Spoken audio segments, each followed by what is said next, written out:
good morning, race fans. And it is race day here at the Loveday 400. We had prologue day yesterday. And, Boston Morgan Horan was fastest of the lot. He threw the first punch of the weekend. And he earns the right to be the first car off the line. My name's Cam Nash, and I'm here with Russ Cullen. Russ, can Boston win it all again today? Oh, look, he set himself up well yesterday. I'm pretty surprised, I've got to admit. I didn't think he'd come to terms with the all-wheel drive truck that quickly, but wow, what a display of skill.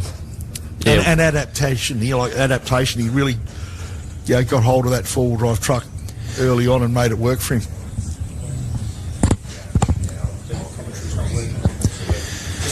Well, from what I heard yesterday during his presentation, he's barely driven the truck. So it's almost his first go at it, and he's put it on the top step after prologue. But, of course, Hungry Pack behind him. We've got Bo Robinson, who will be starting 30 seconds behind Boston. And, of course, the two cars that had a bit of a spin yesterday's prologue, Toby Waitley and Brad Gallard as well. They'll be looking to try and make their way through this pack of cars. But four trucks to kick us off before the first pro buggy, Royden Bailey. Can Royden do something about it this weekend in the buggy? We'll have to wait and see, but we're not far away from a start here. About 2 minutes before Boston will take to this track.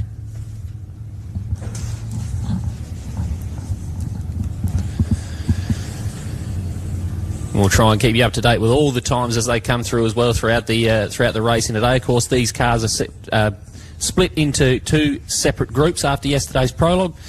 So the fastest, I reckon it's 32 cars, will be taking to the track, and then we'll have another 46 cars starting for Heat 2. Of course, this is a 2-lap section, so all the crews set to do their 2 laps today, and then they'll do it all again this afternoon. But I reckon there's 3 laps for this afternoon's section, so 4 heats in total and 2 sections. So Heat 1, Section 1 about to get underway. Boston Morgan Horan on the line, and of course will not have to worry about dust as long as he stays out in front.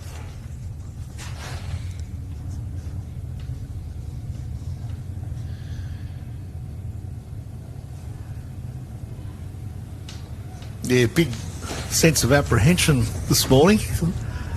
Nice shot of Boston with Bo Robinson's truck behind him. Boston moving forward.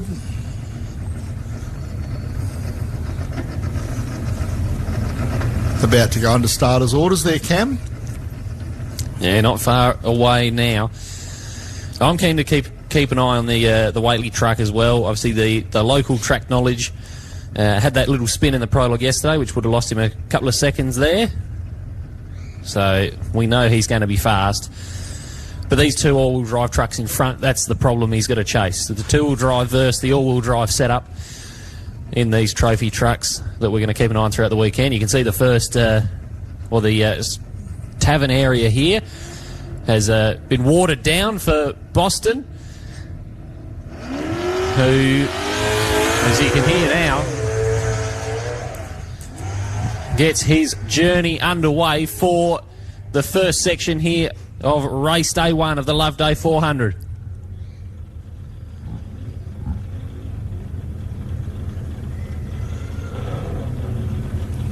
And 30-second gaps. So Bo Robinson, starting 30 seconds later, is going to want to try and chase down that margin on Boston Morgan Horan throughout this weekend. He's got a long way to do it. A lot of kilometres left ahead of us this weekend. 400 kilometres. A lot can go wrong in 400 kilometres, Russ. Absolutely.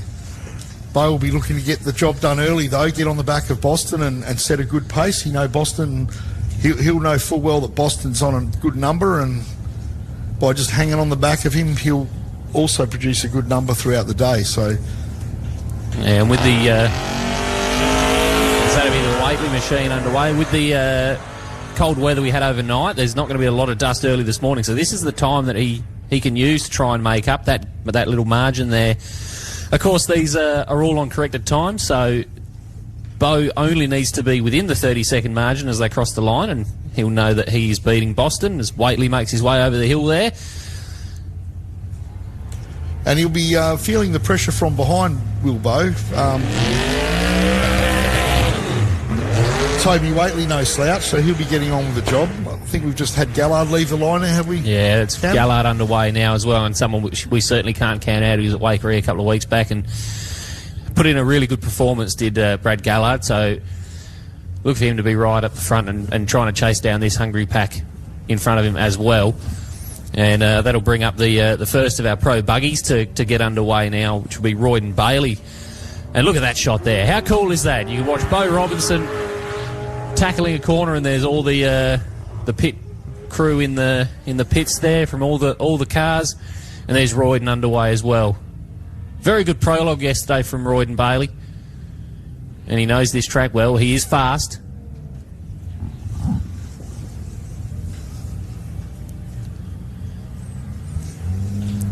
Another great shot of the OBR two-plated trophy truck on screen there, Cam.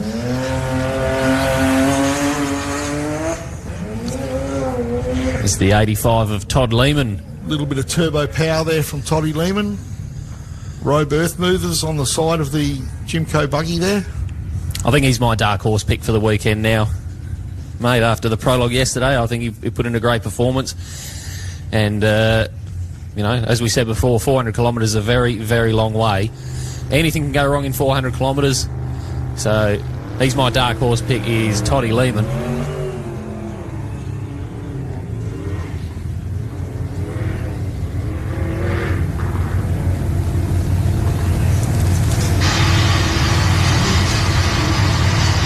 Nick Hicks underway with the mushroom hippie-style livery on the side. Yeah, it's a new livery for this car, isn't it? Yeah.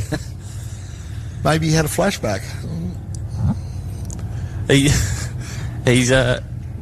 certainly one that likes to change his liveries quite often. There's Hicks, there's Boston making the charge out in front of the pack. And the second of the Bailey entries to get underway here for Section 1. Lockie Bailey, fastest of the side-by-sides yesterday. Yeah, and right up in amongst it. Great prologue result for Lachlan Bailey in the side-by-side. Nice shot of Bo Robinson blasting away. Yeah, you can see the dust just starting to pick up out the back there. So obviously where they've watered down this track in the early parts of the lap, not creating too much dust, but out the back, that's where the dust is really going to take effect. We'll keep an eye on the dust as we go through the weekend as well. The 479 Nick Commons underway.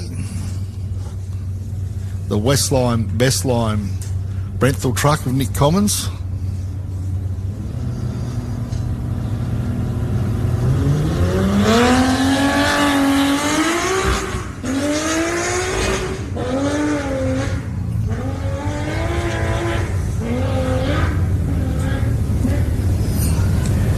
The Simon Tucker naturally aspirated 110 buggy there roaring away. Plenty of RPM to get the power out of those Pro Light buggies, the NA buggies.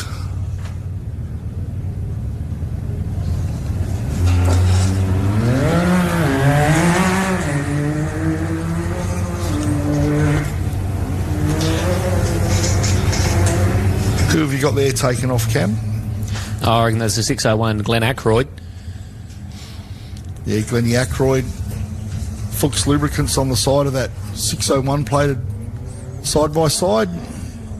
So the side-by-side battle between Bailey and Ackroyd to start with. There's Bo Robinson over the jaw. Oh, lifts the nose up. And that's the unmistakable sound of Andrew Moles on the start line now, getting his first section underway here at the Loveday 400. This is a battle I want to keep an eye on throughout the weekend, this Pro Light battle. Simon Tucker, you got Andrew Moles in there, Benjamin Falk, we mentioned yesterday. He'll be starting very shortly. So the Pro Light battle is certainly one to keep an eye on. This is the 92 of Wes Cowie. Now underway. Whoa! Well, Russ, we don't get to see that unless we're looking at this live stream, do we? Yeah. Great shot there of the Loveday entry, Toby Waitley skying it. A lot of air got under the nose cone of that and pulled the front end right up. Yeah, that was a great shot. And remember, ladies and gentlemen, you can buy tickets to go out to the Super Jump. You get a limo ride out there. Tickets available from the bar. Mel Brandle on the line. Mel Brandle picks the throttle up and off he goes.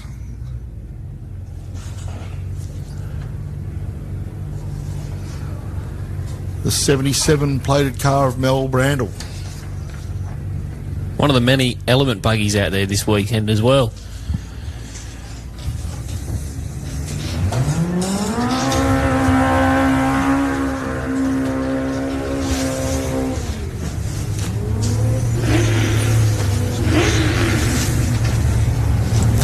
This is the Kane Jones entry.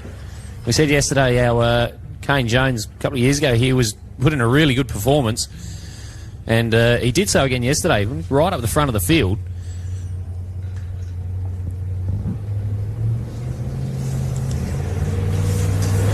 So keep an eye on what Kane Jones can do throughout this weekend, as the 95 of Brett Rogers on the line and underway now as well. Another one of the element buggies here this weekend.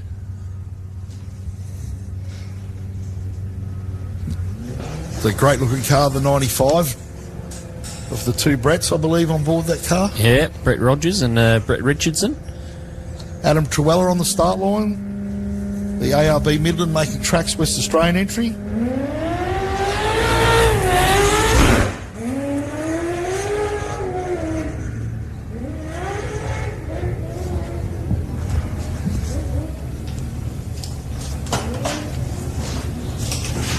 Adam Trewella gets his campaign underway, the 952 buggy. Adam Trewella, Nick Hicks on screen. Showing some good pace. Nice jump from Nick Hicks, the 53 car, as Tucker roars by.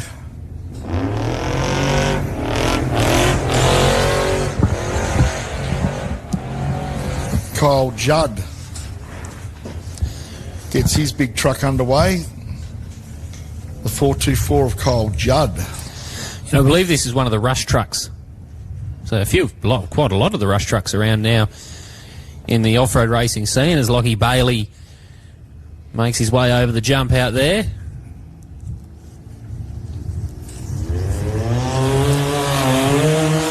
Of course, folks, as these cars come over the line, we'll keep you up to date with their lap times. Dale Martin gets underway. He had some issues in the prologue yesterday. He must have a seed there, Dale Martin. Yeah, he is a seeded competitor.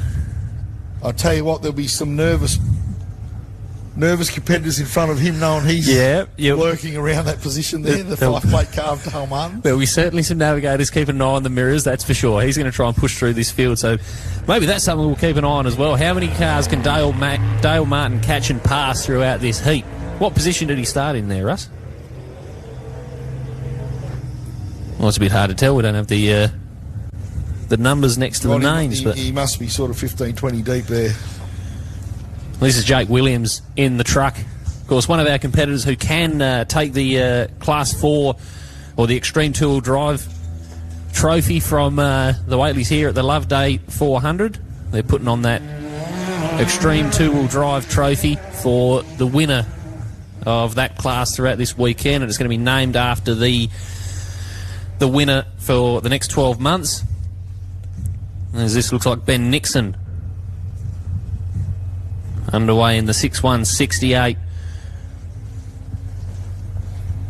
I'll tell you what, if you're Ben Nixon, you're pretty happy you're not starting in front of Dale Martin, aren't you? Oh, yeah. You'd be stoked. You'd be able to sit on the back of Dale Martin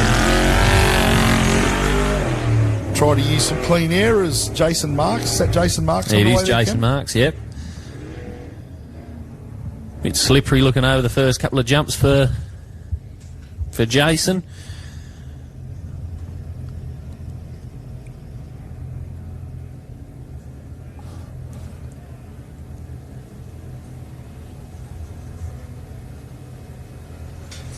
I reckon that looks like Kane Jones out the back there. Simon Evans in what I believe is a Polaris underway there. 636 Simon Evans. So what do you reckon the focus is here, Russ, for these guys down at this sort of starting now? Is it to try and make some time up on some competitors, or do you reckon it's get through Section 1, make your way into Section 2 and do some damage there? What do you think the process is? Look, sorry about the pause there. I was just thinking that exactly like Greg Campbell on screen there. I think you've really just got to get on with it from the outset. You're going to get relatively clean air if you're up the front, being Boston and Bo, etc. Toby and Gallard, they need to sort of set a fairly cracking pace.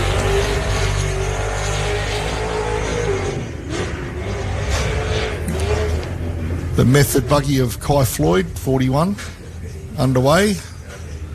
Now, I think you've got to just get on with it straight away. You can't sort of ease into the work here at Loveday. I think you've just got to get amongst it quickly. Well, I think the track's going to chop up throughout the weekend, so I think it's the smart move is to go as fast as you can right now and drive to the conditions, especially if you're starting down the order, especially if you're in Section 2, or if you're in a Class 5 like Shippo is here. Of course, the Class 5s and the Performance Tour drives are a lot higher level than they used to be, but certainly they'll be taking it a bit easier throughout the end of the weekend than they are at the start in comparison to the big trucks, with Shippo underway in 585.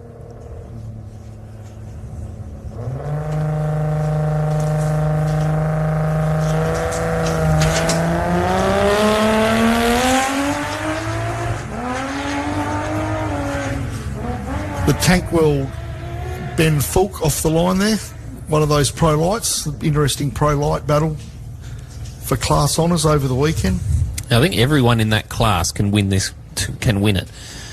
I think there's 5 competitors in the class, and they're all very, very fast off-road racers. Of course, David Hall in the mix there as well, the South Australian. There's another pro light competitor, and Alan Dixon gets underway in the 153. Look at that, we've got an in-car.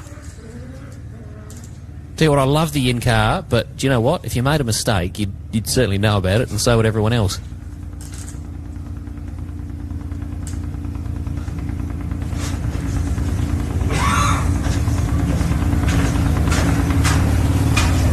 There's Ben Nixon out the back there now as well. How cool is it that we get to see all this footage? We've got in-cars, we've got all the cars out the back, we've got the cars taken off the line. It's come a long way, this sport.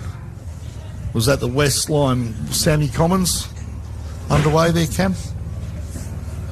I didn't actually quite see that. It would have been, yeah, the Sam Commons West Line entry. Only a few competitors left in this first heat. So the 653, is that Troy Besman underway now as well? There's Dale Martin. We're going to keep an eye on his progress throughout the weekend. I reckon he's going to make his way right up through that field.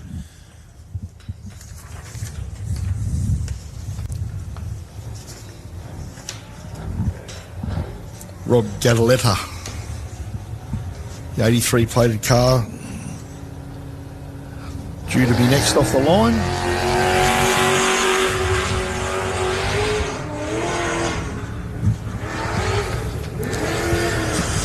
Great in-car in the top corner of the screen there of the Fulk Motorsport Tankwell sponsored Monk Fab buggy. Yeah, they're running the pace notes throughout the weekend. Yeah, interesting concept. You've got the Lawrence in front of him, but he's chosen the handwritten notes, so interesting switch to the old manual method. I want to see how good he is at turning the page.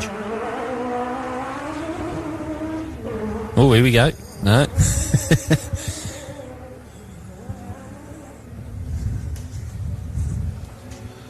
And that was their last car off the line, the 1009 of Patrick Garrity.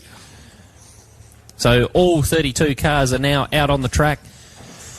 And there is the Floyd entry in the 41.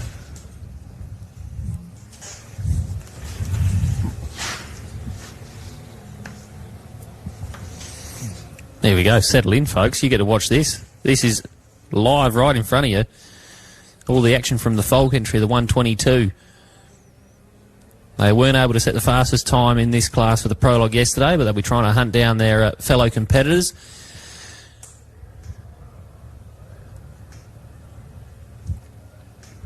Interesting, Ben was reaching up to the roof there. I don't know if there's an intercom up there or something. I reckon they've got the sun visor in this car. It's got all the gadgets, hasn't it? Yeah, of course.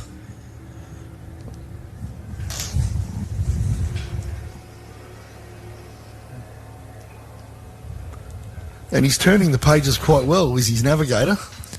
He's practiced it with the gloves on at home, I reckon.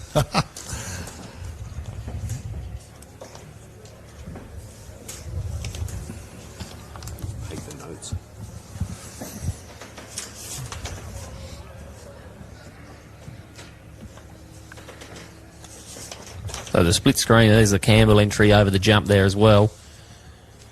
We'll keep an eye in the distance here. Should be some cars coming back towards us very shortly, I would imagine. Quite an eerie feeling as you look out the commentary box window here.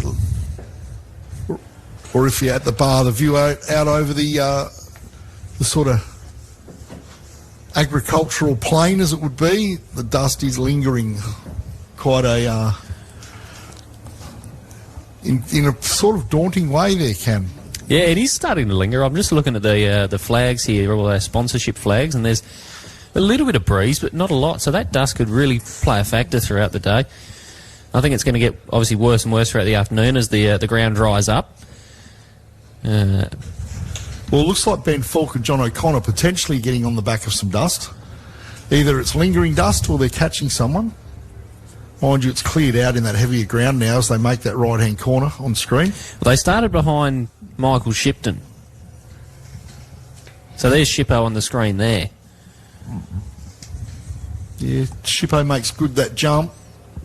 Falk couldn't be too far away from there. No, I reckon there's the dust out in front of him now, so you can...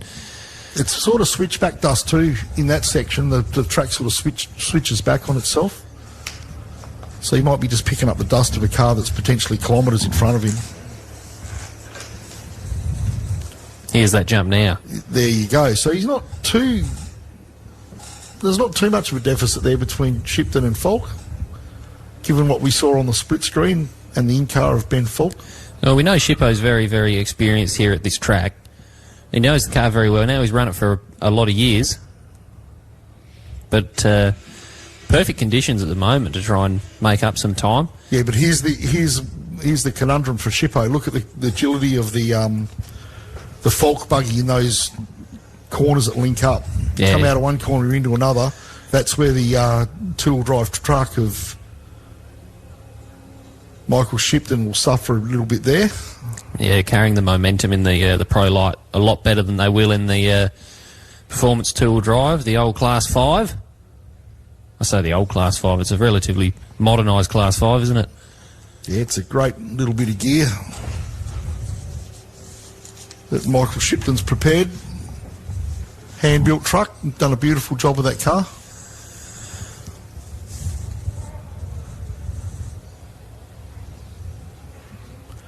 Be interesting to get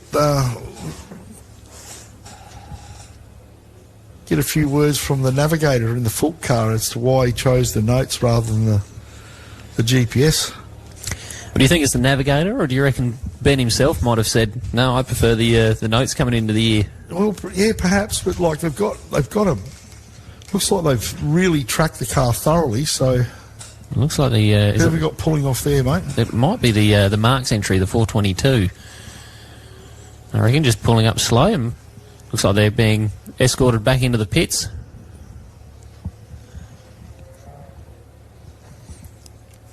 Well, that's a bit of action they didn't want to see. The back of a tow rope or an escort back to the pits. Yeah, I was going to say the navigator in the Falk entry's done a pretty detailed job of pace noting the track, so perhaps they feel like that's over the journey going to be a lot faster than the GPS. Yeah, absolutely. But of course, it's only going to detail the track as it stands, probably from the reconnaissance. It's obviously going to get chopped up and a little bit rougher, so any of those big holes or big rocks coming out, Ben's going to have to certainly negotiate them himself. As there's the Garrity machine. So that was the last car to take off the line, so he's over the jump now as well. And I'm just going to keep an eye out in the distance here, Russ, because I'm waiting impatiently for our first car to return back in front of the tavern here. This is fantastic footage, isn't it? This is incredible. Yeah, it certainly adds a different aspect to the telecast or the live feed. Quite busy behind the wheel is Ben. And the track is fairly busy. There's a lot of switchbacks and turns in this area that he's in now, that treed area. And I can see our first car making his way past the tavern here, the long run all the way past the tavern and down to the corner down the back there. He'll make his way back towards us very shortly. And I reckon that'll be Boston. Look like a black truck. Of course, Bo in the mainly white all-wheel drive truck this weekend. Now tell me something, you being a local, that straight that Boston's just roared down, is that heading north? You asked me a really tough question, mate, because I'm the last person to know about geography. It feels like the north, from a West Australian point of view. My local knowledge doesn't run that far, mate. I could work it out if you gave me a little while, but there you go. Great shot on screen of pure pace.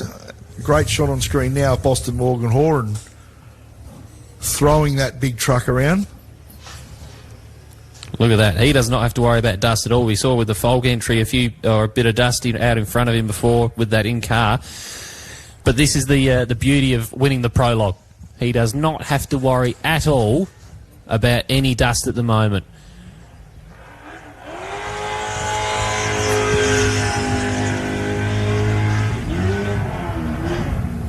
And the two-car of Bo Robertson, Shane Hutt, is having a red-hot go. They've certainly got Boston Morgan Horan in their sights. And what can the OBR two-plate car, the Mason all-wheel drive trophy truck, Bo Robertson, Shane Hutt, a mega on the side there. Boston Morgan Horan starts his second lap. Looks like Bo Robinson's on a real charge there. He's got Boston in his sights and he's not messing about. He's pushing real hard. As is Toby Whatley. Or Waitley out the back there. So, yeah, it's all going on in front of the bar area here. Some great shots on screen. The live feed going off.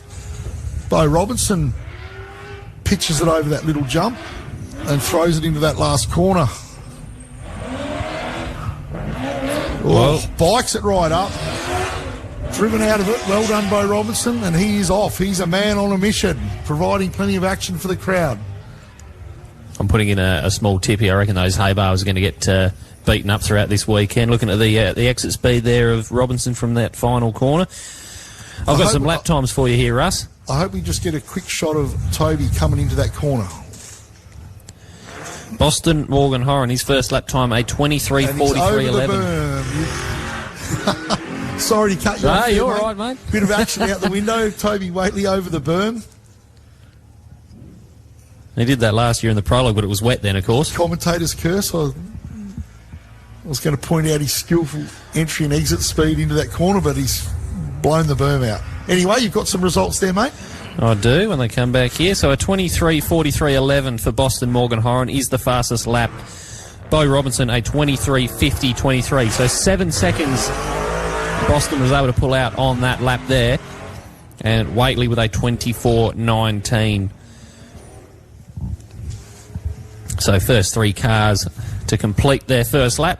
Horan from Robinson from Waitley. And it looks like those three have opened a bit of a gap up to Gallard. There's Brad Gallard on screen there. And Brad Gallard's not hanging around, but neither are the front three. So, yeah, a little bit of work to do for Brad. He's just easing into the job. Yeah, it makes you wonder what's Brad's focus going forward from here. If this is the gap that the top three maintain over the Gallard entry, does Brad just go out and go, all right, I'm going to push a lot harder, or does he go for consistency as he slips over the berm there? It's obviously been wet or watered down. And he loops it. So, nice bit of action there. Unfortunately for Brad, but good for the crowd. Bit of a NASCAR-style spin there from Brad Gallard. Well, it's the one place you don't want to do it is in front of the crowd. Oh, no, if you're going to do it, you may as well do it in front of the crowd. Well, Falk doesn't have a choice this weekend. Everything's getting recorded of him. Royden Bailey on a charge. And there's a bit of a line being cut there by Waitley and Gallard, so Royden Bailey had a little bit of a crack at the berm too.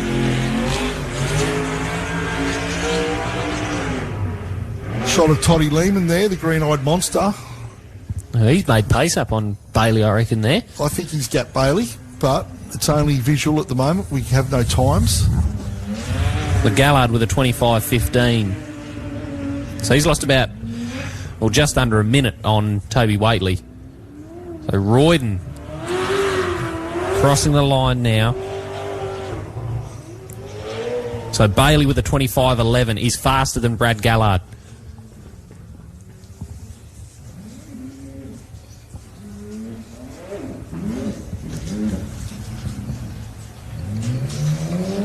Interesting to see how Toddy Lehman triggers the timing.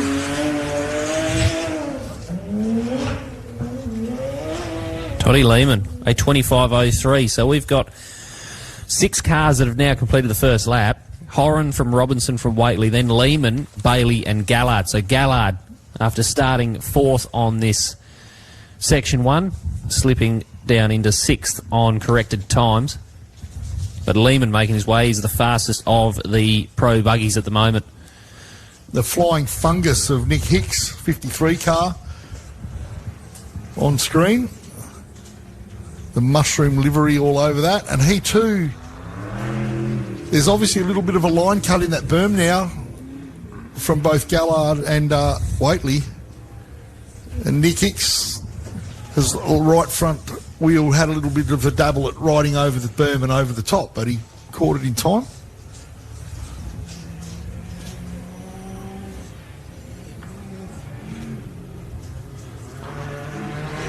Lachlan Bailey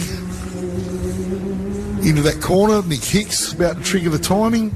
Great shot of Lachlan Bailey on screen. The 622 Ronco Motorsport side by side, Lockie Bailey. Hicks with a 25.44. The Commons West Lyme entry, 479 Brenthal truck. On screen. Lachlan Bailey's through the start-finish line. Action aplenty here at the Motorsport haven that is Loveday 4x4 Park.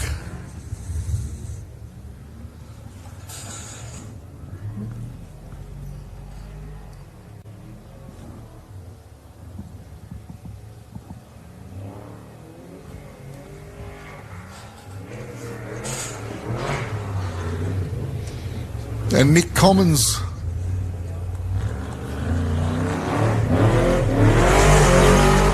triggers the timing. So Nick Commons getting on with the job. Nick Commons will always stay in the fight if the truck's going well. So expect the as the track roughens up, the 479 Brenthal truck of West Lyme's Nick Commons to get in amongst the results.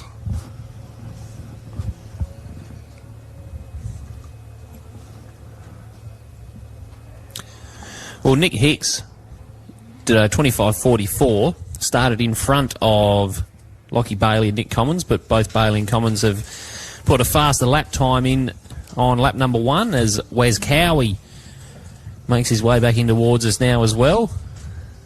If you close your eyes, you'll be able to hear Wes Cowie, that's for sure. Unique sound. Unique set of headers or extractors on that buggy.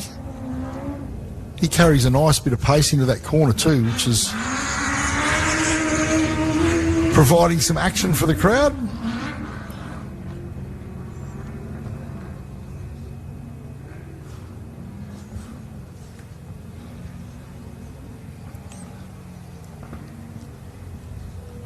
Wes Cowie, a very experienced off-road racer.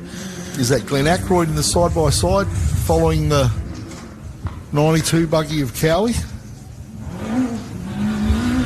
The 601 of Ackroyd on screen. Shout out to the real Jimmy Cotton. Couldn't make it here this weekend. And Wes Cowie started behind Glenn Ackroyd. So has made the pass on the side-by-side competitor. Yeah, well, Ackroyd will be happy to let Cowie get on with his job, and Ackroyd will be happy to just run what he's got to do and do what he's got to do to get a good finish in that side-by-side class. Not getting ahead of himself is Ackroyd. Happy to let the Cowie entry go by. Well, I tell you what, Russ, Wes Cowie is pushing really hard. He's actually gone fifth fastest of all the competitors to complete this first lap here. Puts himself right in the mix for the Pro Buggy lead. 1:35, Andrew Moles, Alice Springs Hose Tech entry.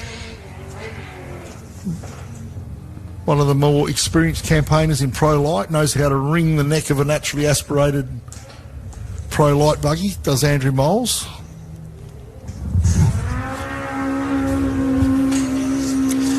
Would you believe it? This is Kane Jones. And Kane Jones started... Well, I'm trying to look at my list here. Apologies, folks. He started a couple of minutes behind Andrew Moles.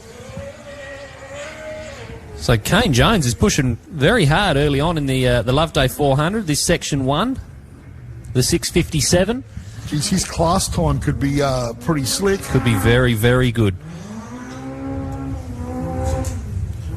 Let me do my quick maths here and see what I can work out for you.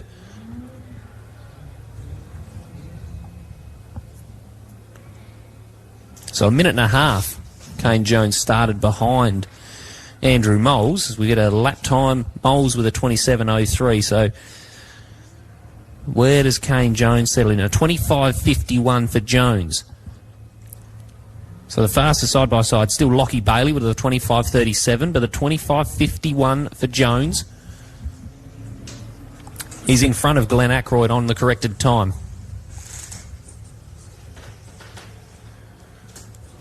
It's like the Brett Richardson entry, the 95.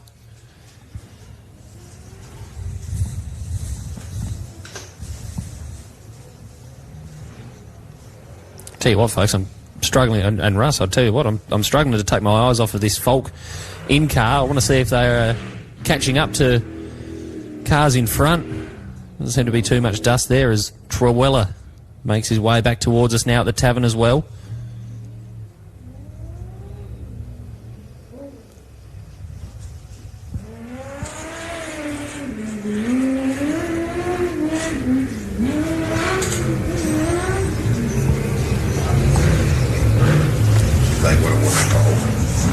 So the two Bretts in the 95 trigger the timing. Ben Falk on screen, ladies and gentlemen. Brett Rogers has just been by.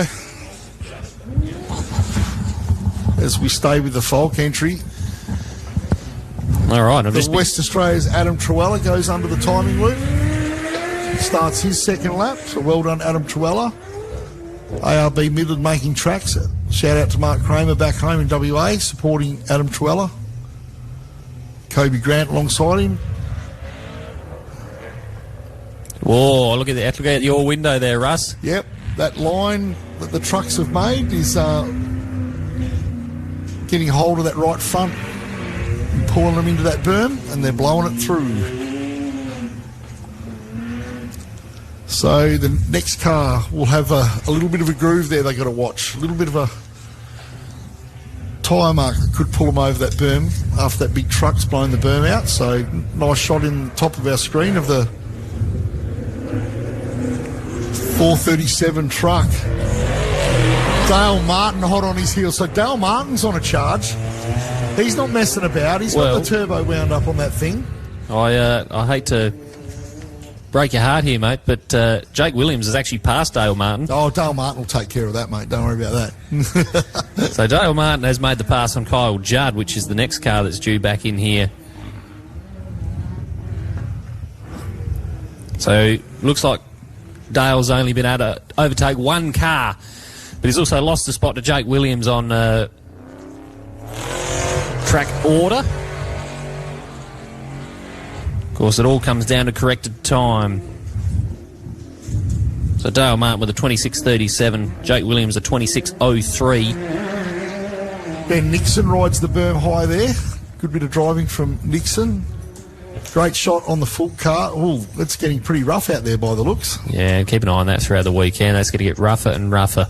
Now, I've just been told if you want to watch the Folk in car, jump at the offroadracing.com.au page, Facebook. You can watch the Folk entry. Look how rough that's going to get throughout the weekend, mate. It probably looks like a bitumen road at this point compared to what it's going to look like at the end of the weekend. Yeah, look at the front end of that Folk entry, the Monk Motorsport Fabrications. Wow, plunging into the deep holes is that car. Looks like a pretty ordinary ride at the moment for Ben Falk.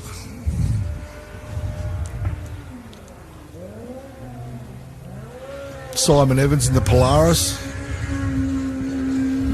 Out our commentary box window here as we stay with the Falk entry.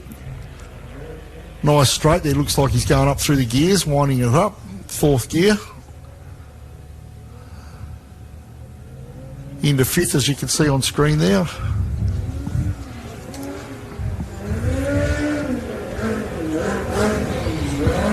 Simon Evans runs high on the berm.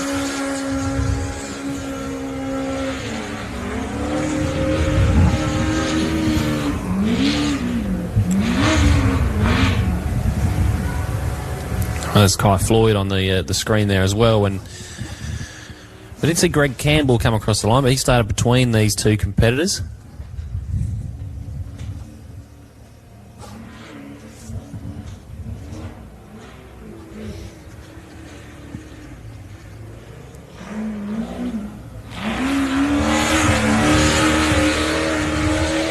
There is Greg Campbell there.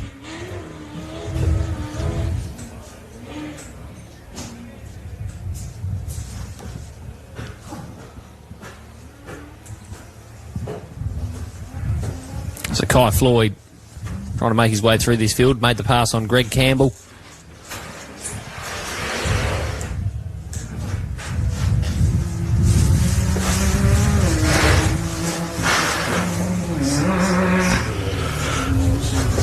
The 1-2-2 of Ben Falk on screen. Nice drone shot there. Ben Falk about to be back with us. Looks like Ben has got around Shippo on road. Yeah, it seems that's the case. So Ben Falk, who we've been riding with on screen now. There is Shippo. Not too far behind the Falk entry, so he has made the pass. Looks like he went off the side of the road there, did Falk. If you watch the in-car now, I reckon you'll see him go over the top of that berm. There he goes. Down a gear. So losing a couple of seconds there.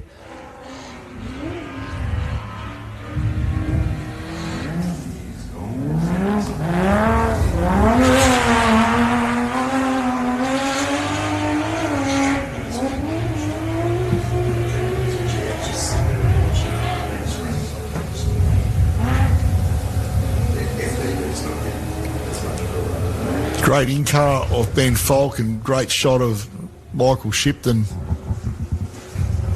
Friday Bookkeeping, SBH Engineering, Aussie Off-Road Media, 585. Of Paul and Michael Shipton, Paul Chorlton. I think that's how you say his name. We'll just make it up. So, yeah, they're getting on with the job in Class 5. I think the other Class 5 is in the other heat, so...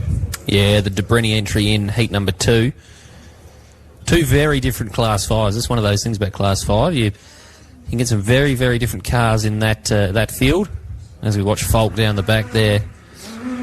Those whoops already look real tough going for the 122 entry. Oh, Gataletta's had a moment out there. Gataletta, I reckon he's gone wide. He's hit something. It's like it might be a tyre or just the ledge of that berm. Sorry, folks, just looking out the window there to spot that one. Yeah, it wasn't on screen, Cam, but it was plenty of action out the window here. He looked like he got dragged off the track by that mound or the tussocks or something there. There he is on screen now.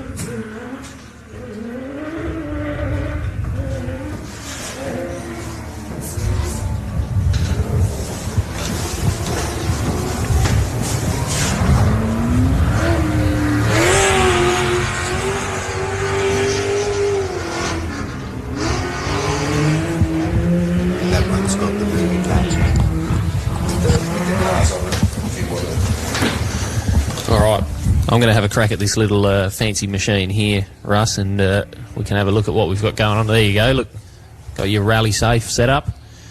See where all the cars are out there on the circuit at the moment. You see all mixed up. It looks like Boston out the back there. Move back to our screen here. Paddy Garrity, the 1009, one of our single-seat competitors in the race here this weekend, goes up on top of the berm there. Probably not the line he was wanting to take, but it's the line he ended up taking. Can't blame the navigator for that one. Geez, he ran that berm high. Yeah, it looked very, very fast, though. Yeah, a couple of side-by-sides have run high on the berm and been extremely quick visually, so maybe there's a bit of a line developing there.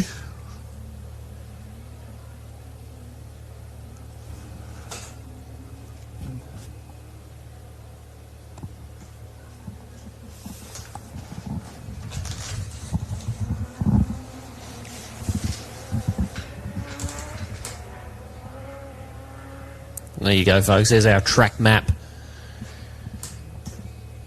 as we run along with Ben Falk here.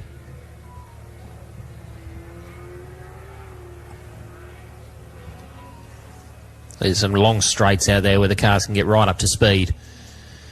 And, of course, those tight, twisty sections through the trees to keep the drivers on their toes. Some quite technical sections out there as this looks like Simon Evans over the jump now.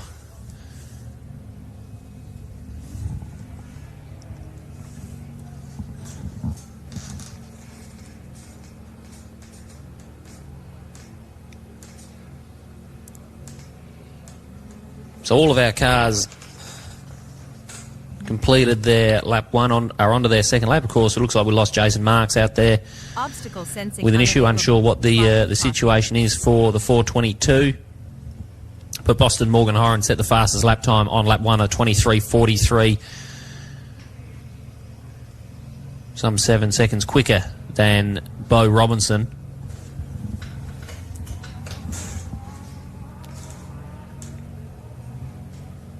Well, I was going to say Mel Brandle's off the radar, but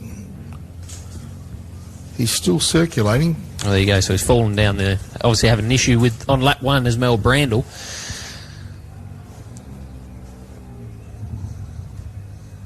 Yeah, so something not going right there for Mel Brandle, perhaps. Looks like it's all back under control now, though.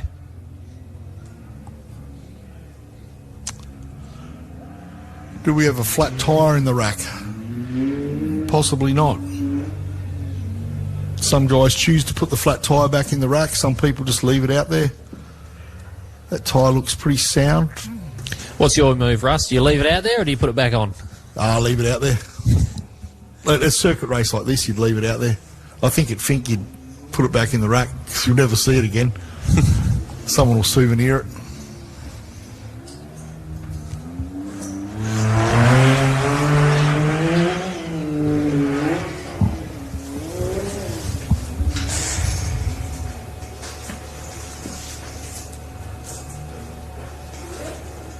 Great shot of the Brandle entry there and nice shot of the crowd in the foreground.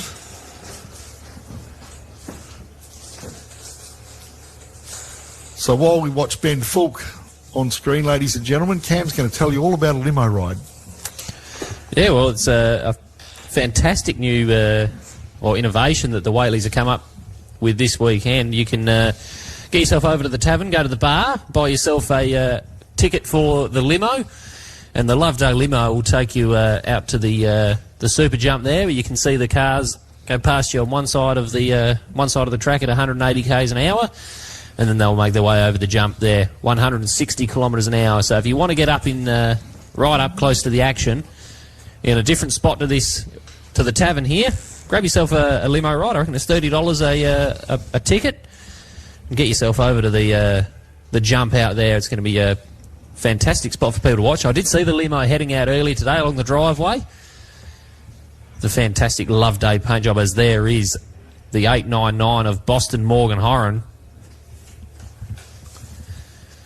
It's been a fantastic Section 1 for the 899 truck.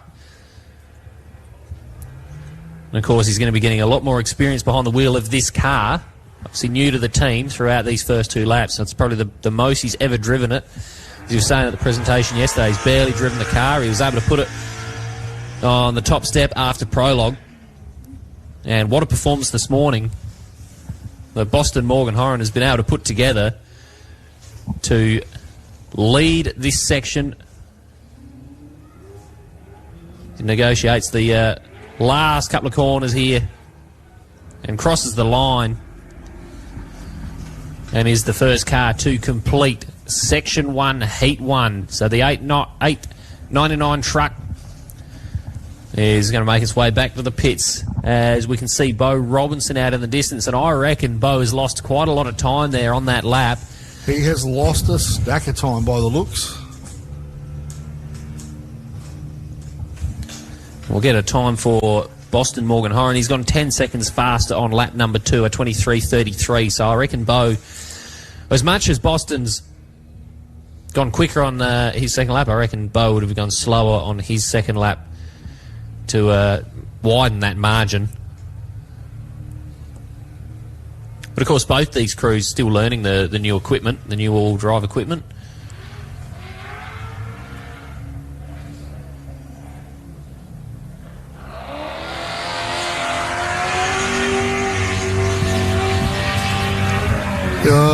Yeah, is there a tyre? I can't recall if you ran 2 spares. Is there a tyre missing on Bo's car? Is there a strap flapping around? Because he has lost a stack of time there.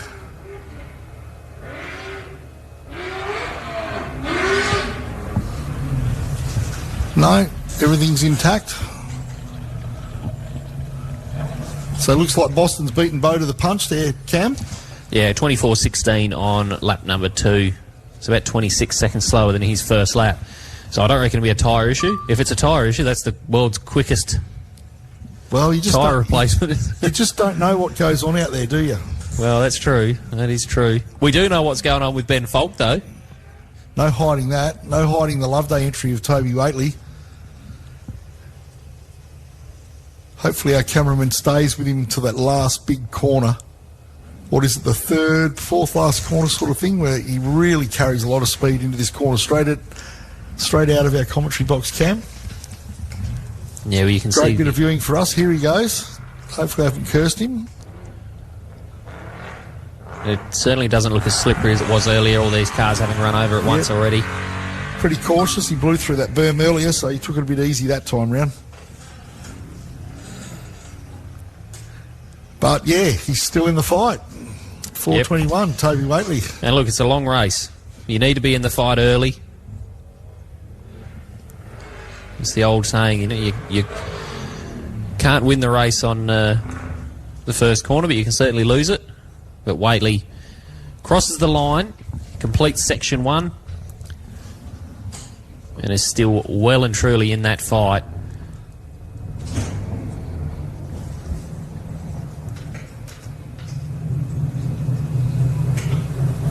So Waitley with a 24.37 on his second lap.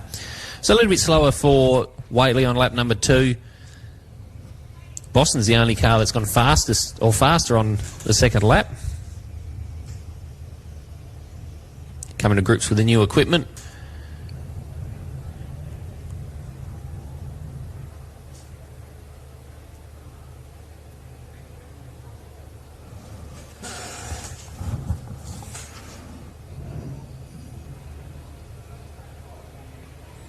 This is the Gallard track on screen here as well.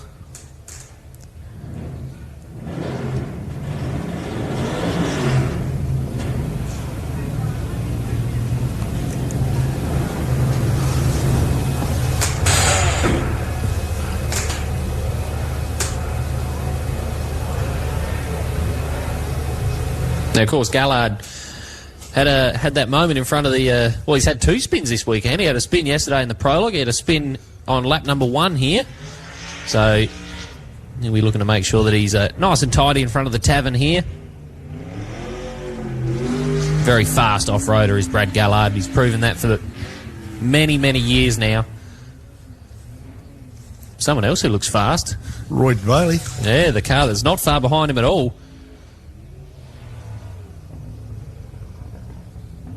Royden Bailey. Now, of course, Toddy Lehman was faster than Bailey on the first lap and was the fastest of our pro buggies, but Royden pushing hard.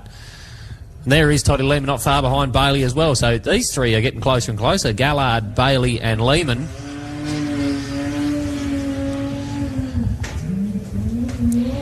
So Gallard was 7th fastest on lap number 1 after starting 4th on the road.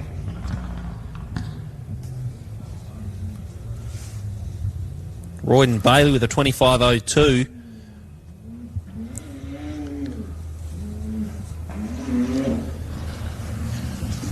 Toddy Lehman, I reckon Toddy will be happy with his work there. He knows he's caught up some competitors who were faster in the prologue yesterday.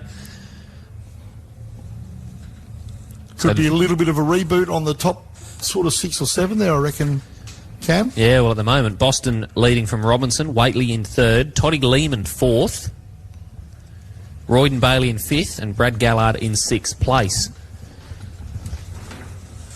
So Toddy Lehman getting the job done.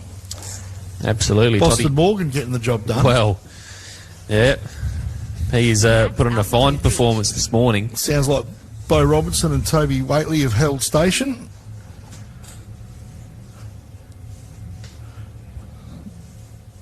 Well, it looks like here that Boston's pulled out a 50-second margin on Bo Robinson.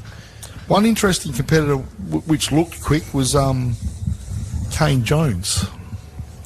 Yeah, he is very, very fast. And I reckon he flies under the radar a little bit, does Kane Jones. But he was 2nd fastest in the side-by-sides.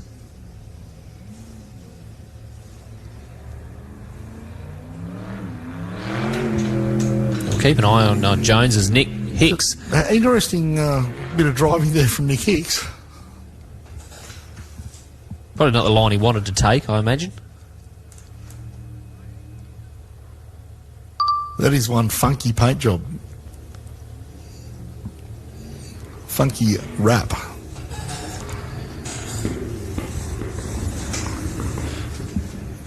It's certainly a competitor you can't count out as well, Nick Hicks. Yeah, car was popping and protesting there as he come across the line, so...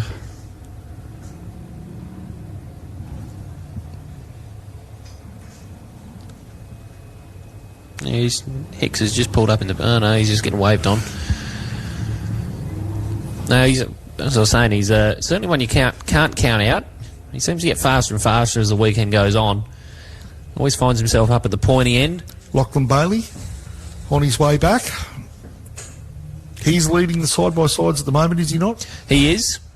His first lap time of 25.37 and Kane Jones was a 25.51. So still the fastest of our side-by-sides here throughout the weekend. Obviously won the prologue in the class yesterday. As I was saying yesterday, Russ, he's raced in this category or this class for a very long time now, and that experience is going to count for something, that's for sure. You get a lot of competitors moving from class to class, trying to find where they want to be. But Lockie Bailey is stuck to his guns in this class and is consistently one of the fastest competitors in the side-by-side field.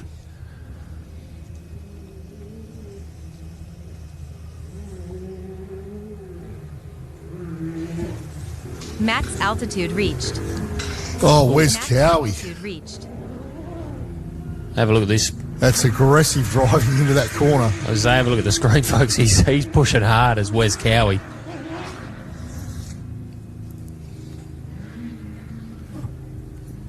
Manages to save it. Could have been a little bit interesting there.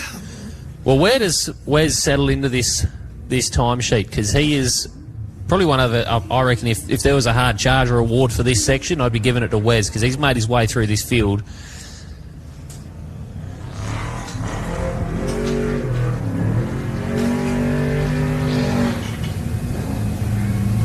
Wes Cowie, a 24.53, 5th fastest of the 9 cars that have completed 2 laps so far. So puts himself between Lehman and Bailey in the pro buggy class. That's Royden Bailey, of course. As Nick Commons in the truck lines up for that final jump here and over the line. Well, keep in mind, Wes Cowie started not a long way down, but down far enough. He had to get around a few competitors, so That's a good time for Cowie. That is a very, very good time for Cowie. Now that he's in amongst some of them faster cars where he won't possibly have to do any overtaking, he could make a move on Lehman, like could close that 30-second gap. Well, interestingly enough, his fastest lap time was 1 second faster than Todd Lehman. So even with passing some cars there, he's proven he's got the fastest lap time in that car for the class. As Ackroyd makes his way back towards us, you can see Ben Falk on the screen here again. Look at those ruts there in those corners there, Russ. Already starting to dig out, just to make it more interesting for our Section 2 competitors, or Section 1 Heat 2 competitors, I should say.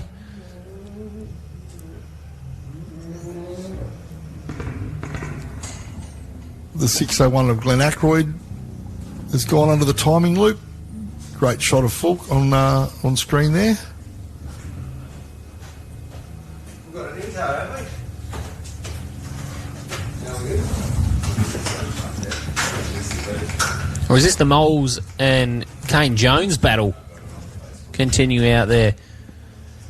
It was Kane Jones started a minute and a half behind Andrew Moles. Don't look like he's a minute and a half behind him now. No, he has put in a very, very good performance here. I'm really keen to see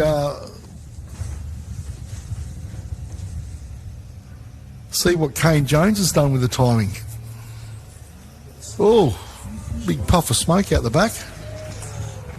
Well, I don't think the Jones entry is as healthy as it was when it left, but... No, could just be a little bit of...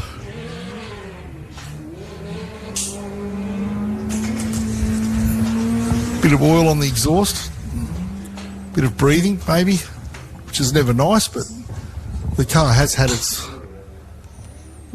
neck wrung for the last... Oh, certainly has. 40, 50 Ks, so... So Moles across the line now. And Jones, I reckon he's nursing that car to the finish there, Russ. You reckon he had something go wrong there when that puff of smoke? He is a very, very fast competitor. And I reckon in that last little while he sort of just nursed that car home. We'll get some times for you anyway. Kane Jones, a 26.23. Sits behind Lockie Bailey, but did go faster than Bailey on that last lap there.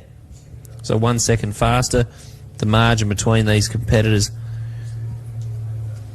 I'm just trying to find it for you here. About 15 seconds, so 13 seconds, there you go. So 13 seconds the margin between Jones and Bailey in that side-by-side class. As Brett Rogers on screen now in car 95. Relatively new car to the team.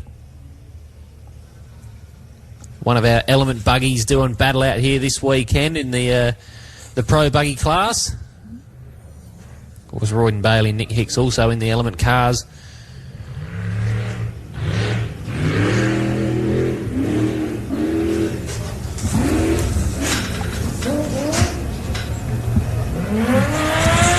Looks like Truella's actually made up some time on... Yeah, Adam Truella flying the West Australian flag, high and handsome.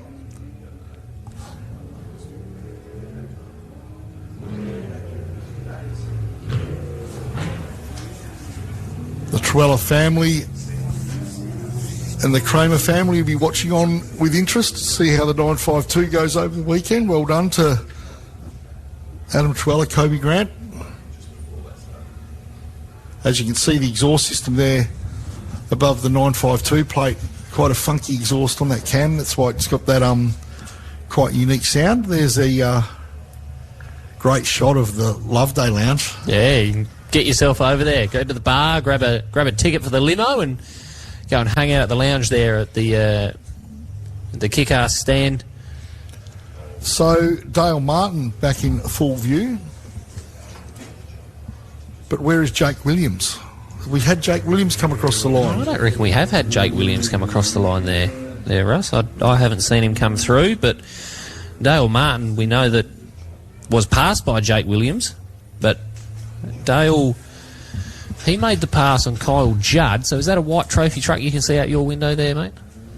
It looks white Yeah, and it so looks I like a reckon- truck. I reckon that is Kyle Judd that's behind him. So we've lost Jake Williams here somewhere. But Dale, certainly not the pace you'd normally see out of the Martin Motorsports team. But obviously had that issue yesterday. They might be trying to rectify a problem throughout today's racing as well. And there is the Judd truck.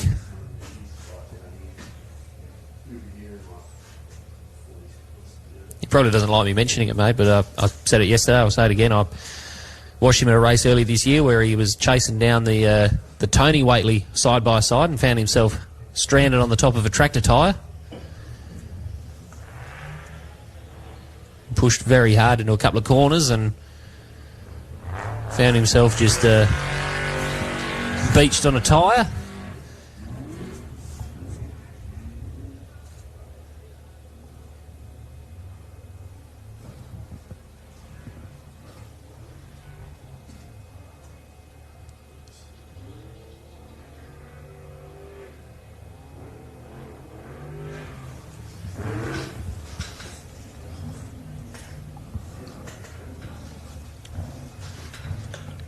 So the 4.24 of Kyle Judd has crossed the finish line. Nice in-car there, Ben Falk. It's getting rough. That's getting real rough. Oh, bad news for Kai Floyd fans. The 41 Method Race Wheels Tatum of Kai Floyd is pulled up well off the track. Good safe position there for Kai, but interesting to see if he gets going. They're both buttoned up still, so maybe they're just working through something there.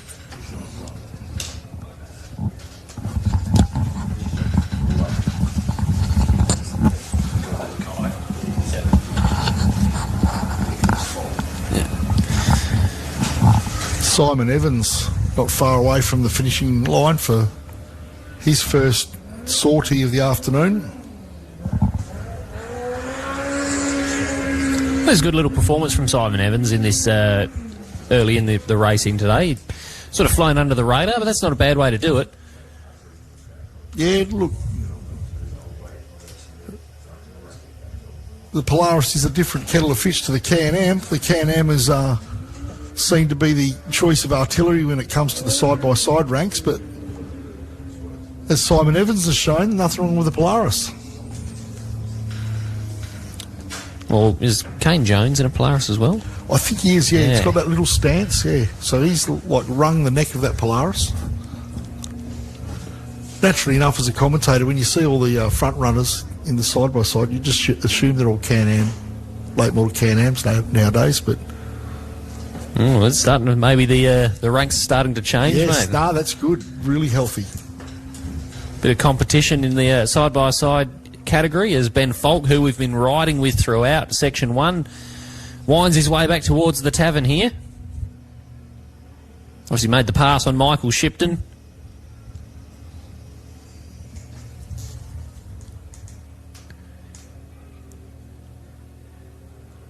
Very nice car, this one as well. Very, very nice car.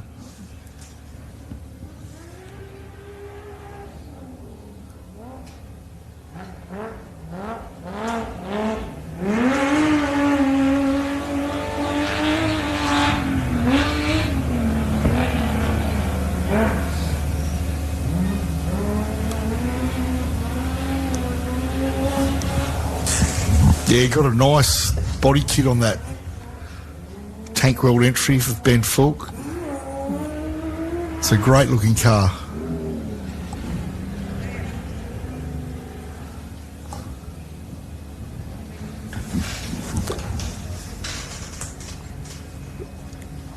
So where is Michael Shipton?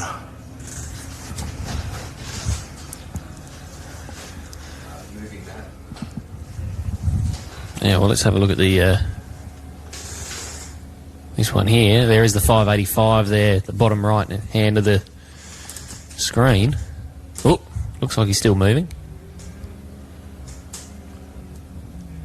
Greg Campbell. Yeah, Galetta, sorry.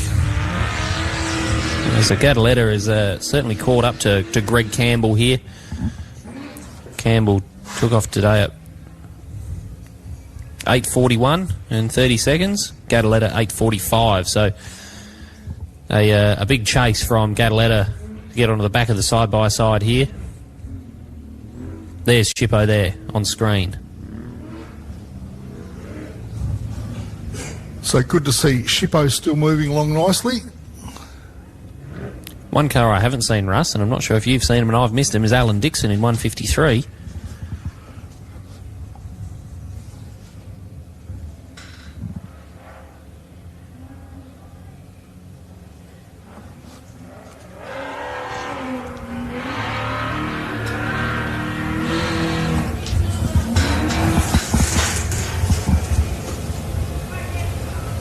There is a smaller black buggy behind Shippo. It might be Alan Dixon, I'm not too sure. Hard to see from here.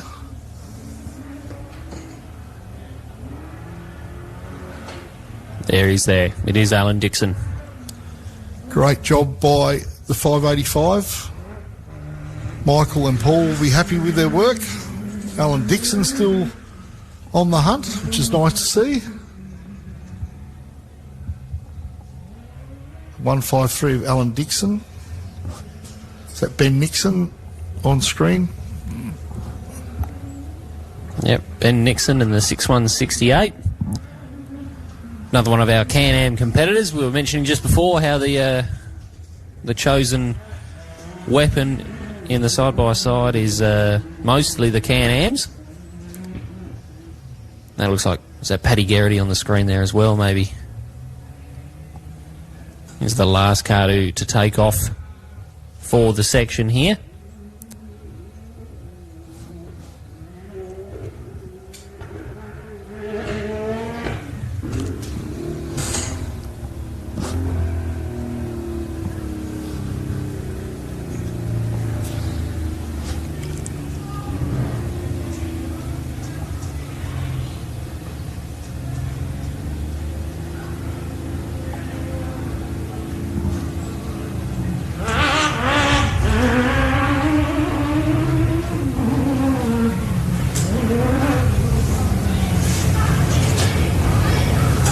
So the 1009 of Paddy Garrity, not far from the timing point. Is that our last car on road? Well, I reckon we had Mel Brandle that had a slow first lap. Is he still out out on there? the track? Yep. So what I've got here on the list is those that have not completed their second lap are Jake Williams, Kai Floyd, Patrick Garrity, who's on screen there, Troy Besman and Mel Brandle. And there looks like the element of Mel Brandle on screen now. So I reckon he will possibly be our last car on track, but it looks like we've had issues for Besman, Floyd and Williams. We saw Williams pulling up or coming back into the pits behind the recovery vehicle earlier.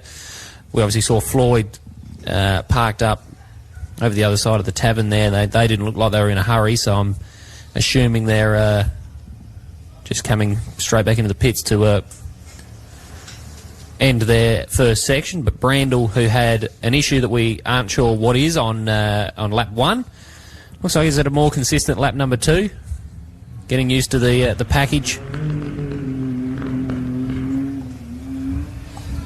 Of course, they had the Pro Light in years gone by.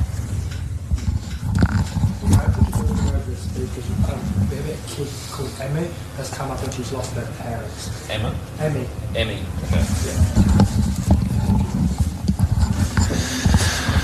All right, so for those of you listening out here in the tavern, we've got a young girl, Emmy, who has come up and she's trying to find her parents. So if you are the parents of Emmy, come up to the tavern and she's just hanging out here at the tavern waiting for you to come and get her.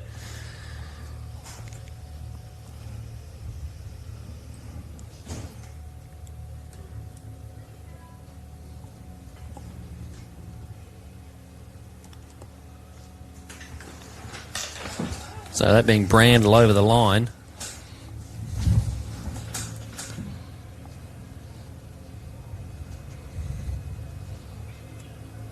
So Brander with a 26.02.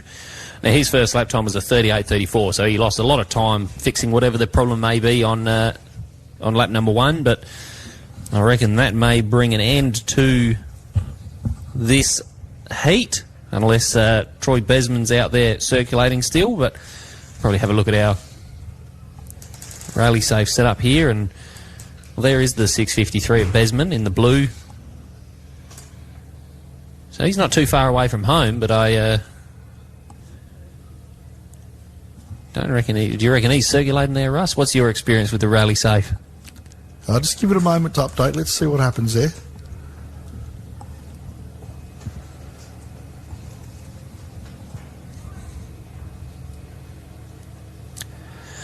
But of course, if that is bringing an end to this section, Boston Morgan Horan fastest with a total time of 47.16, with Beau Robinson a 48.06. So quite a margin that Boston Morgan Horan's been able to build here over second place Robinson. Waitley in third, Toddy Lehman into fourth place, Wes Cowie into fifth with Royden Bailey in sixth, Brad Gallard down into seventh place with Nick Hicks in eighth, Lockie Bailey in ninth, and Robbie Gadaletta into 10th place. So big movers. Robbie Gadaletta, who was the 31st car to start this heat, finds himself 10th overall.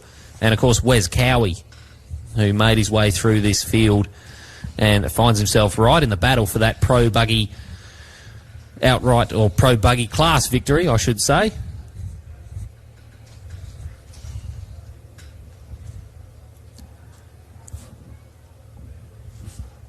And looking for our pro lights here. Benjamin Falk, who we've been riding with, fastest of the pro light buggies. Andrew Moles, second in that class.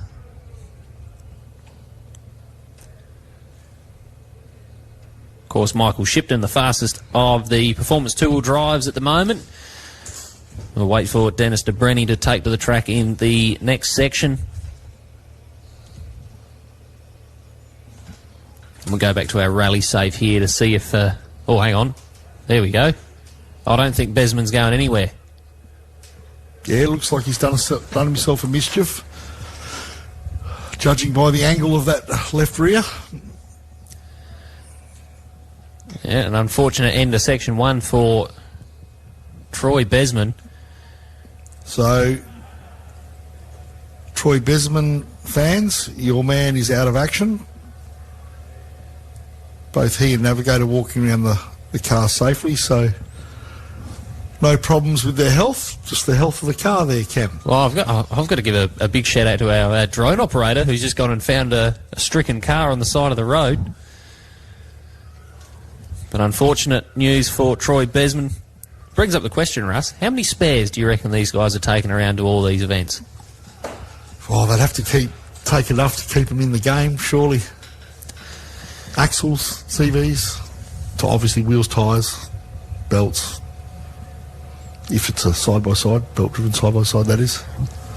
I think it was at Wakery a couple of years ago. I think it was the Campbell entry. They had basically a whole spare car zip-tied to the side of the truck inside their little hauler. Well, when we came over here 2 or 3 years ago in the Kingswood, we had spare transmission, spare engine, tail shaft torque converter, diffs. Did you have to use any of it? No. We've never had to use it, but we always take it. No, you've got to be prepared. You know, it's the one time you don't take the equipment that you're going to need it. Yeah, exactly. And if you make that journey, a long journey to a national off-road race, you've got to be prepared. I think gone to the... Oh, look at that. The RC cars are out now too. Ooh, big roll over there from the RC car.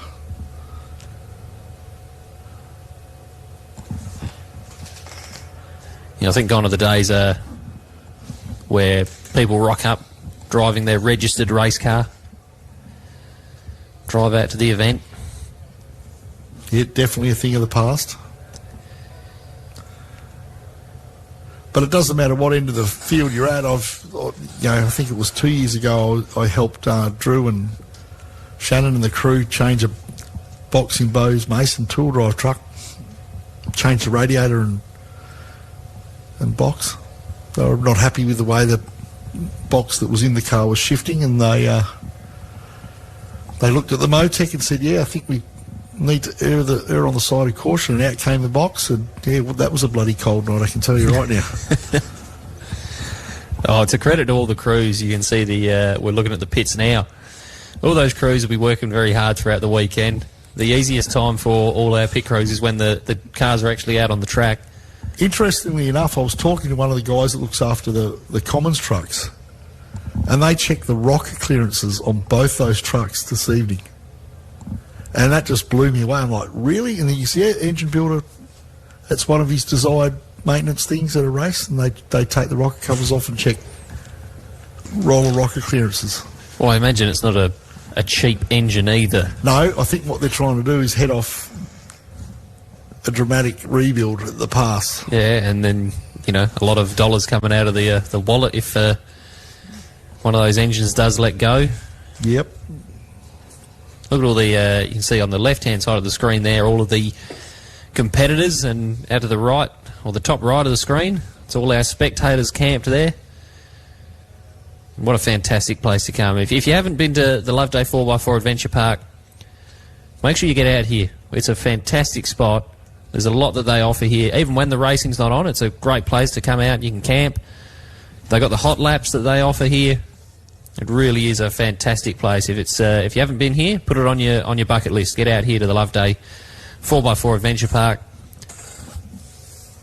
It is truly a great way to spectate an off-road event. Is the Loveday 400. Great facilities.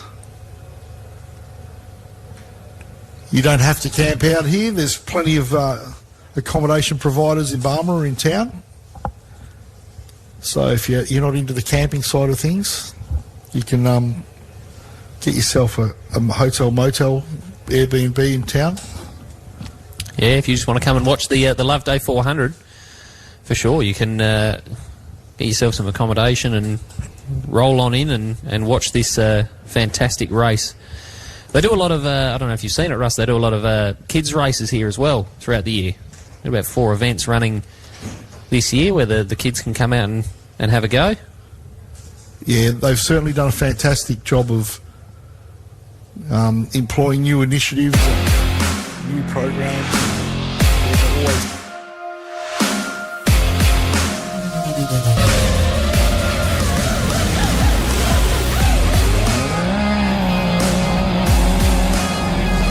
You can do here at Loveday, you can go on the hot lap, get yourself in one of these cars and go for a ride. Now that looks like a lot of fun. Oh, does it ever? I do know a few off-roaders. I know a few guys that have been out here for a hot lap, and they're actually off-roaders themselves. They know exactly what it's like, but they couldn't pass up the opportunity to go for a ride. So you could be in this car. This could be your future. Going for a hot lap here at Loveday.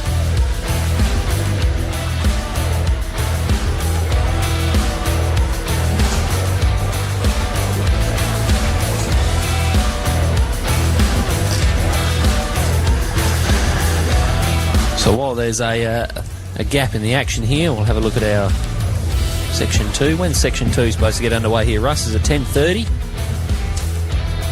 Or Section 1, Heat 2, I should say.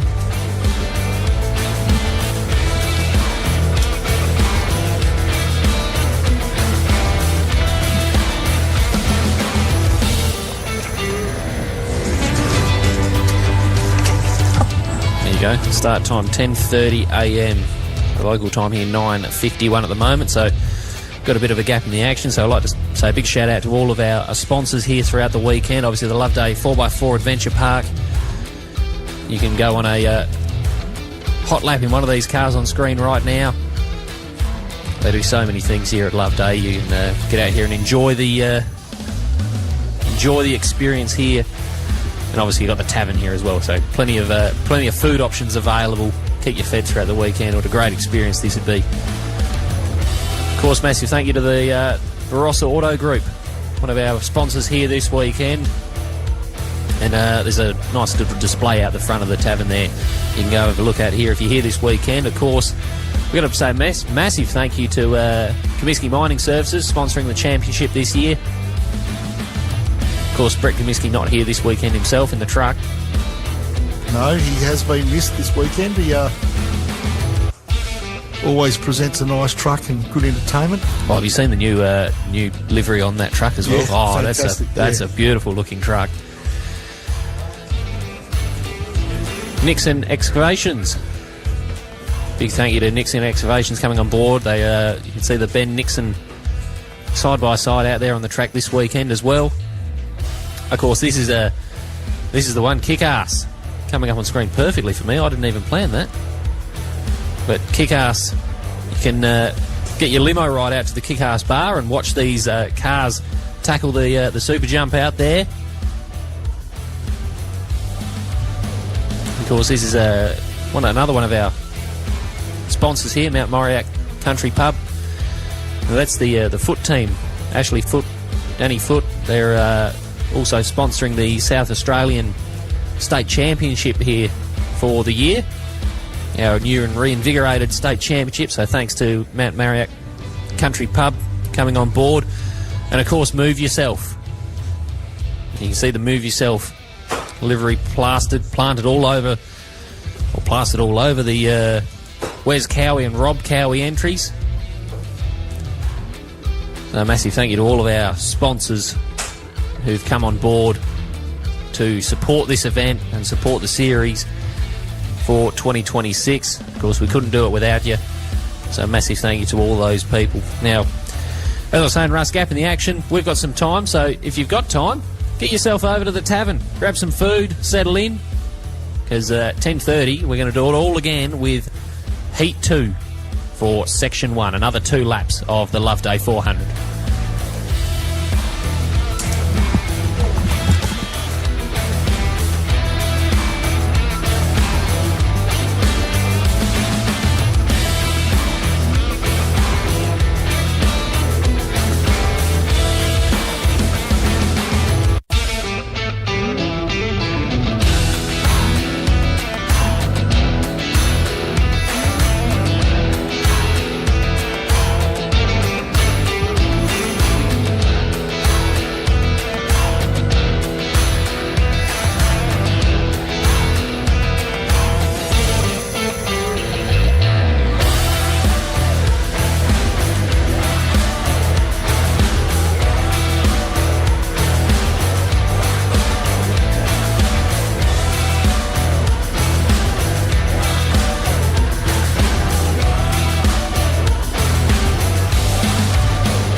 all wheels are made the same?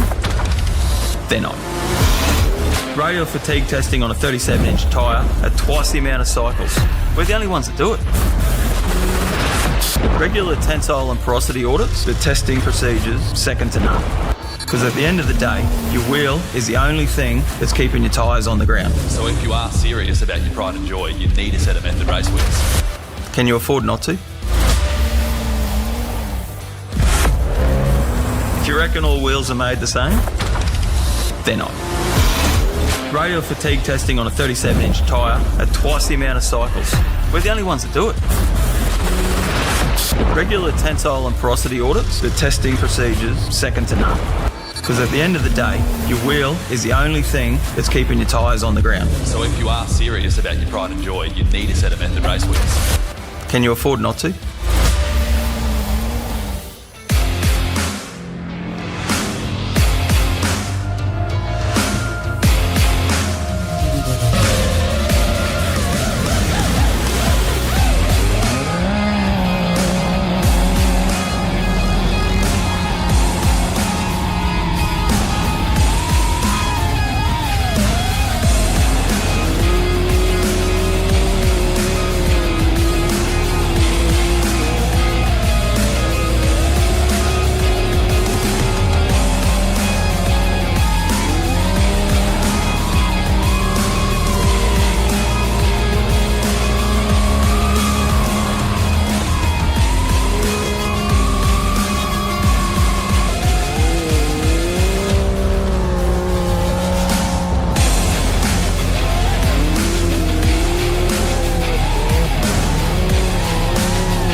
reckon all wheels are made the same?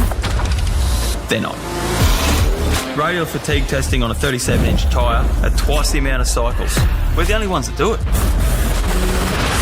Regular tensile and porosity audits, the testing procedures, second to none. Because at the end of the day, your wheel is the only thing that's keeping your tyres on the ground. So if you are serious about your pride and joy, you need a set of method race wheels. Can you afford not to? Reliable power, off-grid. At Kick-Ass, we design and engineer complete 12-volt power systems built to last. Australia's largest range of dual battery kits, lithium batteries in every size and form factor, smart DC-DC chargers, pure sine wave inverters, and innovative all-in-one systems like the Kick-Ass Power Boss. From fixed canopy builds to portable power stations, we've engineered a solution for every adventure, with professional-grade wiring and mounting hardware to tie it all together. Build it right. Build it Kick-Ass.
reckon all wheels are made the same? They're not. Radial fatigue testing on a 37-inch tyre at twice the amount of cycles. We're the only ones that do it. Regular tensile and porosity audits with testing procedures second to none. Because at the end of the day, your wheel is the only thing that's keeping your tyres on the ground. So if you are serious about your pride and joy, you need a set of Method race wheels. Can you afford not to? Reliable power off-grid. At Kick-Ass, we design and engineer complete 12-volt power systems built to last. Australia's largest range of dual battery kits, lithium batteries in every size and form factor, smart DC-DC chargers, pure sine wave inverters, and innovative all-in-one systems like the Kick-Ass Power Boss. From fixed canopy builds to portable power stations, we've engineered a solution for every adventure with professional-grade wiring and mounting hardware to tie it all together. Build it right. Build it Kick-Ass.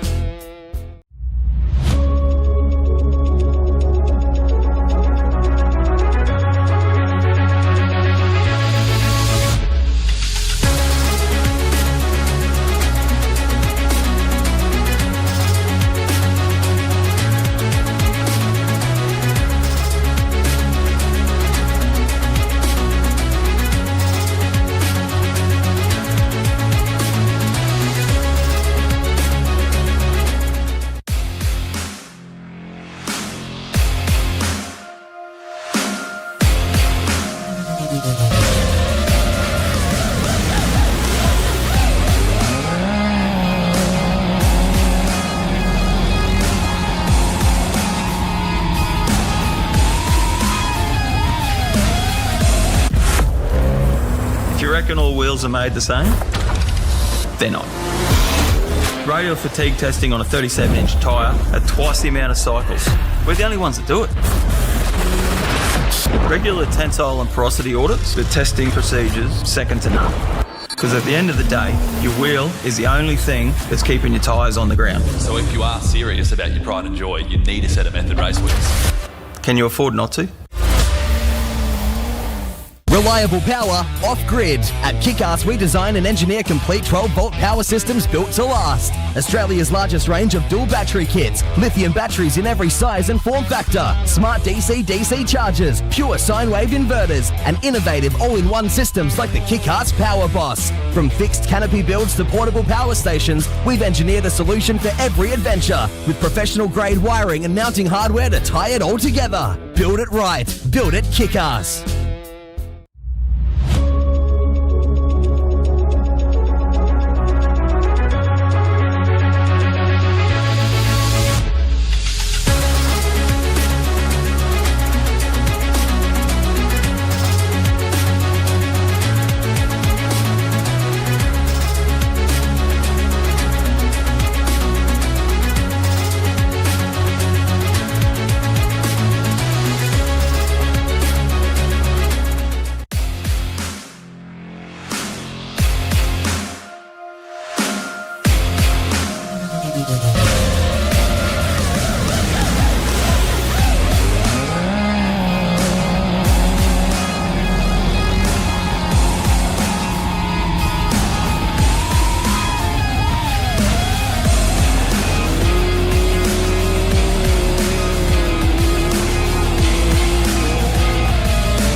reckon all wheels are made the same? They're not. Radial fatigue testing on a 37-inch tyre at twice the amount of cycles. We're the only ones that do it. Regular tensile and porosity audits, the testing procedures, second to none. Because at the end of the day, your wheel is the only thing that's keeping your tyres on the ground. So if you are serious about your pride and joy, you need a set of Method race wheels. Can you afford not to? Reliable power off-grid. At Kick-Ass, we design and engineer complete 12-volt power systems built to last. Australia's largest range of dual battery kits, lithium batteries in every size and form factor, smart DC-DC chargers, pure sine wave inverters, and innovative all-in-one systems like the Kick-Ass Power Boss. From fixed canopy builds to portable power stations, we've engineered a solution for every adventure, with professional-grade wiring and mounting hardware to tie it all together. Build it right. Build it Kick-Ass.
reckon all wheels are made the same? They're not. Radial fatigue testing on a 37-inch tyre at twice the amount of cycles. We're the only ones that do it.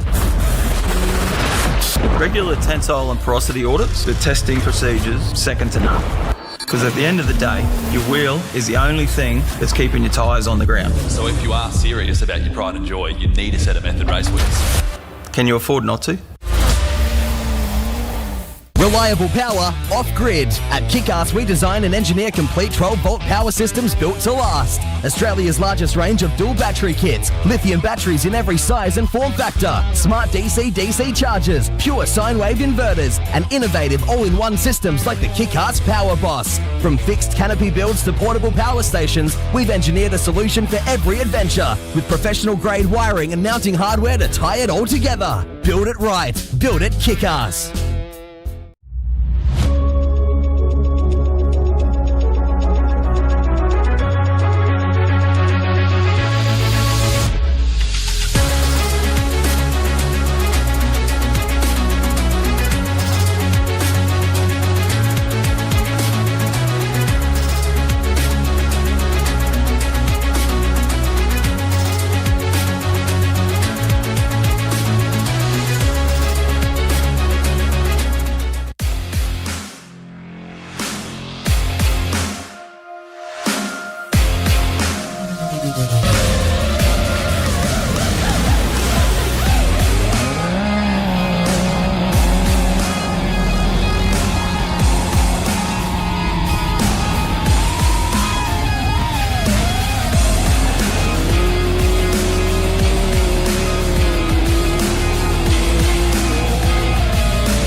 reckon all wheels are made the same? They're not. Radial fatigue testing on a 37-inch tyre at twice the amount of cycles. We're the only ones that do it. Regular tensile and porosity audits, the testing procedures, second to none. Because at the end of the day, your wheel is the only thing that's keeping your tyres on the ground. So if you are serious about your pride and joy, you need a set of Method race wheels. Can you afford not to? Reliable power off-grid. At Kick-Ass, we design and engineer complete 12-volt power systems built to last. Australia's largest range of dual battery kits, lithium batteries in every size and form factor, smart DC-DC chargers, pure sine wave inverters, and innovative all-in-one systems like the Kick-Ass Power Boss. From fixed canopy builds to portable power stations, we've engineered a solution for every adventure with professional-grade wiring and mounting hardware to tie it all together. Build it right. Build it Kick-Ass.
reckon all wheels are made the same? They're not. Radial fatigue testing on a 37-inch tyre at twice the amount of cycles. We're the only ones that do it. Regular tensile and porosity audits, the testing procedures, second to none. Because at the end of the day, your wheel is the only thing that's keeping your tyres on the ground. So if you are serious about your pride and joy, you need a set of Method race wheels. Can you afford not to? Reliable power off-grid. At Kick-Ass, we design and engineer complete 12-volt power systems built to last. Australia's largest range of dual battery kits, lithium batteries in every size and form factor, smart DC-DC chargers, pure sine wave inverters, and innovative all-in-one systems like the Kick-Ass Power Boss. From fixed canopy builds to portable power stations, we've engineered a solution for every adventure with professional-grade wiring and mounting hardware to tie it all together. Build it right. Build it Kick-Ass.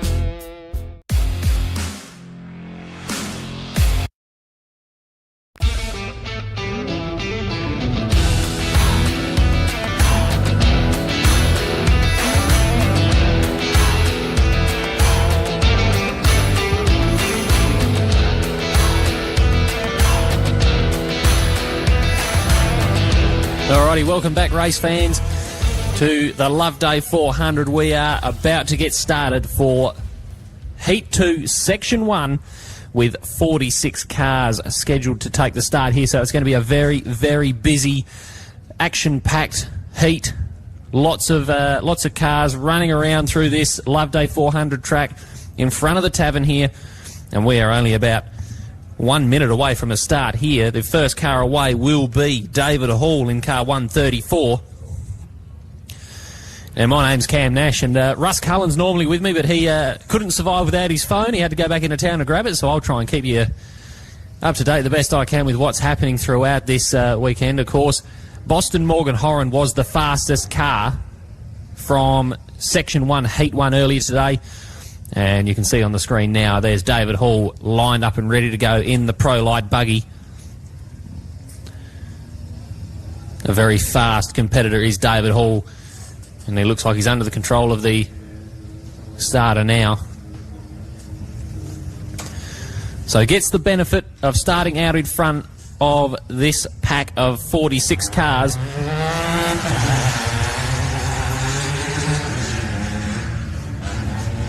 And David Hall is going to get underway. So the 134 with 2 laps ahead here for Section 1 of the Loveday 400. Now, we haven't had too much dust in front of the tavern area here throughout this morning's racing.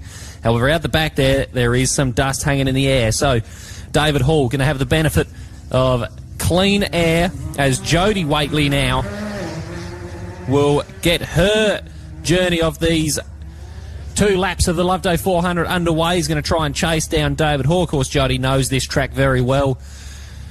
So look for her to make a move in the side-by-side and see where she sits in the side-by-side class overall. Of course, we've got to combine the times from Section 1, Heat 1 and this Section 1, Heat 2 at the end of these 2 laps. Now, here's one to watch.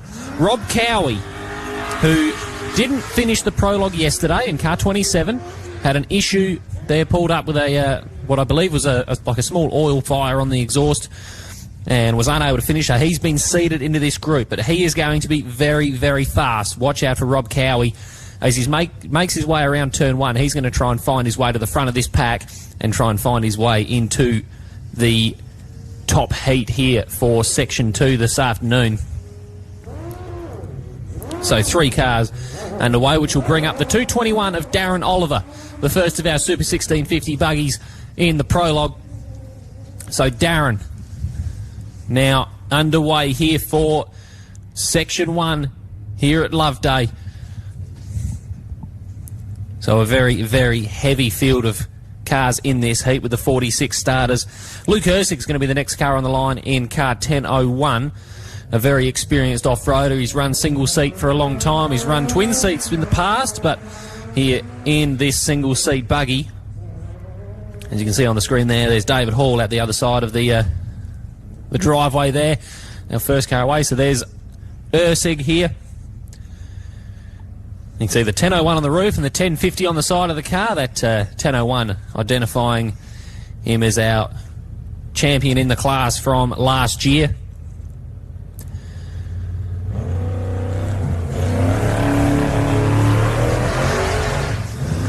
So Dave Hall on the screen there as the first of our trucks for this heat. Now Andrew Commons getting underway, the 467 entry, the white West Lime truck.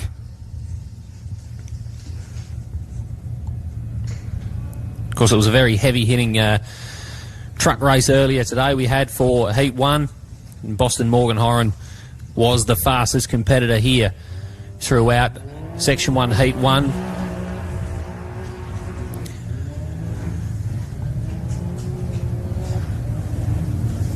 You see those whoops in that corner as Commons negotiates and moves on to the straight down the back of the tavern there.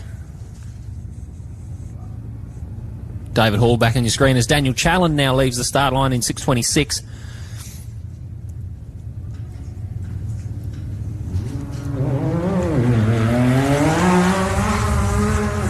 And Logan Gill in 644. Also getting underway now. Now we're going to try and keep you up to date with all of our times as the cars come back through to complete lap 1. But in the meantime, we get to enjoy this incredible footage that the team have been able to capture here. Our drones flying out the back and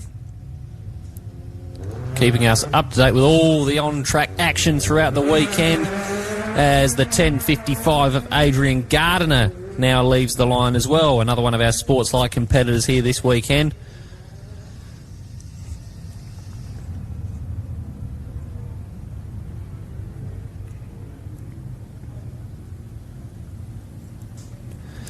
Pretty happy with their day yesterday in the prologue to get themselves in this position here.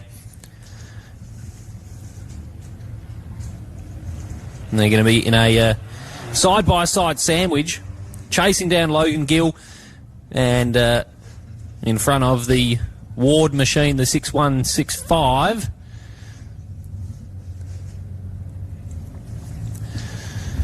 So as Ward negotiates turn one on this Loveday 400 lap, we turn our attention to the 6121. This is Craig Lowndes. So Lowndes in the off-road scene. Of course, he's been running that production four-wheel drive car, but now in the Can-Am. So Craig Lowndes, who after having issues in the prologue yesterday ended up being seated, is going to try and make his way through this pack. He's done a lot of passing in his motorsport career, and he's going to want to try and find his way to the front of this pack of cars.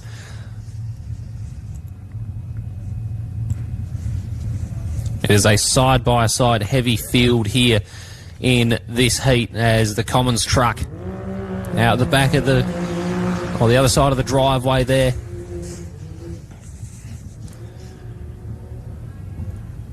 So Jeff Brennan in the 623 also underway now.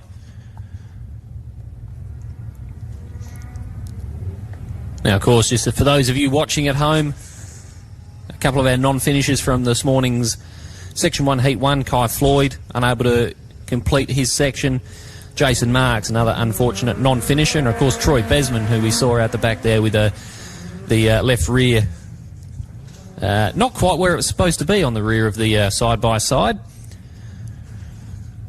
As the 1074 of David Adams gets underway here at Loveday in front of the tavern. And David's run here for a few years now. He knows this track rather well. So look for David to make some moves throughout this section, try and find his way through this pack. And how cool's that shot?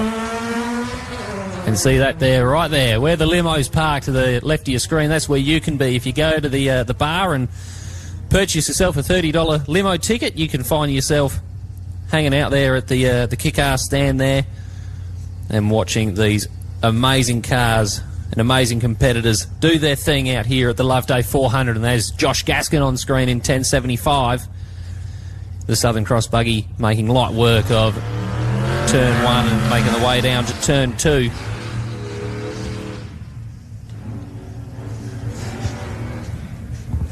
The 55 on screen of Paul Nappy.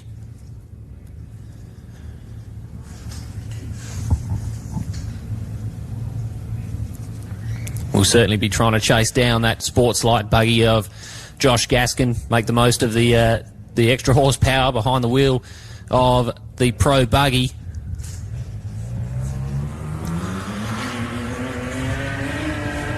And there's Darren Oliver on screen now,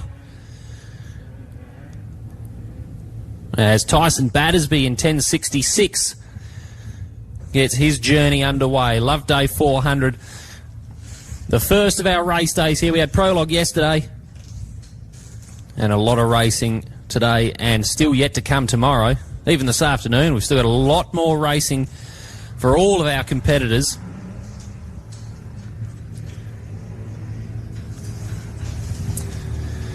As the Heaslip 999 car underway, the ex-Trevor Copeland machine. This car's been around in off-road racing for a very, very long time.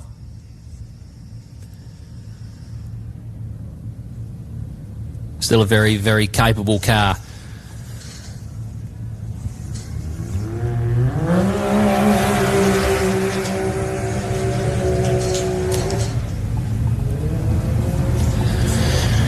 So, folks, just a reminder that Russ Cullen's also going to be joining me in the commentary box here shortly. He just needed to run back into town and grab his phone. He left there this morning, so he'll be back very shortly. As Jamie Harrison in 6:39 tackles turn 1 here at the Loveday 400. And look at that view. Big shout out to our drone pilots this weekend, doing a fantastic job capturing all this footage for us that we get to really enjoy. Now on the screen now, that's Brenton Galash in car number 60. Now Brenton's a very, very consistent operator in this car. He's very consistent, very fast, and he's always there at the end of the weekend. I've done a great job getting to a lot of races this year as Galash. Is not too far behind car 60. 403. Nick Burt gets underway. Where's Rob Cowie on screen now? I apologise. So there's Burt in the rush truck. Another consistent driver is Nick Burt. Always there or thereabouts at the end of the weekend. Has got quite a bit of reliability in this package as Rob Cowie in car 27. The one I'm expecting to fight his way through to the front of this pack. And look out, here's Russ, he's back in the house. He's got his phone. He's back and he's ready.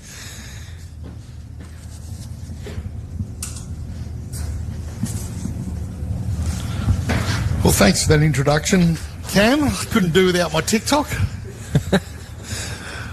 Well, as Ashley Foote gets underway, there's Dave Hall on screen now. So you haven't missed too much here, Russ. It's just been all the cars getting underway. No, I certainly haven't. I was out there trackside watching a few of the cars blast by, which was pretty cool.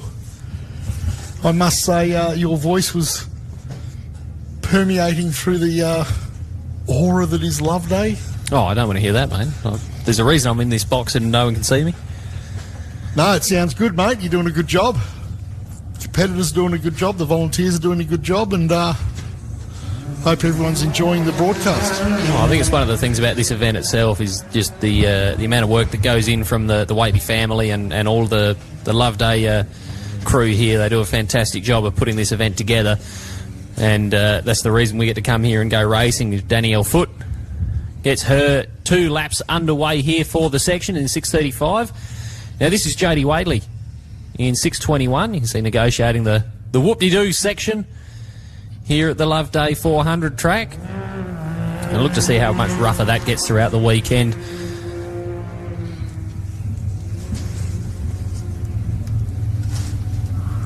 That'll be the 6:149 Kyle Reid.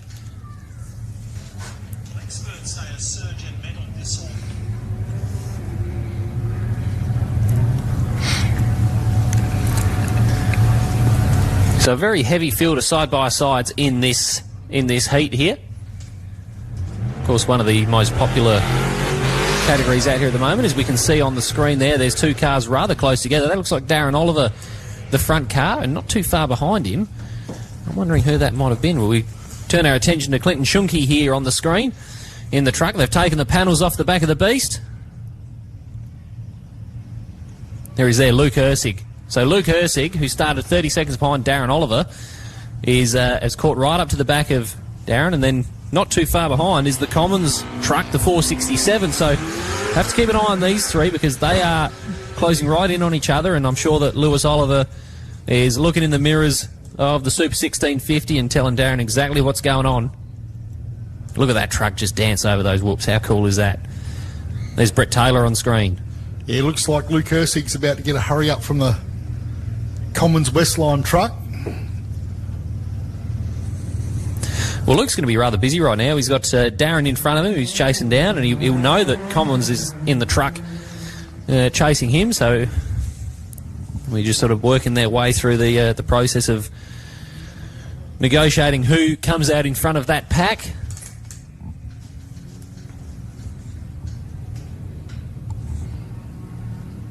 So this is a 665 of Kane Nollis. And there it is there. Another battle for you. There's Rob Cowie chasing down David Hall. So David Hall was the first car away for this heat. Rob Cowie started in 3rd, but of course with his unfortunate DNF in the prologue yesterday, we always knew he was going to fight his way through to the front of this pack. And David Hall, we're looking in the mirrors for the 27 as Mick Parham in 4:45 underway. The turbo truck. What's your opinion here, Russ? Is a turbo truck something that you really, really like, or you're a V8 truck guy? Oh, V8 truck, mate. You know, nothing like the sound of a V8. I get the engineering and I get the concept behind the turbo truck, the lighter front end and good power. But yeah, I just feel like a truck's got to have that banger under the bonnet. Yeah, that loud thumping sound that just gets every off-roader excited. 6:169 of Jesse Manderick. Another one of our Polaris competitors here.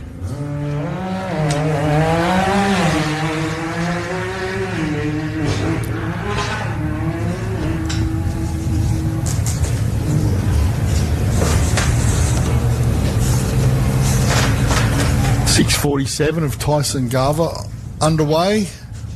Hopefully we cross back to that battle. Rob Cowie really, really asserting his ascendancy on this heat too. There's Adrian Gardner out the back there as Paul Tuck Lee gets off the line.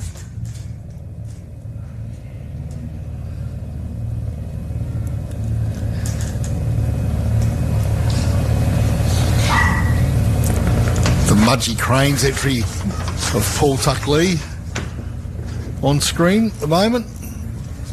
Paul Tuck Lee, very well travelled competitor, does a lot of the AORC events. Well, he's been at this event for the last few years. I think every year I've been here, he's been in attendance as well. So, West Australian Matt Deck off the line. Now, this crew had an issue yesterday. I believe they were seeded into this position. Broke a ball joint, is my understanding. And that was in the reconnaissance. That was prologue? I reckon it was prologue reconnaissance. Yeah, so I reckon that was the car that got towed back in. We were standing outside. We weren't... Oh, here you go. Luke Ersig's made the pass on Darren Oliver there. You can see Darren in the dust of the Ersig machine now. And not too far behind is the Commons truck. And this is Matt Way in 866. First race for this truck.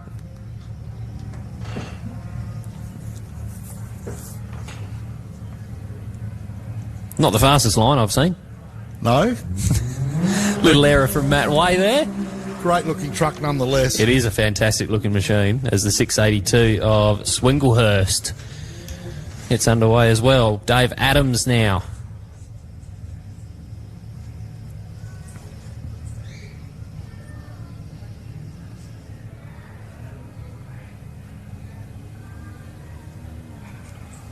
The SM Swinglehurst Motorsport entry, Kate Swinglehurst, underway. She disappears out of screen. Class 2 off the line, the 244. The Gwynns.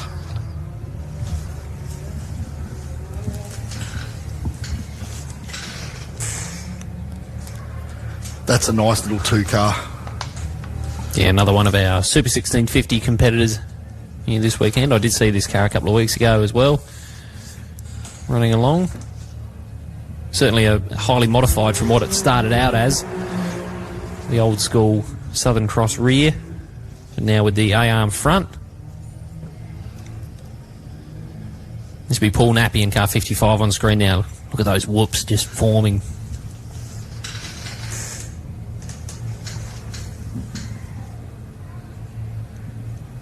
I reckon that'll be Jack Livingston on screen, 6138. So we've had quite a lot of cars leave the line now, but still quite a lot to go.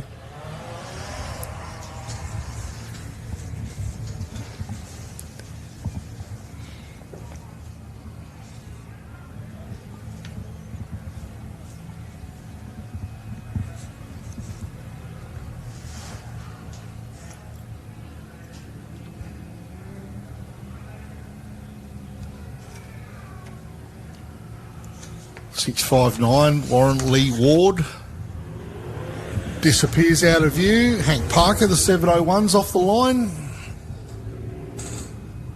Nice shot down the barrel of that whoop section there. Hank Parker's underway. Well, it actually, It actually handles that first jump really nicely, doesn't it? They've done a good job of getting this car to where it sits at the moment.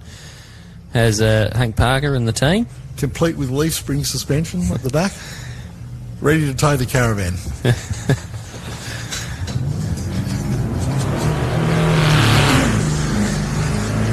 In the DeBrenny entry, Dennis DeBrenny, 5:47, hot on the heels of the 7:01 of Hank Parker. So bit of a tin top battle we got to keep an eye on. yes, DeBrenny and Parker. DeBrenny and Parker. Oh no, that's not good news. That looks like the Commons truck. Doesn't seem to be on the racetrack. Looks like they're getting an escort back into the pits here.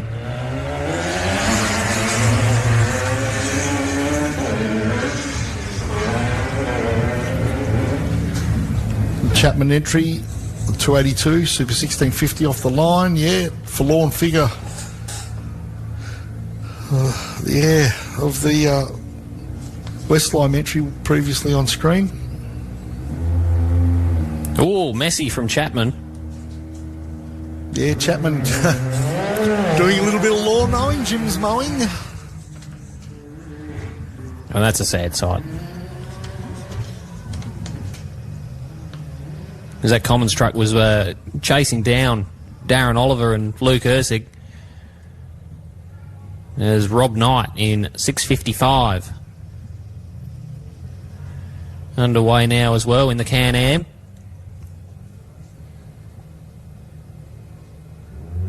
I reckon one of the most underrated things in off-road racing is like a switchback. When you can turn around and you can see your fellow competitors when they're coming back towards you and you're going away from them. You look to your left, look to your right. Switchback on a racetrack. Steve Dennis in 690. Only a handful of competitors awaiting starters' orders. Yeah, look, it's something we try to incorporate into our tracks back in West Australia. A few switchbacks. It allows passing opportunities and etiquette opportunities, allows the competitor being passed to demonstrate good etiquette by way of seeing the car behind them and letting them through.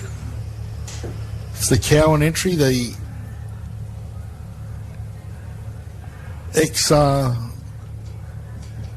Sebastian and Nick Jennings 80 Series Cruiser there.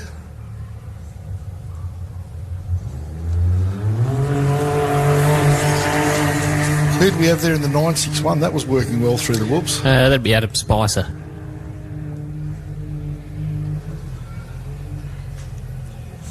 The first of the Stevens off the line. Thomas Stevens in 606. So based on my list here, mate, we should have two more cars left to start this heat, this section. We patiently wait for our cars to make their way back towards us. And we get a lap time as the 2:35 of Clay Agnew underway now. They apparently they had a small rollover yesterday in the prologue.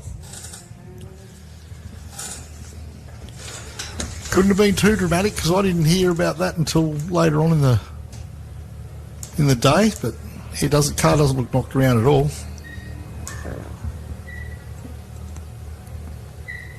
Obviously an Alice Springs connection there. It sounds like Tom Stevens has got his side-by-side away.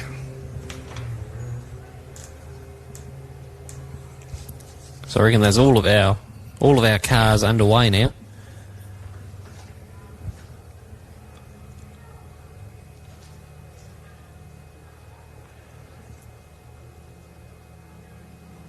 The 660 CTS entry of Toby Stevens. There's a for sale sign on that car too. Yes, I was about to say, up for sale.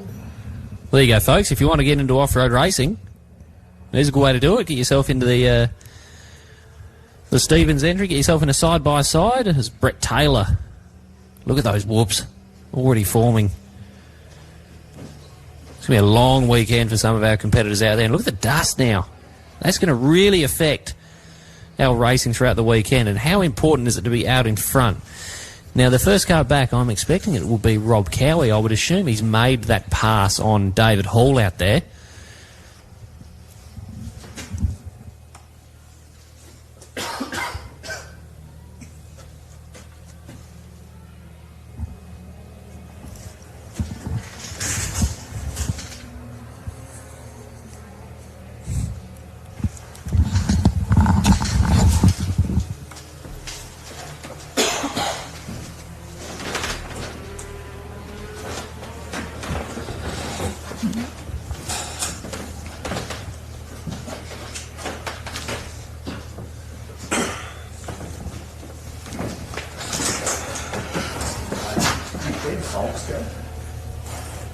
He's in the other heat. Great shot of Kane Nolis there, going through the whoops.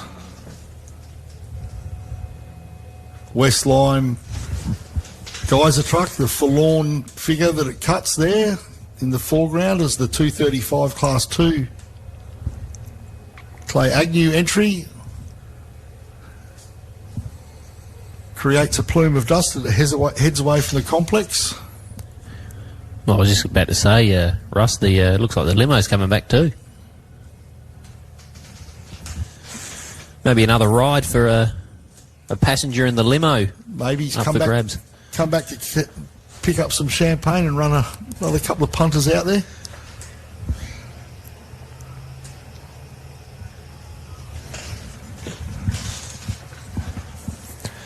Adam Spicer looks like he's getting on with business.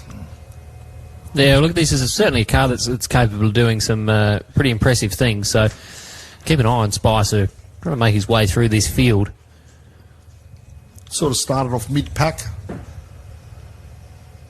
Got it all to do ahead of him. Well, it looks like it's going to get harder and harder to pass out here, though. This dust getting heavier and heavier at back sections, especially. Of course, all of our crews this morning have taken the top layer of soil off the track. And here you go. Looks like a pass on Clay Agnew. Looks like he's going to make the pass on Thomas Stevens here. And there you go. I think the Stevens machine identifying that Agnew is in the mirrors and just buttoning off the throttle a little bit to let Agnew go by. Yeah, good, clean bit of racing there. Well, there's a long way to go. There's no point getting too stuck into a bit of a battle. And, of course, with the rules of this sport, if you do get caught, you know, it is expected that you allow your fellow competitor by. Here comes Rob Cowie. So he's making his way back towards the tavern now in front of us here. And, of course, he was the third car away, but he was seeded into this position. And you've got to fully expect that he'll make his way into the top heat with the speed that he's going to be showing in this car. I wasn't going to admit it, Russ, but I have to now. There's obviously, he was my tip for the prologue win. And, of course, having the DNF means he's fallen down into this heat. Of course, it's going to make it very tough for him to get through to the top pack of cars here. Obviously, he's been negotiating this track after we've had 32 cars run around it twice this morning, so the track's going to be a little bit rougher for him than it was for the first few cars away today.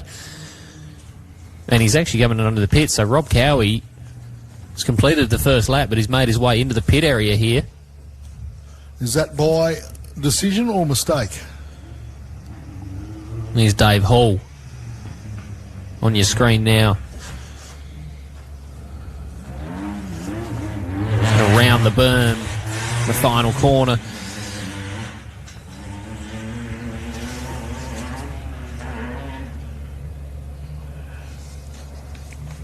We'll get some lap times for you here, folks, as I'll try and work out the machine.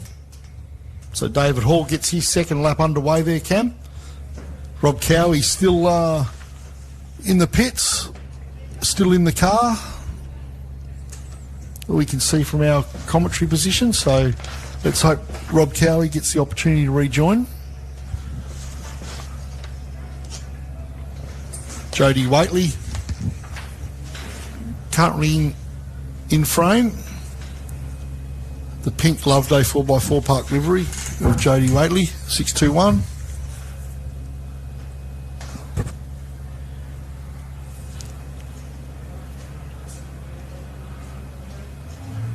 How good are you at driving these iPads, Russ? Not good. We're in a bit of trouble then, I reckon. And Rob Cowie rejoins the field. So Rob Cowie had a little bit of a pause in the pits. Luke Ursig looks like he's on a good number. Driving way, way better than his father ever could. I wonder if Ben's listening into this as that looks like Matt Way, I reckon, out the back there. Is that the Swinglehurst entry in front? Well, Matt Way started in front of Kate Swinglehurst, so if Swinglehurst has managed to catch and pass Matt, Might be what we're seeing right here on the live feed. Of course, the crew that have put this live feed together doing a fantastic job to make this all happen. As we follow Darren Oliver here with the drone. Now, I'm going to try and find some live times for you here, folks, but I'll tell you what, me and iPads do not mix. Or this is a Samsung, this one, Russ. Are you any better with Samsungs? No. We might need some assistance from the timekeepers in a second, but in the meantime, Darren Oliver in the 2:21 entry. Pretty happy with their prologue. They were 34th after prologue yesterday. And that looks like Logan Gill. So Logan Gill's made up a few places, unless he's had retirements in front of him. Yeah, well, it looks like he's caught right up to the back of the front few cars here. It's a very good drive from Logan Gill, making his way forward. One thing I've always found interesting, Russ, and something to probably consider, is the fact that there's a lot of crews out there that they settle into their racing through a longer section. The prologue doesn't suit them. There's obviously some very good drivers out there in the prologue that can get behind the wheel of a car straight away and go right to the front. Then there's others that just sort of need to work into their, or slowly go into their work throughout the weekend. There's Daniel Challen on the screen now as well in the 626.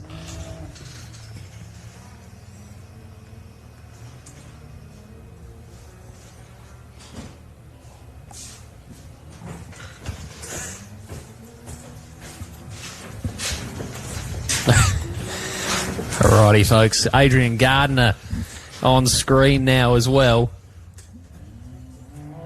Daniel Challen makes the final turn under the timing loop. Great shot at Adrian Gardner. Adrian Gardner, is it? Yeah, Adrian Gardner in the 10.55. In the 10.55. Around that corner that His 21st birthday today. was tough for our competitors yesterday in the prologue.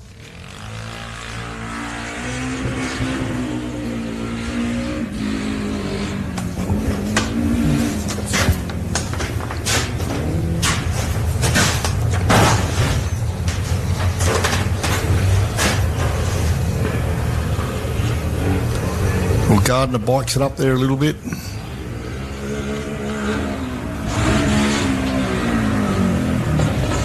Got an exhaust issue by the sounds of Yeah, it things. doesn't sound too healthy, this Gardner machine. But he's going to continue on. Well, that sounds horrible. Yeah, it sounds more like a motorbike now, doesn't it? All right, some lap times for you, mate.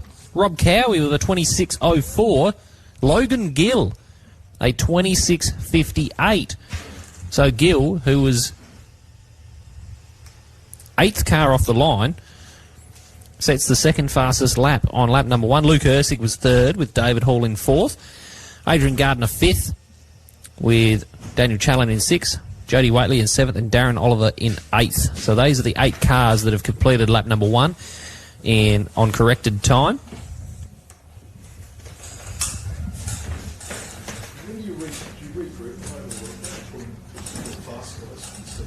So these are the 6.165 on the screen now. As we've got plenty of action coming in here in front of the tavern. There's Steve Dennis out the back, but there is a bit of a side-by-side battle here.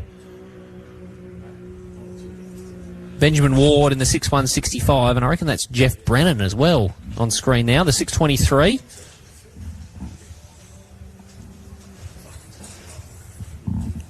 So Brennan,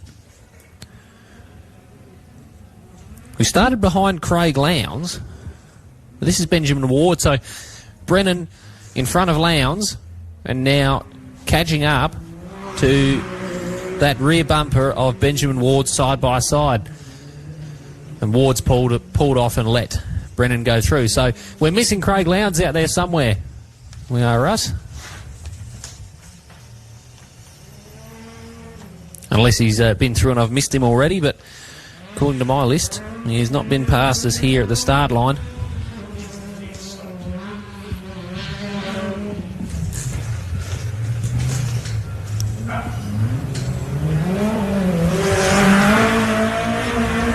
You can see there, Clay Agnew's made the pass on Richard Cowan.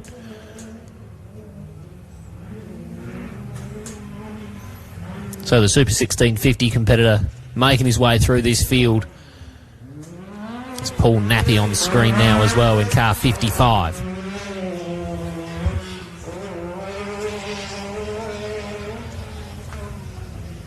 Yeah, West Australian there, Paul Nappy, 55 on screen. Kalgoorlie local. Of course, Kalgoorlie our next round, but we've got to get this one out of the way. Kalgoorlie being the penultimate round of the AORC, the final round. Of course, our points score is going to be very interesting after this weekend as well. Obviously, Russ with the late withdrawal of the Bentley team. Yes, absolutely. That throws a little bit of points chaos up in the air, and I don't think Kalgoorlie will be a dead rubber, so be interesting to see who gets the chocolates this weekend. Not even halfway through the weekend. Paul Nappy's across the line. Looks like one of the Stevens cars there in shot. Yeah, it's the 606. That'll be Thomas Stevens. And this is the 1066 of Tyson Battersby.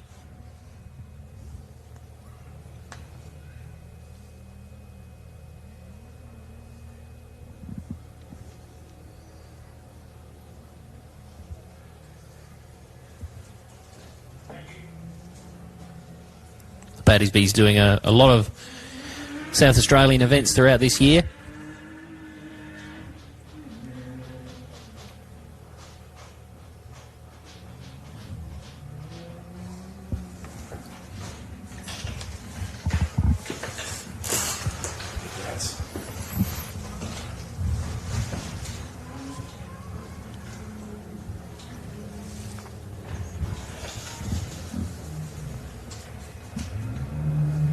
So Battersby in the 1066 car, delicately around that last turn, through the timing loop.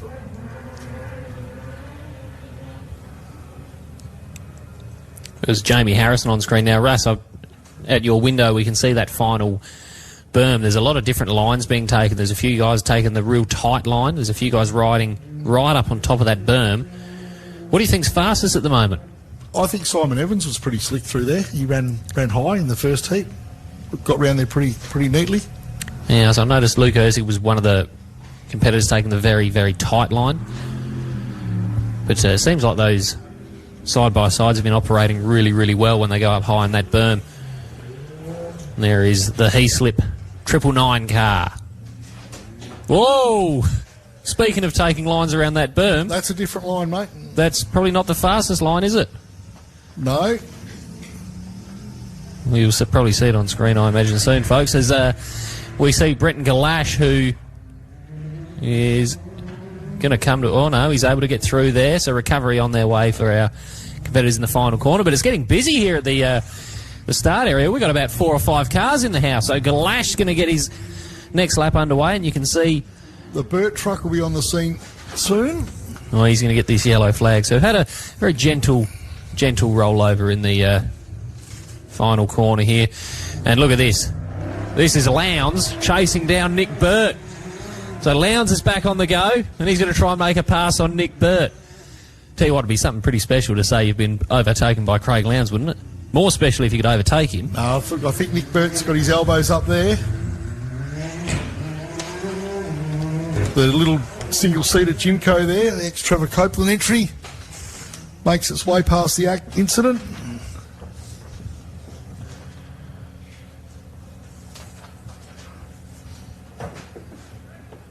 Yes, we've been waiting for someone to bike it, or worse still. Some would say better still, but worse still. Put it on its side. Very light roll. Everyone's safe and well, and they'll get underway in just a moment, I think. Extremely gentle rollover.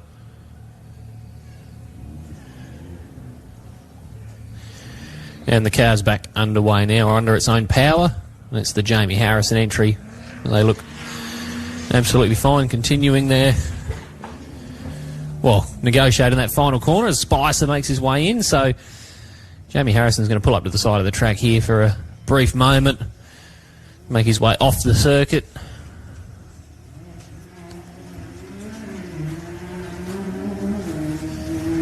There's Kyle Reid on screen now as well.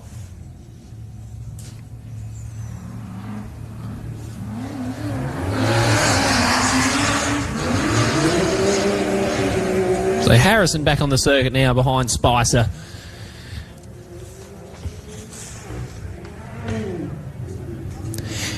Now, of course, it was mentioned yesterday, Russ, about the one of the awards that they've got here, the Turtle Award. That's not up for the Turtle Award because I believe it's on its side.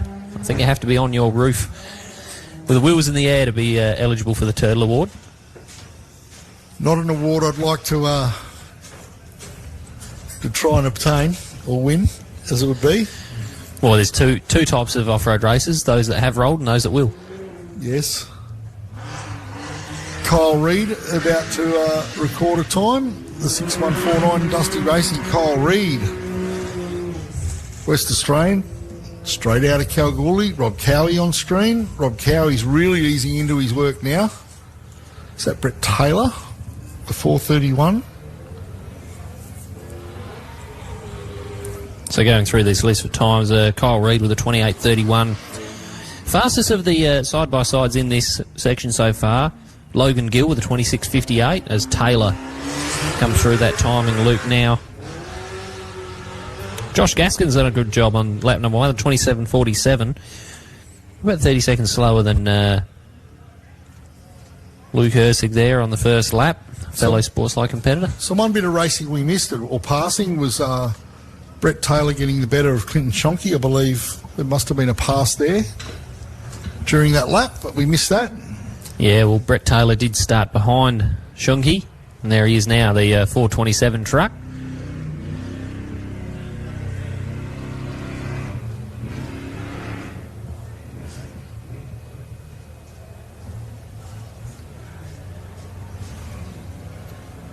Yeah, Jamie Harrison putting it on its side on the last corner, providing a fair bit of entertainment there for everyone, Cam. Yeah, right in front of the tavern.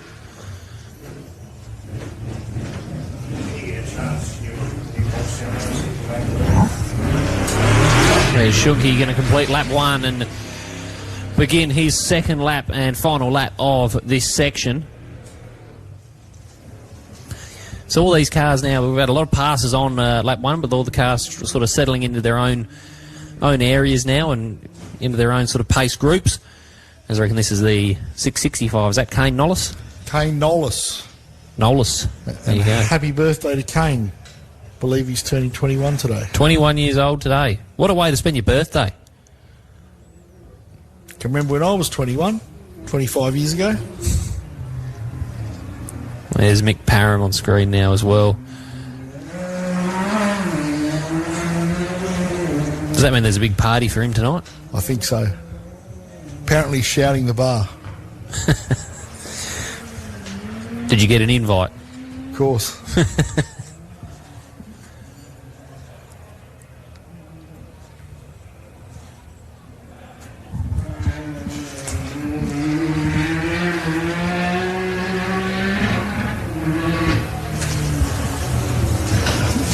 This 445 of Michael Parham, is he a local there, Cam? Yeah, they race locally. They've been behind the wheel of a side-by-side for many years. As the first wheel behind the first season behind the wheel of this truck. Have they built this or bought this? No, they bought this car. It's the next John Smith car. So John Smith, or the Doc as he's officially known, sold this car to Mick Parham, and I reckon this is their second. I could be mistaken, but this is their second event in this car. So still getting used to the package and how it operates. Obviously very different to the side-by-side they were competing in.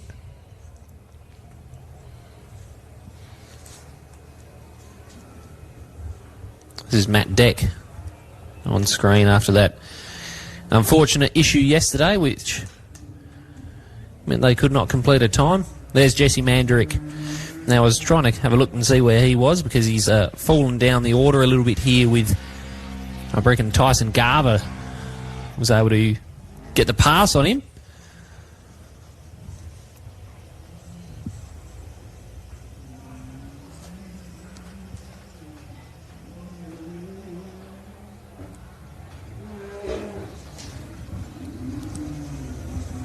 Well, I could be mistaken because it's Matt Deck in 6-1-2. Matt Deck and Kira Galea across the line out of West Australia, the 6-1-2. So Matt Deck started about 2 minutes behind Jesse Mandarick. So we'll be looking to make the pass on the fellow side-by-side competitor very shortly through this lap.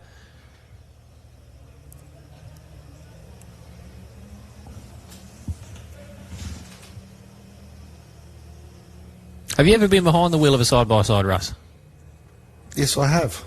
What did you think? It was interesting because I did it in Moab in California, in America, Nevada, Arizona, Utah. Yeah, Moab.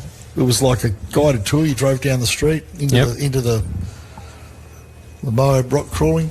Pretty interesting. It's amazing what they all do on those rocks because the rocks are like sandpaper. Would you believe? Like when you hop out and rub they sort of say to you, here, everyone hop out and scratch around the rocks, and you unbelievable amount of grip. Very capable car, mind you. So it wasn't really a racy situation. It was more of a recreational sortie. Just a bit of a tour.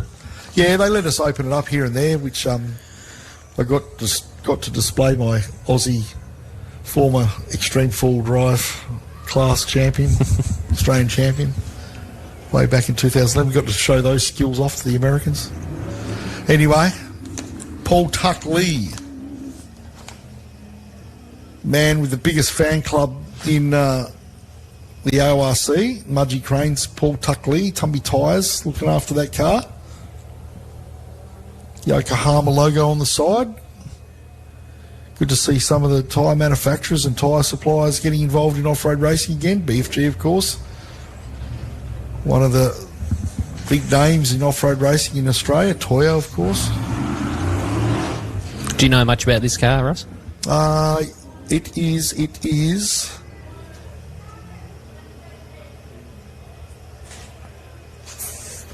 was. I think it's half a Southern Cross, perhaps half an Element. This one, or is that the Schmocker vehicle? Nah, that's the Schmocker cars. The Element Southern Cross. He always keeps it as neat as a pin, and he turns up to every race known to man. Which is a big effort in itself. That's terrific. Yeah, hats off to Paul Tuck Lee. The Swinglehurst side by side.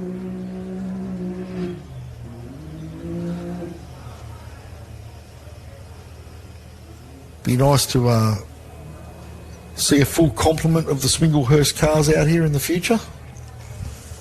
But of course, Kate, enthusiastic in her racing of the side by side, is here today.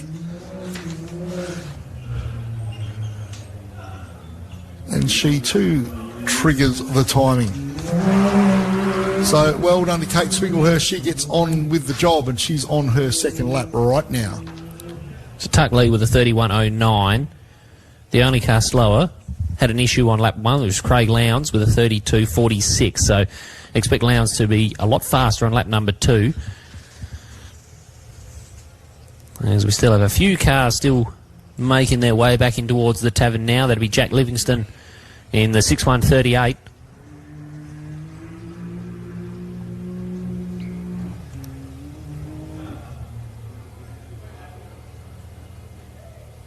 There's Matt Way on screen in 8.66.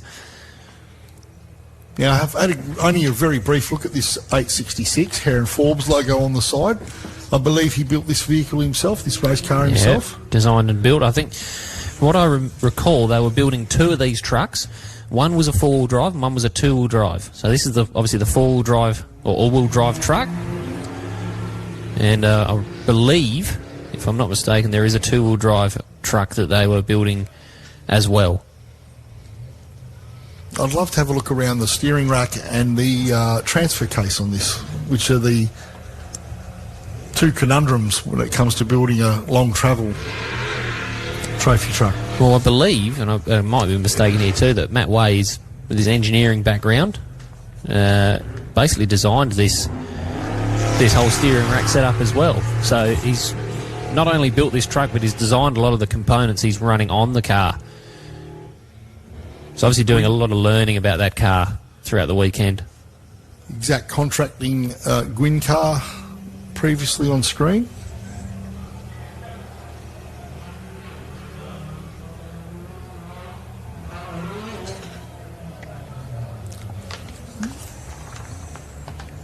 So Chelsea and Bernie win. Start their second lap. I reckon they're catching time on Matt Way as well. They started a minute behind Matt. So Matt with a 32.49.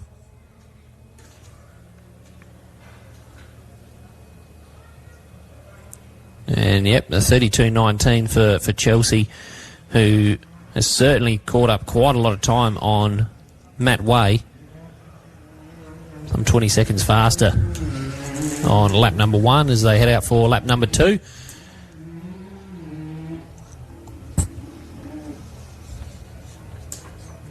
This is Josh Chapman, 282. Extremely small wheelbase on this car. It's going to make things a little bit interesting in some of the corners here.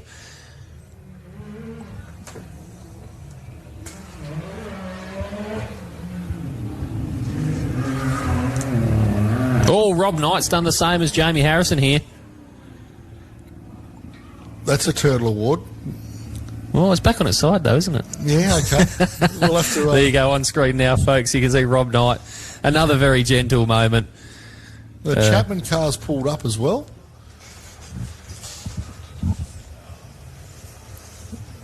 Yeah, so Josh Chapman's pulled off in the centre of the Tavernier. It's all going on. We've got recovery crews hard at work. And there's that Warren Ward in 6.59 who's going to be the first on scene. So a couple of cars already been caught out by this. When you call it the final corner or the first corner, it's the first corner after the timing loop.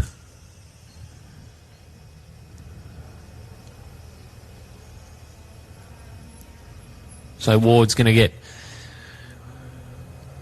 ushered through this little shortcut here just to clear the incident and continue on his way. Or as I reckon I can see the... Which car would that be out there? Might be the Clay Agnew machine out the back. Side by side on screen at the moment as well.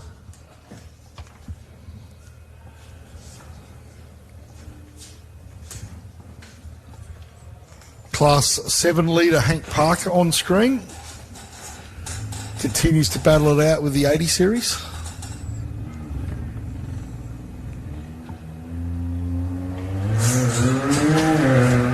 So Rob Knight's going to continue on his way. Looks like Josh Chapman's out of the car there. Or is that the Navigator? I reckon this is in a left-hand drive car.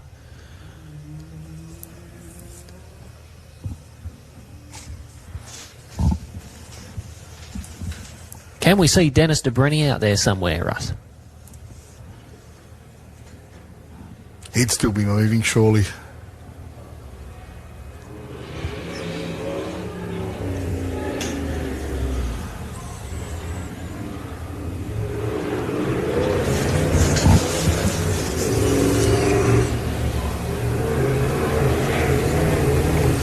So Hank Parker gets on with his second lap. Steve Dennis on screen, the 690. Not too far away from our timing. And it may well be Clay Agnew with the lights ablaze on his way back to us.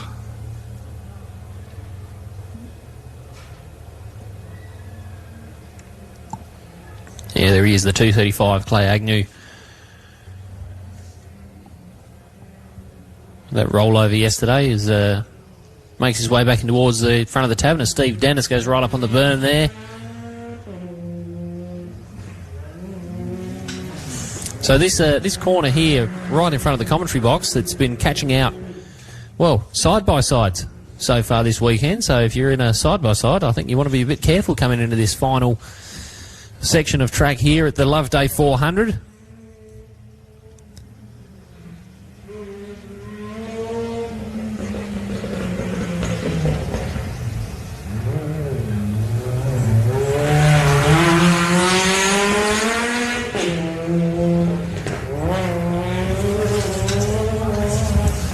The 235, the Agnew entry underway. Rob Cowie. Yeah, well. On a charge. You can see in front of us here, so David Hall, who was the first car away He was passed by Rob Cowie. But of course, Rob came into the pits after the first lap. So David Hall was able to get back in front of the Pro Buggy competitor. Supposed to be a relatively smooth sailing section for David Hall. And Rob Cowie having lost a little bit of time in the pits there. But David Hall across the line now. The first car to complete 2 laps here for Section 1, Heat 2. So the Move Yourself 27 of Rob Cowie completes his 2 laps. The 80 series. About to finish his first lap. And might I add, driving quite well is the Cowan entry. Is it Richard Cowan behind the wheel of that car? Yeah, it is Richard. Rob Cowie with a 54.01 overall time, and David Hall with a 54.43. So Dave Hall went 1 second faster on his second lap than his first. So consistent times for... Oh, the 80 series comes in hot, but makes... yeah, made light work of it in the end. Light work of that corner. I was a little bit concerned there. I thought we were going to have another victim of the final corner here. Is this Jesse Mandarick on the screen, I reckon? 6169 is... there is Cowan. Bouncing around. Giving that front diff a real workout, isn't he? Well, why not? It's off-road racing. Oh, a bit sideways, and yeah. There's been a few cars that have been caught out there. The Stevens entry, is that Tom Stevens? Yeah, it is Tom Stevens. He runs high on the berm. I reckon that seems to be the... He has a good intuition to the corner. Well, the ones that have been running sort of down in the corner have been the ones that have been caught out. Yeah, high on that berm, it's not so bad. Luke Ursig is in the house. Yeah, it's a very good drive from Luke as well, with a 27.09 on his final lap. So faster than David Hall overall. So very, very good drive from Luke Ursig with a 54.25 overall time. David Hall was a 54.43. Looks like Logan Gill.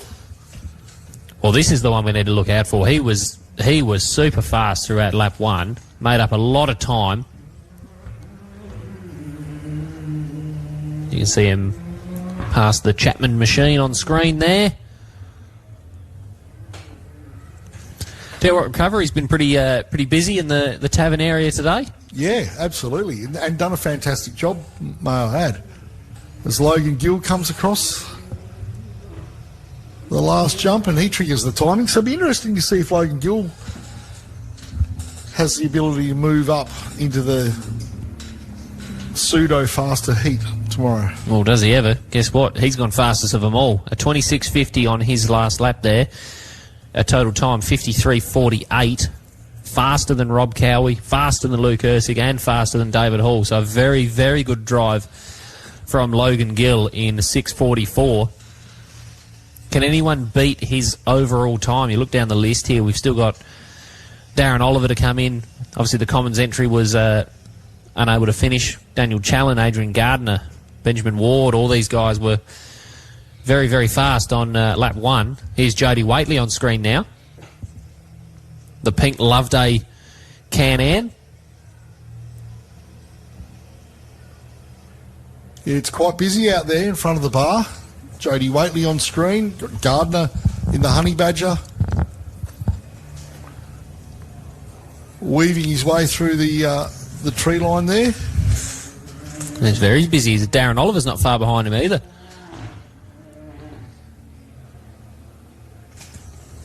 And they are all on their final lap. Yeah, all coming in to complete Section 1.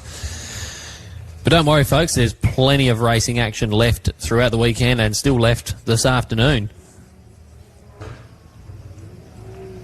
It's a 400-kilometre race, and we've barely scratched the surface of the distance we're running through this weekend.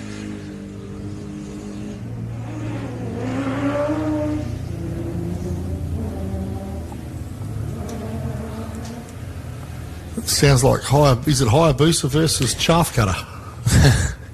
Well, it's definitely Hayabusa. It doesn't sound very healthy, that Gardner machine, does it? No, just an exhaust issue, I'd say. It's not the sound you want to listen to for the whole weekend, No, though. not at all. I think they'll hit the hot area as soon as possible. They've actually been chasing a misfire in car 221 as well with the last couple of events. And they were hoping they'd had it sorted for the weekend, but of course getting out here and actually giving it the full run is the only way to really figure out whether you've sorted out these issues or not. I reckon they basically changed everything they could in that car. And they had one more part left to go. They had a fuel pump. So they changed the fuel pump out. And hoping that fixed the issue as there's the 6138 of Livingston on our screens. Yeah, and of course the Westline boys will be a bit disappointed with how the Geyser truck performed today, because they were chasing a few handling issues. And I think a bit of track time would have done them the world of good. It is the best way to learn about your equipment, isn't it? So Andrew Commons and Anthony Cook, hopefully they can get back out there this afternoon. Build up a bit of knowledge on why perhaps they're chasing the handling of that car a little bit. Of course, Nick Commons did a fantastic job in Heat 1, so if ever a man was going to stay in the fight, it's Nick Commons. So the Brenthal truck's in the hunt out of the West Lime stables. Well, you say he's still in the hunt, and of course off-road racing's become more of a sprint race in the last few years than reliability, but it's still so important. You can see a lot of our cars that have dropped out of the running on throughout Saturday's section. Is that Jeff Brennan across the line there? Yeah, it is Brennan. 623. The 1075 of Josh Gaskin on screen now. He's been in the navigator seat for the last couple of years, but back behind the wheel of his own car. He's had this car for a few years now, or numerous years now. But it was parked in the shed for a little while.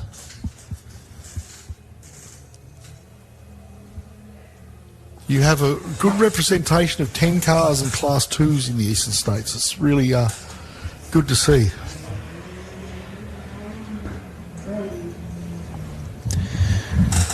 I think from a local sort of local off-road scene, there's a lot more Class 10s now than there were even a couple of years ago. See the introduction of the sports light class, a lot of the Super 1650 guys went up into the sports lights.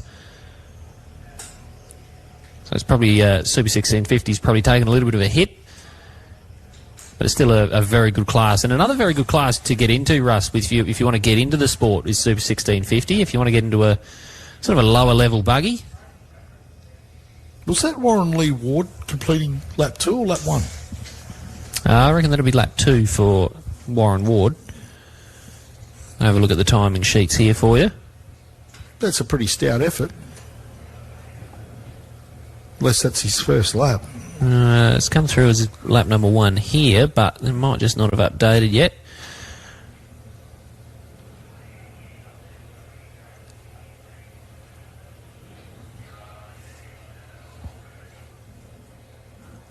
Benjamin Ward just completed the lap. Okay, yep.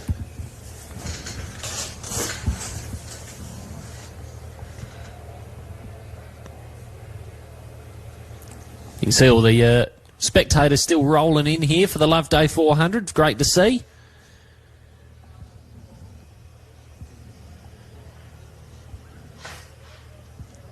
Oh, we got a battle out the back there. I reckon that is car number 60 of Brenton Galash, who must have had an issue on his first lap, because I reckon he is still on lap number 1, so he's going to try and fight his way through this field. He's still got one to go as far as I can see on my my list here. And that's one of the Foot cars. I reckon that'll be Ashley Foot in 638. The green light bar on the front of the side-by-side. Oh, there's Daniel Challen in 6.26. That's not how you want your race to go. Working on the back of the side-by-side. Recovery there at the scene.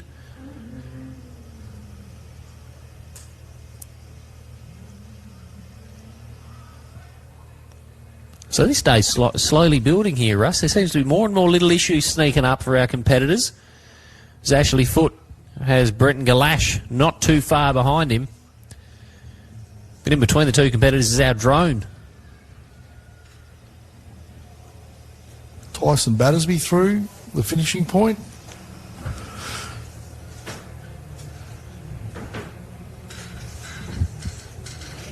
Looks like the Foote entry has gone across the line with time to spare in front of Galash, so they're not interfering with each other's progress at all.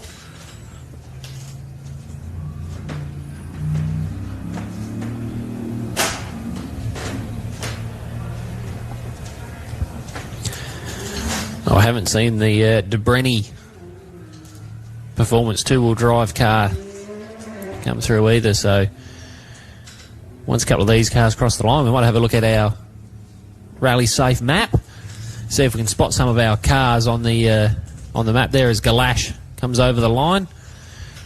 Now, I may have just missed Galash, but he's coming to the pits here. Yeah, his first lap is 28.20. So definitely just missed him. Nick Burt just about to come through the finishing point. Hank Parker on screen. Nick Burt, the 403. BC 4x4 livery. Kumai tyre entry of Burt. So Galash with the 28.24. So no problems for Galash. It was just me missing him come through our start line here. 4 seconds slower than his first lap of the day. Nick Burt across the line. 4.03. See Hank Parker out there on the... He's a smooth mover, Hank Parker. Look at him go.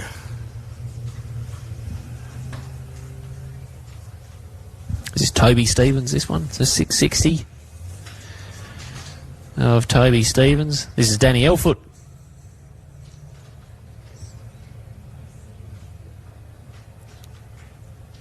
So it's Cy Heaslip in the 999? Well, I believe it's Cy. Normally it's entered as Cy Brian Heaslip. So unless he's got a son named Brian, I'm going to hazard a guess that this is Cy driving the car.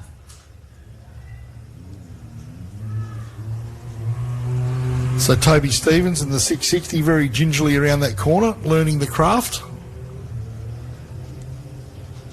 Well done to Toby.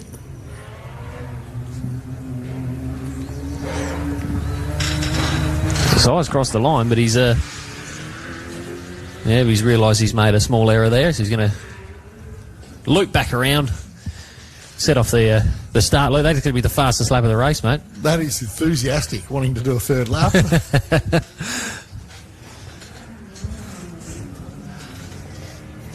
Let him go, unleash him. Brett Taylor, the 431. I think that might have been Danielle Foote there, was it? Yeah, that's Danielle Foote across the line. Brett Taylor not too far behind. So Brett Taylor's made up some time on the Foote entry.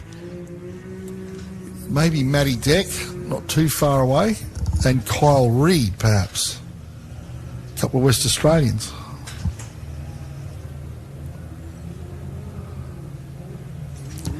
So, Russ, you've raced this track before? Love it, mate.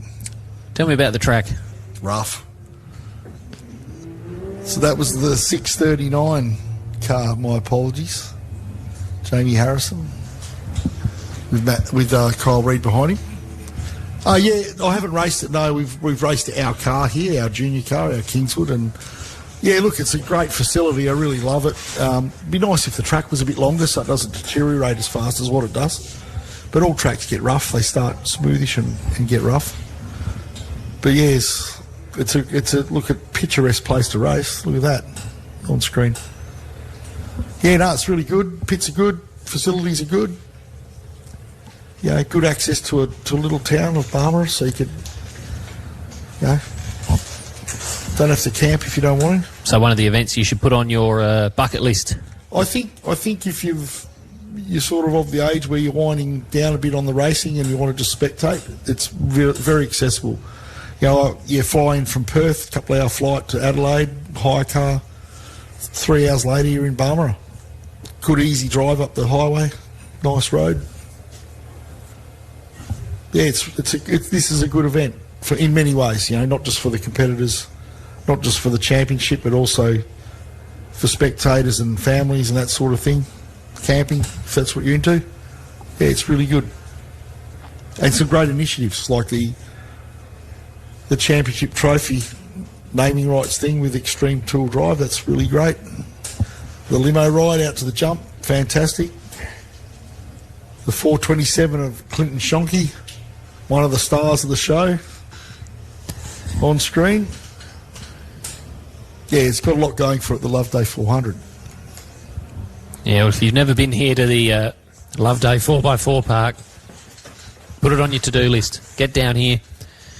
Whether it's for the Loveday 400 or whether it's for the adventure park itself, certainly put that on your to-do list. Get down here and enjoy what this place has to offer. It's a fantastic, fantastic venue. We've got a lot of cars coming back in towards us now.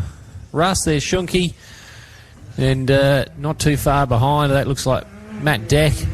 That'd be Craig Lowndes, is it? In the 6-1-21 it is. There's Lowndesy.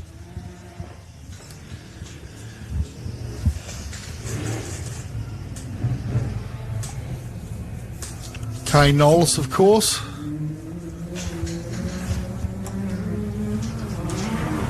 Not too far away.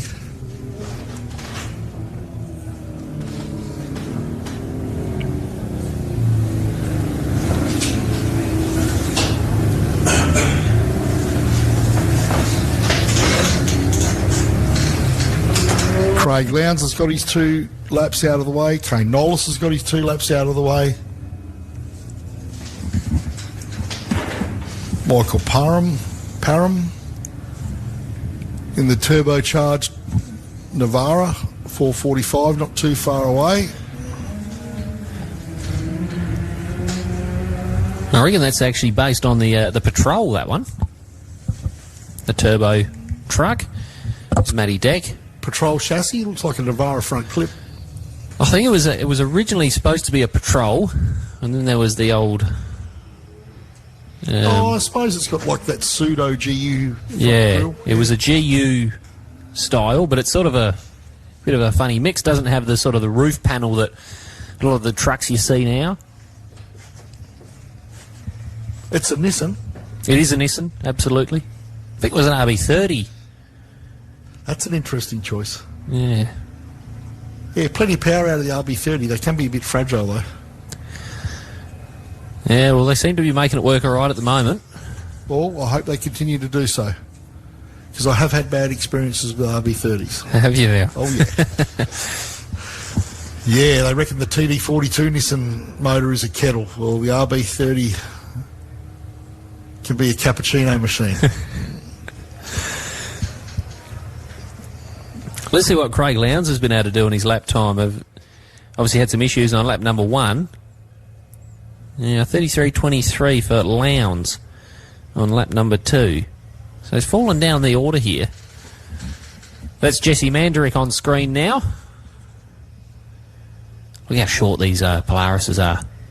These old school Polaris cars. The Polaris has just about vanished in West Australia. Kristen Pinar's got one. Top End Car Carriers have got one. Ashley Sudholtz. And then we've got one in our junior program, which we need to repair. We've had an engine bay fire in that. Yeah, but it's great to see a few of them out here at an AORC round. Well, you don't see many of them here in South Australia either. There's certainly obviously proving to be more competitive with the newer Polaris, competing with the Can-Ams. But yeah, you don't see a great deal of them. The Can-Am's certainly the one that most competitors in this class sort of lean toward.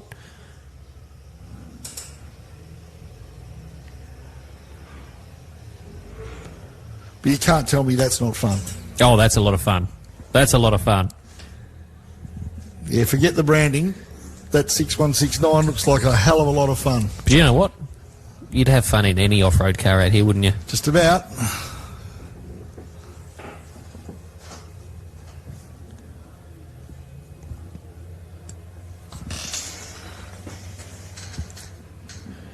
Want to have a quick look at our rally safe here. Let's see if we can spot DeBrenny. See them all coming back towards us now. You can see the 783 at the top right. Clay Agnew in there. There you go. 547 down the bottom. Yeah, that's DeBrenny in there. So I haven't seen him complete lap number 1. Here we go. We're moving around now. So there's a 783. The 80 series moving along nicely. 690 of Steve Dennis. There's Spicer down the bottom left. With the Gwyn machine, the 244. Hank Parker absolutely trucking in the 701. Who's in that 55 car? Paul Nappy's in 55.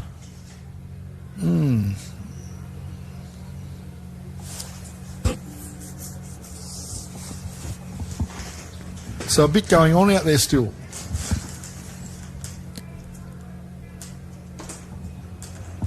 Yeah, certainly still a lot happening out there on the track, and there's a lot more to come today still with Section 2. Looks like the Mudgee Cranes entry.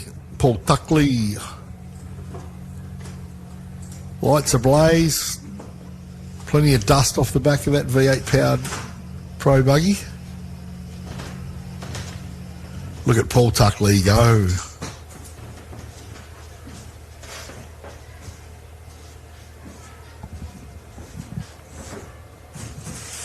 So Paul Tuckley not too far away.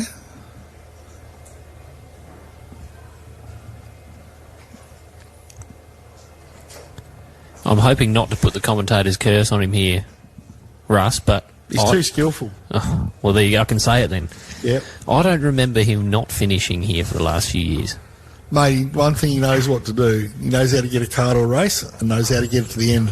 And do you know the what? Race. That's why you can keep rolling up to the next race, isn't it? Yes. Just keeps the car well prepared. Well prepared. He's kind to his equipment. Got lots of mechanical sympathy, and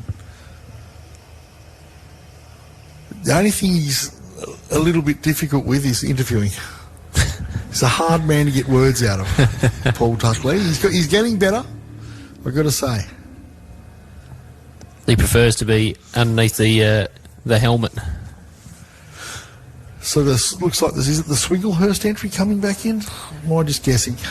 There's a Swinglehurst out in the distance there. There they are. Look at that. Kate Swinglehurst. So it'll be Paul Tuckley across the line from Kate Swinglehurst. Of course, Paul Tuckley's biggest fan is Toby Cooper in Warriolda. So Toby Cooper will be watching on from Warriolda.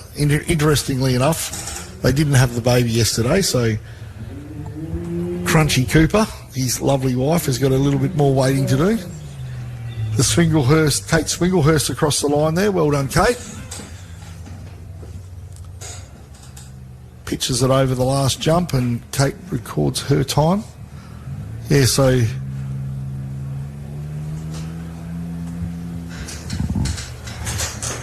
that what car we got on screen there, mate? You know that car better than me. You've called it a few that'll times. be Jack Livingston, 6138. Chasing the blue flashing light we are.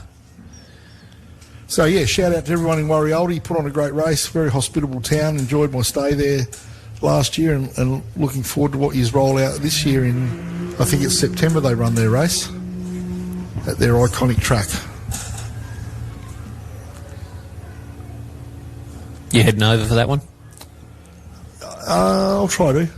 Pretty busy calendar for off-road racing in Australia. Got the Kalgoorlie Desert Race coming up back home, the Gas Dash, which is just a magnificent, iconic race. The 6138 is across the line, kicking its tail in the air on that jump. Yeah, of course we've got the Gascoyne Dash, we've got Three Springs and Kalgoorlie back home, so that's pretty busy. Sometimes I frequent the Don River Dash.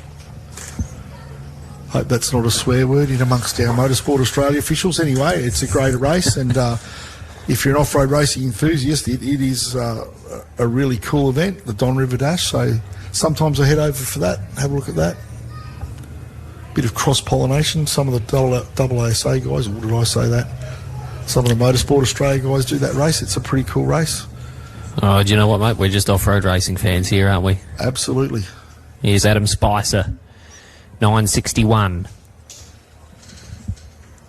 And he took off behind Ashley Foote and in front of Danielle Foote. And he's fallen his way down this list. Yeah, it's a pretty impressive looking bit of gear, that Spicer buggy. So maybe he's just learning the craft, getting used to the car.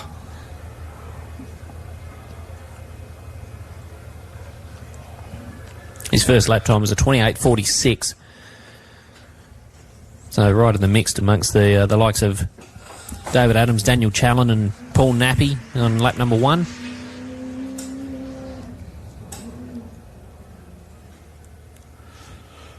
Yeah, so it's going to be a pretty cool end of the season for us West Australians with the final AORC round over there. Well, it's going to be a very interesting looking at the point scores and seeing what's going to come to be in front of us after this weekend, that's for sure. The Bentley's not being here. Yeah, that's thrown a little bit of a curveball for the points. I thought Hayden would have taken the opportunity to, and perhaps the bragging rights, he could have cruised around this track and got some good points and really set himself up for the end of the year, but he was a withdrawal from this event. The Gwynns are across the line in the 244.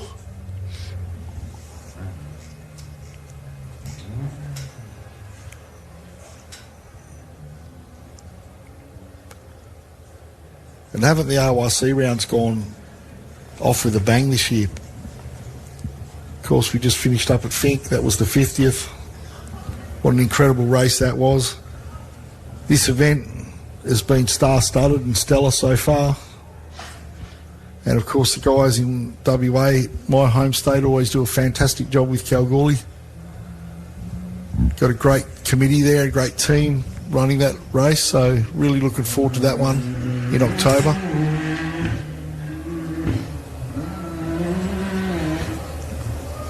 It's a bit of time between this race and Kalgoorlie to sort out the equipment. Here's Rob Knight on screen. He was one of our competitors who ended up on their side in this final corner. Of course, himself and Jamie Harrison both tipping it up on the final corner, but he doesn't have to worry about it this time as he makes his way across the line and into the pits.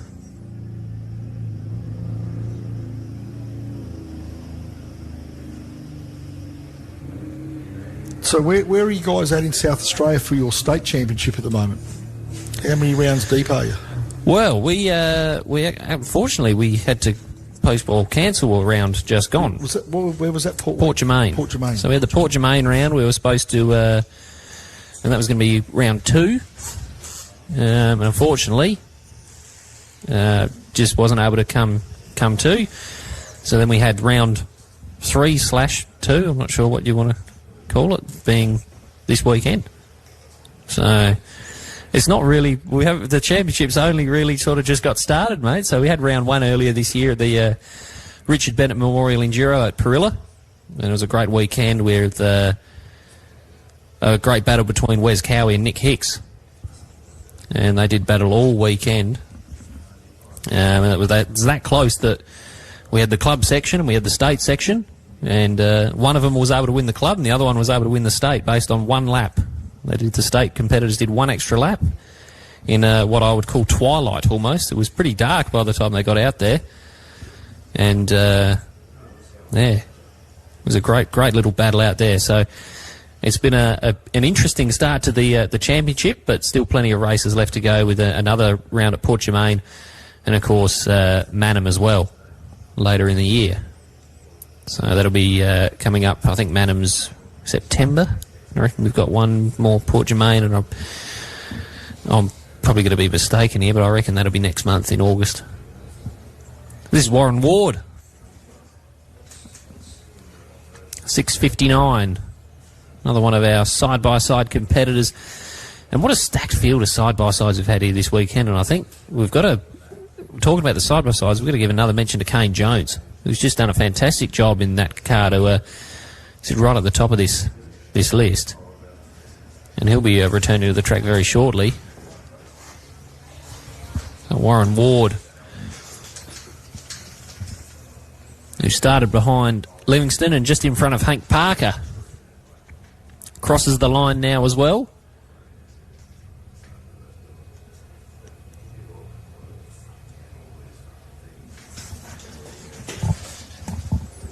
And there's a bit of dust out in the distance.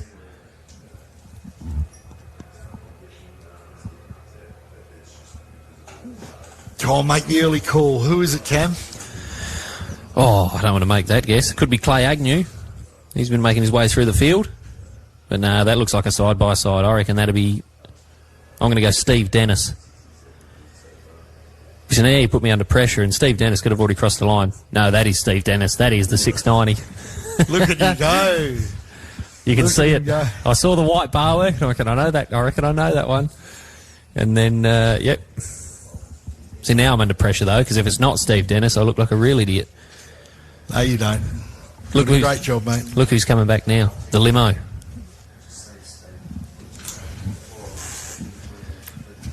As we watch, which may or may not be Steve Dennis. It's Steve Dennis. Heading our way.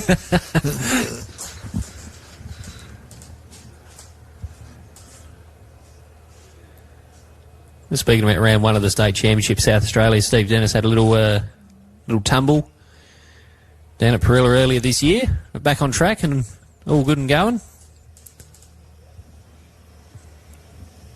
And he looks like he's going to be followed in by one of the superstars of off-road racing, Hank Parker.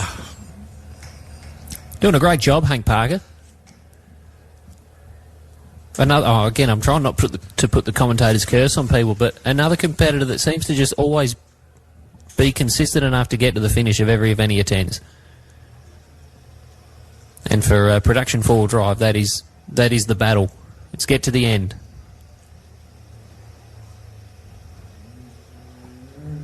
Yeah, well, in that Class 7 battle at Fink, he proudly knocked off Craig Lowndes. Beat the Chev to the punch, the Lowndes piloted Chev, so nice feather in Hank Parker's cap there. The recently held 50th Fink Desert Race.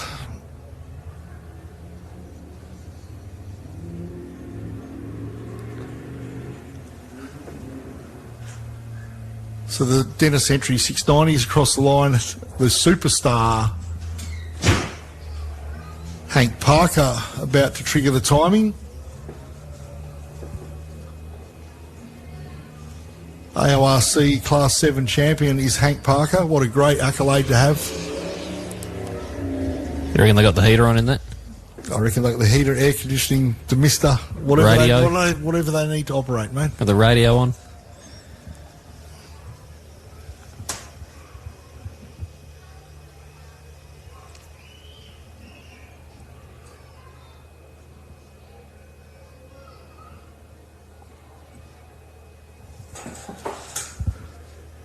Like a lot of these races, when we get deep into the field, the gaps really open up.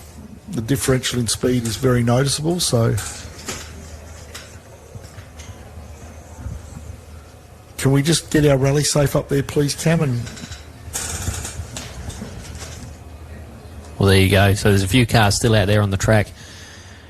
Now that 626, Daniel Challen, we saw them working on the car not too long ago. There's 783, that'd be Richard Cowan, and the 660 of Toby Stevens. So it looks like Daniel Challen's moving. I don't know if he's moving under the back of a tow rope or being escorted in, or it's just a little glitch on the system. But what about the Debrenny entry? Well, the Debrenny entry was at the bottom of the screen. So right down by the start line. It was not too far away from us, but it was still on the track. There it is there. So there's the Debrenny car. 547. So just hanging out. Maybe they're just hanging out watching the race. Just sit there for the rest of the day. Be a good view. I'm trying to picture where they are, in actual fact.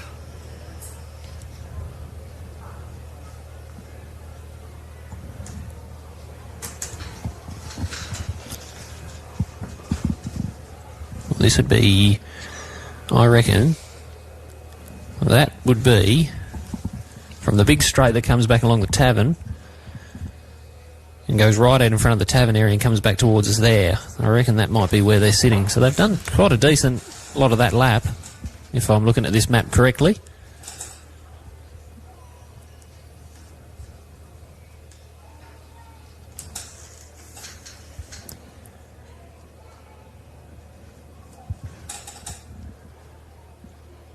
And there is your track map. Yeah, you can see that's the prologue track that's been highlighted at the bottom right, and that's the Debreni entries on the very bottom right hand of this screen. So they've done quite a decent journey around this lap. They weren't too far away from coming back in, but obviously something wrong with the 547, which is very unfortunate for Debreni.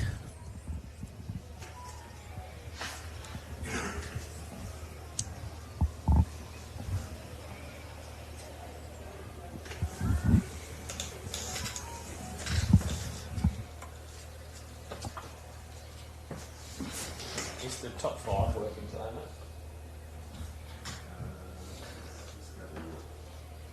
All good, it's not.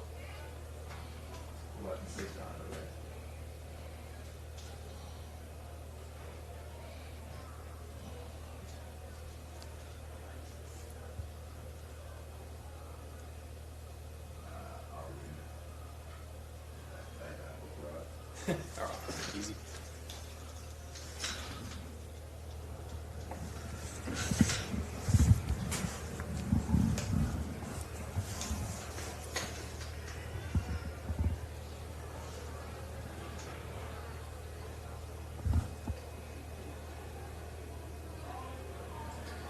So still out there on the track, Richard Cowan and Toby Stevens.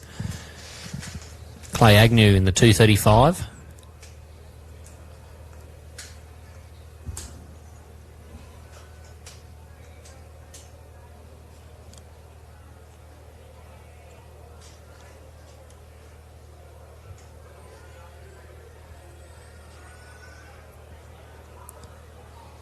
Well, there you go. There is the 235. So he's moving on our rally safe, and that's why. They're on the back of a tow rope, being brought back in, and they spotted our drone.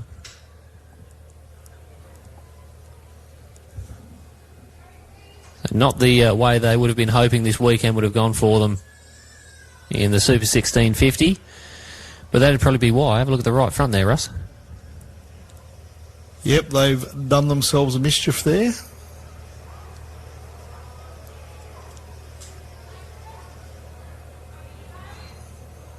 It's old beam car by the looks, so maybe a kingpin failure. Tire it in. The wheel looked a long way back in the wheel arch, so I think you might find the kingpins let go there.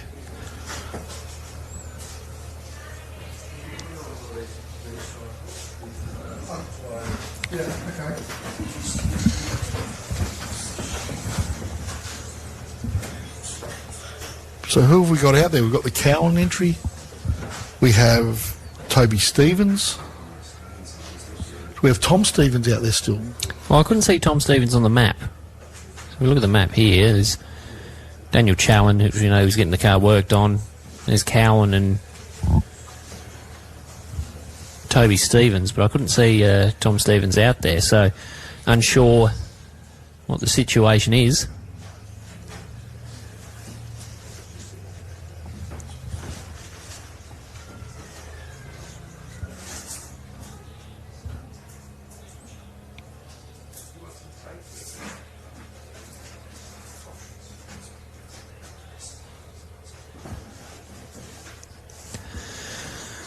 Well, folks, while we wait for these crews to make their way back in, of course, a reminder to get yourself down at the tavern. There's plenty of food options available here this weekend at the tavern. There's a few Of course, a few of the catering vans down here as well, so plenty of food options available here at the Loveday 400.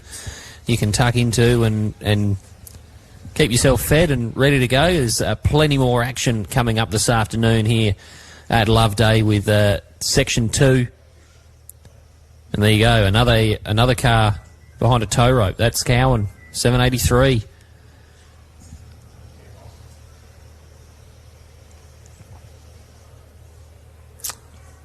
Oh, well, that's a bit of a bummer. I was looking forward to the battle between the two Toyotas, Cowan and Parker, 80 Series versus 76 Series. Of course, that car beautifully built and prepared previously by Nick and Sebastian Jennings out of Bullsbrook, West Australia. But unfortunately, something has succumbed on the 783 80 Series at the hands of Richard Cowan, so let's hope they can fix it and get back out there.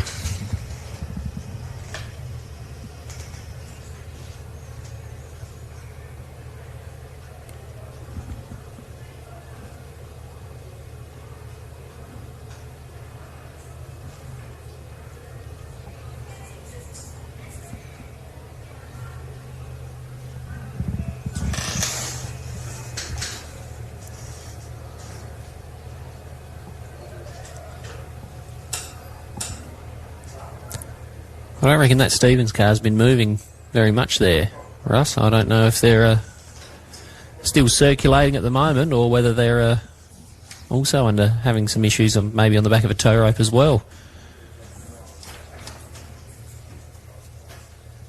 So Loveday's packing a punch here in 2026 for some of our competitors.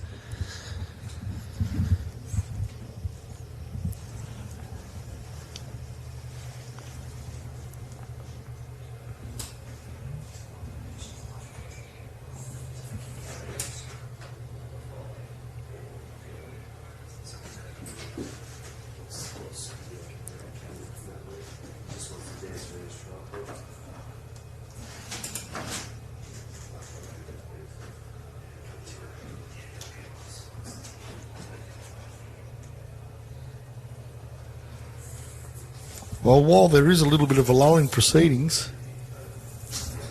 it is a great opportunity, as you've said ad nauseum, to get over to the bar and enjoy a nice refreshment or a bit of food. Food preparation has been terrific over the weekend, so plenty of food vendors over there. Good selection of different foods there for you guys here at the venue.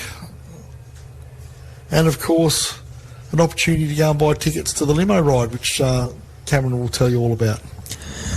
Yeah, well, as we've been saying throughout the weekend, and this is another great initiative that the Waitley family and the Loveday team have put together here. You can go to the bar, grab yourself a ticket to the limo, $30 a ticket, and that'll get you over to the kick-ass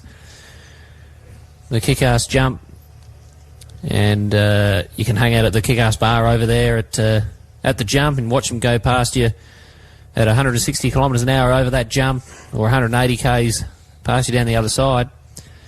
And I don't know if you've seen it on the screen, but there's when we've seen it up here at the live feed, there's some nice little couches out there, Russ. You can just chill out and enjoy yourself while you're watching the cars go past you. And I tell you what, if there's a place you want to break down on this track, that's where I'd be wanting to break down. If you were competing, you go, oh, there's a couch out there. That's where you want to be.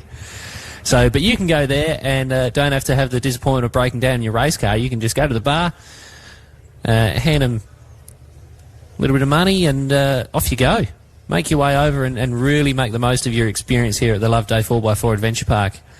It's a fantastic thing that they're doing here this weekend, and I keep seeing the limo coming backwards and forwards over the through the driveway, looking fantastic. So get yourself a limo ride and head out to the jump there.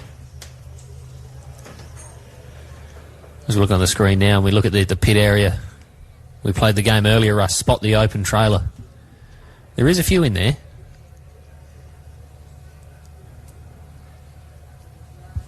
And there's the tavern. Ready to go. If you're feeling hungry, you want a drink, make sure you get down to the tavern. You can see some of the food vendors on the side there. as well, so plenty of options available for you to keep yourself fed this weekend. And what a fantastic venue it is for off-road racing in Australia. We're so lucky to have events like Loveday on our calendar.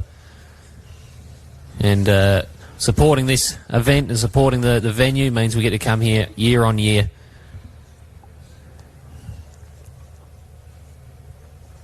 See plenty of fun for the kids to be had out the back of the food vendors there too, Russ. Jump on the playground.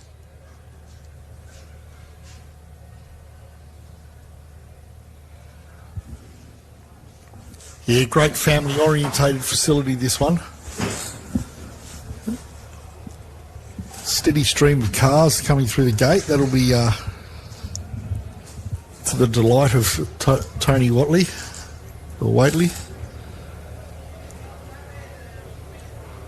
We'll just have a look at our rally safe again here. And yeah, that Stevens entry is certainly not moving. So I reckon that will be the completion of Section 1, Heat 2. Now, Russ, do we have a time on when we're going racing for Section 2?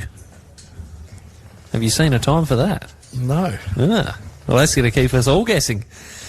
Well, folks, we'll figure out what time we're coming back for Section 2. And in the meantime, after Section 1, Boston Morgan Horan is the fastest car out there on the track, leads the event over Beau Robinson. There's a hungry pack of chasing cars, including Gallard, Lehman, Waitley, Bailey. Who's going to come out on top for Saturday's running at the Loveday 400? We'll find out very shortly as we get ready to go for Section 2 later today. If you reckon all wheels are made the same, they're not. Radial fatigue testing on a 37-inch tyre at twice the amount of cycles. We're the only ones that do it. Regular tensile and porosity audits, the testing procedures, second to none. Because at the end of the day, your wheel is the only thing that's keeping your tyres on the ground. So if you are serious about your pride and joy, you need a set of Method race wheels. Can you afford not to? Reliable power off-grid. At Kick-Ass, we design and engineer complete 12-volt power systems built to last. Australia's largest range of dual battery kits, lithium batteries in every size and form factor, smart DC-DC chargers, pure sine wave inverters, and innovative all-in-one systems like the Kick-Ass Power Boss. From fixed canopy builds to portable power stations, we've engineered a solution for every adventure, with professional-grade wiring and mounting hardware to tie it all together. Build it right. Build it Kick-Ass.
reckon all wheels are made the same, they're not. Radial fatigue testing on a 37-inch tyre at twice the amount of cycles. We're the only ones that do it. Regular tensile and porosity audits, the testing procedures, second to none. Because at the end of the day, your wheel is the only thing that's keeping your tyres on the ground. So if you are serious about your pride and joy, you need a set of Method race wheels. Can you afford not to? Rely.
reckon all wheels are made the same, they're not. Radial fatigue testing on a 37-inch tyre at twice the amount of cycles. We're the only ones that do it. Regular tensile and porosity audits, the testing procedures second to none. Because at the end of the day, your wheel is the only thing that's keeping your tyres on the ground. So if you are serious about your pride and joy, you need a set of Method race wheels. Can you afford not to? Reliable.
reckon all wheels are made the same?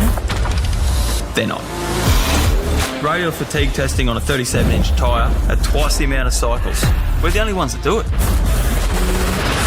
Regular tensile and porosity audits, the testing procedures second to none. Because at the end of the day, your wheel is the only thing that's keeping your tyres on the ground. So if you are serious about your pride and joy, you need a set of Method race wheels. Can you afford not to? Reliable power off-grid. At Kick-Ass, we design and engineer complete 12-volt power systems built to last. Australia's largest range of dual battery kits, lithium batteries in every size and form factor, smart DC-DC chargers, pure sine wave inverters, and innovative all-in-one systems like the Kick-Ass Power Boss. From fixed canopy builds to portable power stations, we've engineered a solution for every adventure, with professional-grade wiring and mounting hardware to tie it all together. Build it right. Build it Kick-Ass.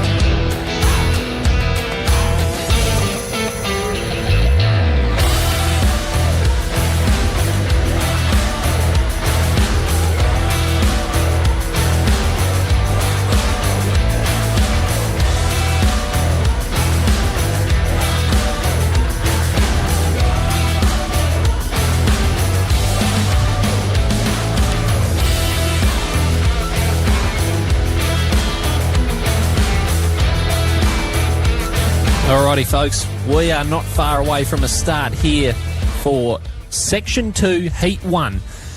Boston Morgan Horan is going to return to the track very shortly after he was the fastest car across the 2 laps earlier this morning, and Bo Robinson will try and give chase, starting 30 seconds behind the 899 truck of Boston Morgan Horan. So, with Morgan Horan leading the event, what can Bo Robinson do to try and chase down the 899 truck? We look through the field here. Toby Waitley is going to be the 3rd car away, with Toddy Lehman the 4th car to take to the track. Wes Cowie is going to be the 5th car to get underway, with Royden Bailey the 6th car off the line. Brad Gallard will be 7th away after he fell down the order here in this morning's running. He was 4th fastest in the prologue yesterday, but on time today, down into 7th place. Nick Hicks, another of our Pro Buggy competitors, will be underway shortly after, with Lockie Bailey, the first of our side-by-sides, to get his Section 2 underway. We're about 2 minutes away here from a start. And, of course, we're going to keep an eye on the side-by-side battle between Lockie Bailey and Kane Jones, who has put in a great performance throughout this morning's running. And these trucks patiently waiting to take to the track. So Boston Morgan Horan with a fantastic opening lap. And lap number 2 today is being brought up to the line now, and he's under the control of the starter's orders.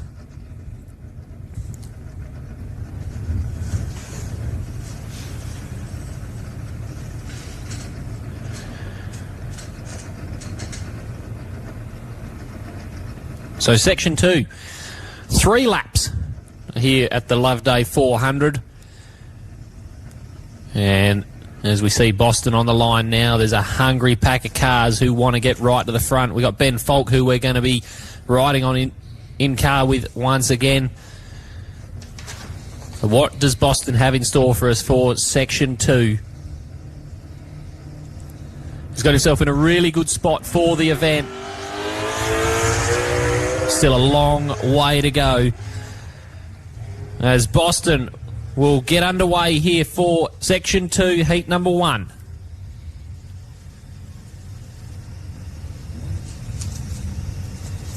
Now, Russ, the job here is pretty simple for Boston. Keep it clean, keep it fast. Yeah, well, he made good time on top of, made some time on Bo Robinson, so Bo's got to roll his sleeves up and get on with the job, which he will do, no doubt.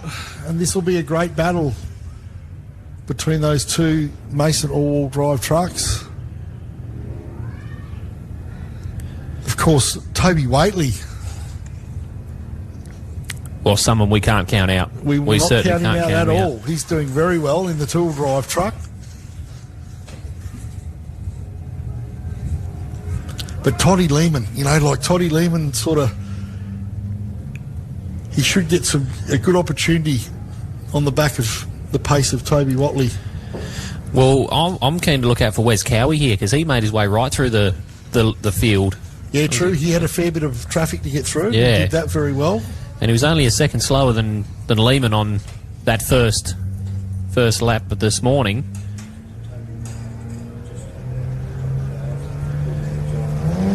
So there is Robinson on the screen there.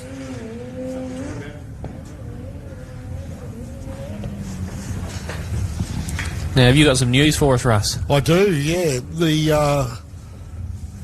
Although he's on our list in 3rd position, the 421 car, Toby Waitley, ladies and gentlemen, he is in the pit, cylinder heads off, dropped with a sticky valve, and he'll be back out shortly. So they'll be working hard to try and get that truck back out on track. They are going hammer and tong, doing a top-end rebuild on that Chev V8. So, yeah, the Waitley entry will be out there soon. Cowie's underway.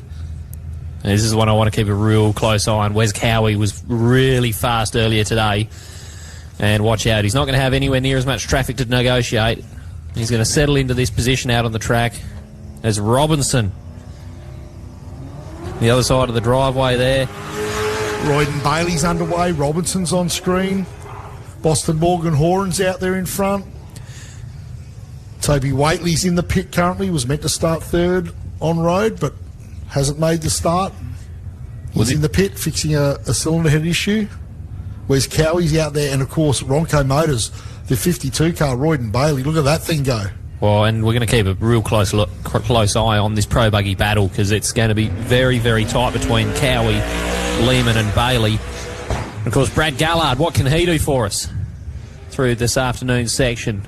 Had a couple of spins out there this weekend as Brad Gallard. It's not been the cleanest run for Brad, but there's still a lot of racing left to go. And Brad Gallard, who we know has been in motorsport for a very long time. Yeah. He's been in off-road for a very, very long time as Brad Gallard. He knows what to do, and he knows how to operate an extreme two-wheel drive truck. Was that Nick Hicks? It is Nick Hicks. Just getting his Section 2 underway. Car 53. Couple of shout-outs. People tuning in. Corey Aldridge is tuning in. Dylan Blake's tuning in. Of course, naming right sponsor Brett Comiskey's online. Hope they're all enjoying the coverage. The real Jimmy Cotton is looking on back home. Pity he couldn't be here, Jimmy. Lachlan Bailey gets his program underway. Section 2 for Lachlan Bailey's underway there, Cam. Yeah, well, this is a really good drive earlier today from Lockie Bailey as well. Still out in front of the side-by-side field. And can he hold off a hard-charging Kane Jones? And, of course, we'll keep an eye on that battle. Between the two, Bailey and Jones, is Robbie Gadaletta in car 83. Another hard charger this morning, made his way right through the field. He started right down the back of this heat in Section 1 and now finds his way right up the front, starting behind Lockie Bailey. There he is on screen, Robbie Gadaletta in car 83. So a really, really good drive this morning, and hoping to back it up here for Section 2. Yeah, Gadaletta hoping to capitalise on his good work this morning. Gets his program underway.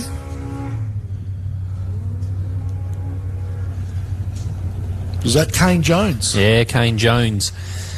He pushes that thing. He wrings the neck of that thing, gets every ounce of pace out of that. He certainly does. 657 side by side. Clearly a very, very handy behind the wheel of a race car is Kane Jones. This will be the Commons truck. The 479 Commons truck. Always in the fight is Nick Commons. So they get that Brenthal off the line. The track will really come into play for the Brenthal as it gets rougher. That big American truck will just eat it up. The Westline, Bestline, 479 Brenthal truck, Nick Commons at the wheel. Of course, he's put himself right in the fight for that extreme two-wheel drive trophy we've been talking about. Of course, Brad Gallard right in front, but with Waitley's unfortunate issue that they're trying to handle down in the pits at the moment, Commons is up there in the fight for it as well, as Glenn Ackroyd rejoins the track in 6:01. Of course, that roof number identifying how successful they were in the championship last year, winning the side-by-side class. The West Australian Adam Tawella. And he blasts the limiter again. Come on, Adam. Got to be a bit tighter than that. The 952 Adam Tawella, Kobe Grant, ARB Making Tracks Midland, Fuel Burner Racing. What can you tell us about the success of the Trawella team over in WA, mate? Oh, multiple state championships under the belt recently. Taken a little while to get hold of the car, like make the car work for him, and spent a really stellar 4 or 5 years. Dale Martin's underway. Dale Martin will be hunting him down.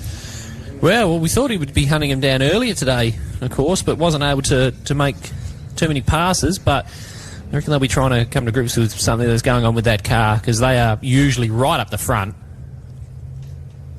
So watch out for Dale Martin, who's if he gets the car underneath him that he needs, he will certainly be one of the fastest competitors out there. So we'll keep an eye out for Dale as oh, there goes Whaley. Whaley's on the track now behind Ben Falk. So they fixed up the issue with the 421, and Ben Falk gets to look in the mirrors and see a hard-charging Toby Whaley.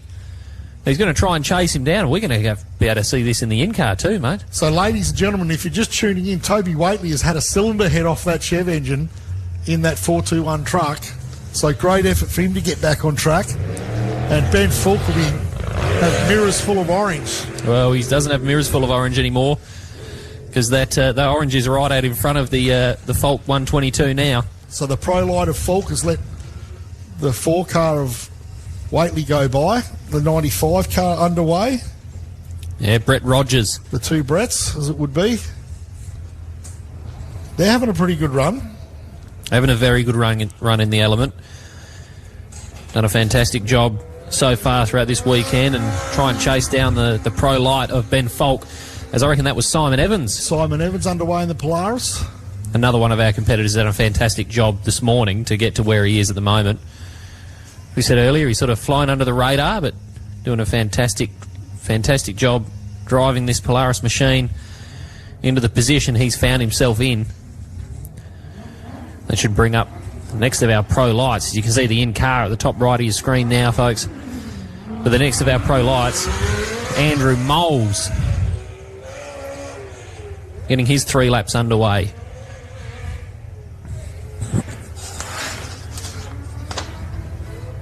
So Molesy roars into life in the 135. Alice Springs Host Tech, beautifully presented car. Andrew Moles always does a great job. Paddy Garrity off the line. 1009, little bit of a bobble on the line there. Didn't quite get the release of the clutch and the throttle position quite right there, but Paddy Garrity's underway. Well, these high buzzer cars seem a little bit harder to get off the line than some of the others. If you listen out for most of these high buzzer powered machines, a little bit of a challenge to get going, but once they're going, geez, they're quick. There's Falk.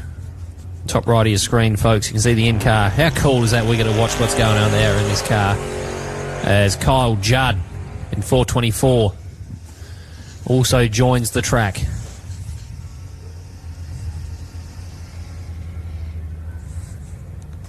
Great shot of Judd there, the 424 car.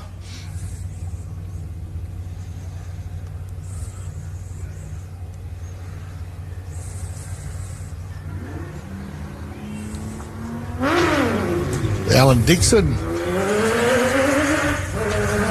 one of the Pro Light protagonists, gets underway.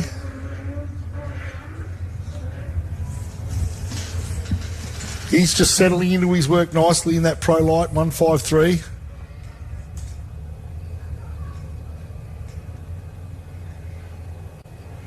If he plays his cards right, he's in for a good result this weekend, and he's doing really well, laying down a nice footing here on Saturday. That sounds like the 585 of Michael Shipton. Yeah, the only performance two-wheel drive car to complete Section 1 earlier today, with De Brenny unable to finish today's section earlier. Of course, Ben Falk's navigator there with the pace notes once more. 651 of Brent of Greg Campbell underway, the side-by-side of Greg Campbell. Shout out to Mickey Zacher. He's tuning in. Thanks for your help getting to Fink, Michael. The Zacher family, great off-road racing family. And they certainly rolled out the red carpet both during Fink and before Fink for the Kingswood, the junior race team that we entered at Fink recently. Anyway, Greg Campbell on screen. Is that Wes Cowie? That is Wes Cowie. Peeling away from our drone. A hard-charging Wes Cowie. There's Ben Nixon on screen. 6168. So we got Brandel, Floyd, Williams and Marks are the last four cars. Well, Brand was another one we're going to keep an eye on here. Obviously had an issue earlier today on lap number 1 and found his way down the order.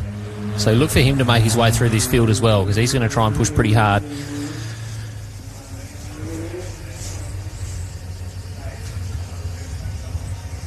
With Gallard on screen there. There's Brandel. Of course, one of our former Pro Light competitors as well. Now behind the wheel of a Pro buggy. And, of course, former ARC number 1 plate car. Yeah, former Australian champion. There's Beau Robinson on screen now as well. Kai Floyd.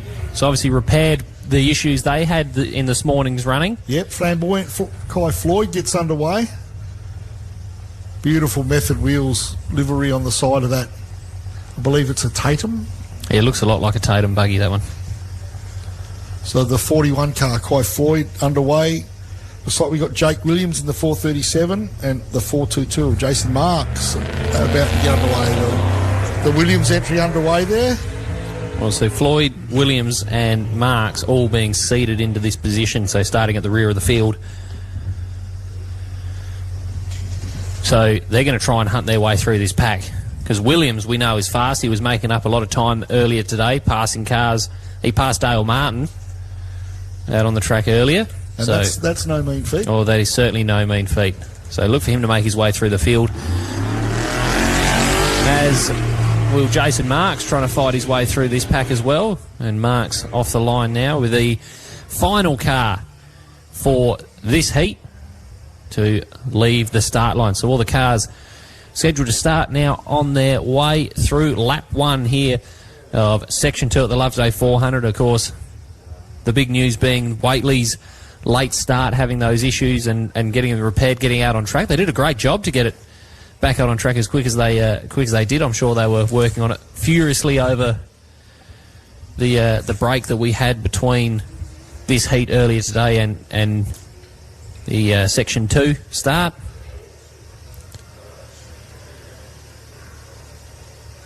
You can see the in-car of the Falk entry now as well.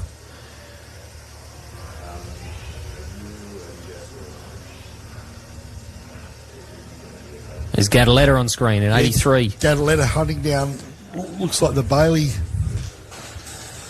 Lachlan Bailey entry, the side-by-side of Lachlan Bailey being hunted down by the Gadaletta 95. There's Kane Jones. Been doing a great job throughout the weekend. Yeah, he had a great morning this morning. Really impressed with his drive. Very, very impressive. Probably one of the... if there was a Driver of the Day award, he'd be up for it, I reckon. He'd be in the running. Especially in what we would call a sort of the lesser of the side-by-side brands, perhaps. Well, it might be a changing of the guard here. Yeah, hopefully. Good to see Polaris fight back after a few years of Can-Am domination. Well, Lockie Bailey might have something to say about that still at the front of that pack. The Commons truck, Nick Commons.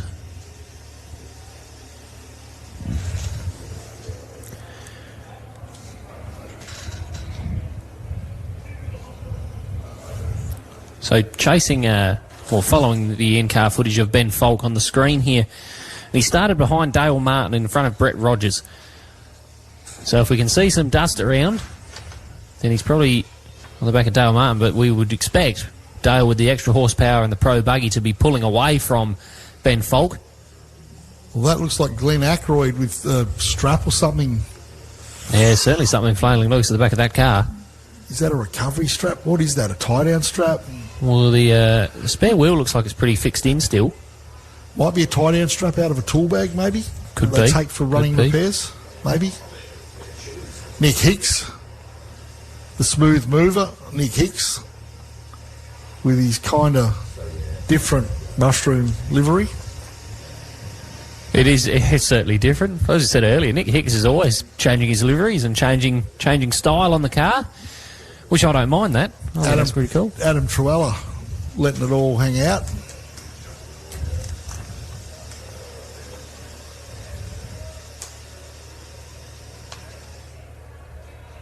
There's the Waitley truck. That looks slow going.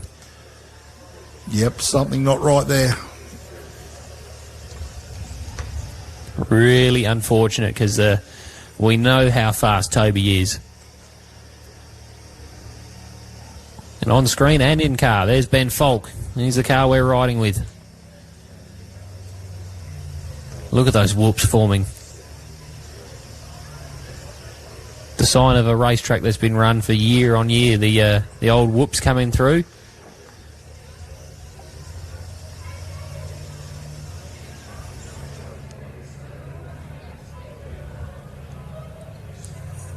Great split screen shot there of the Falk entry.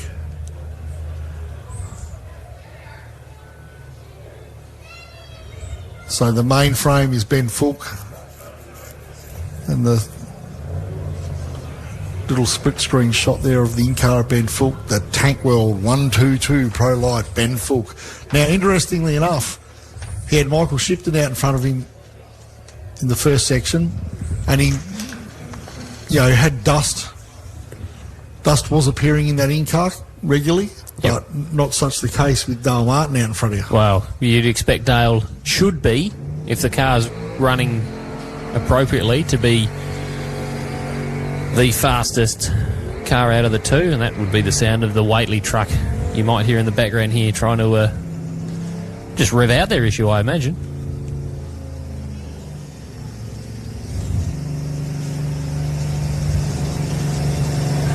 We Simon Evans.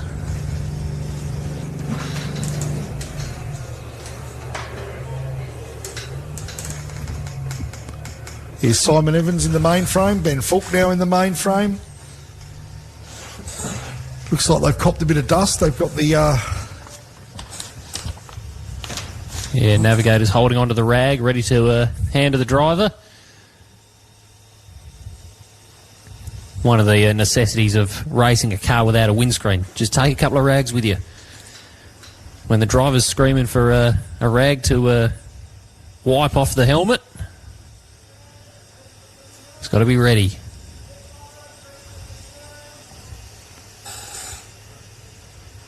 See how heavy going it is in some of these corners, and the sand forming on the exits. The outside of the turns here. So Ben Falk just setting it into the ruts. Driving out, carrying the momentum.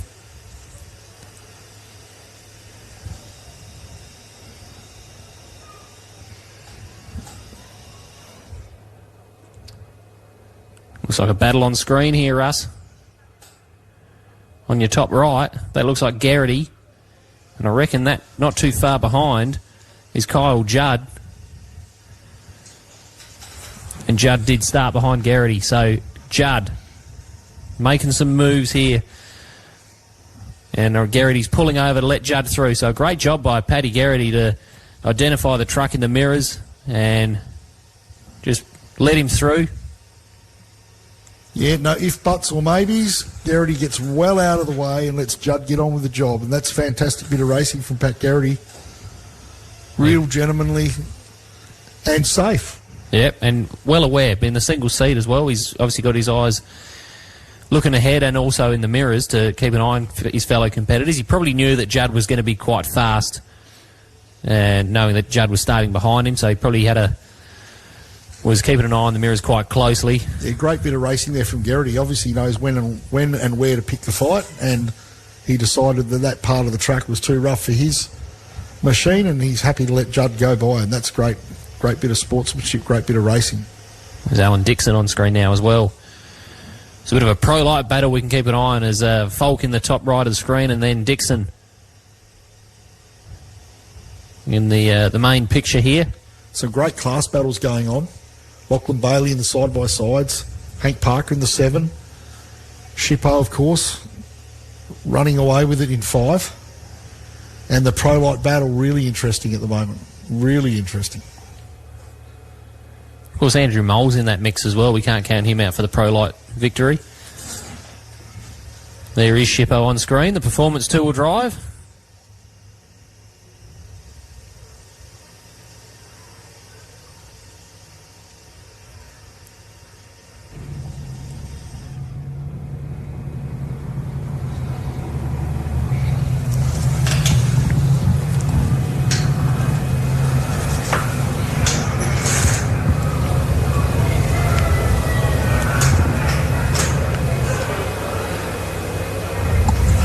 Geez, it must be rough. You look at that in-car there, Cam. Of the full country, is Boston Morgan Horan. Looks like he's about to Yeah, I was buzz the tower. just looking out the window and saw a bit of dust. So Boston Morgan Horan making his way back towards the tavern now. The fastest car from this morning's running.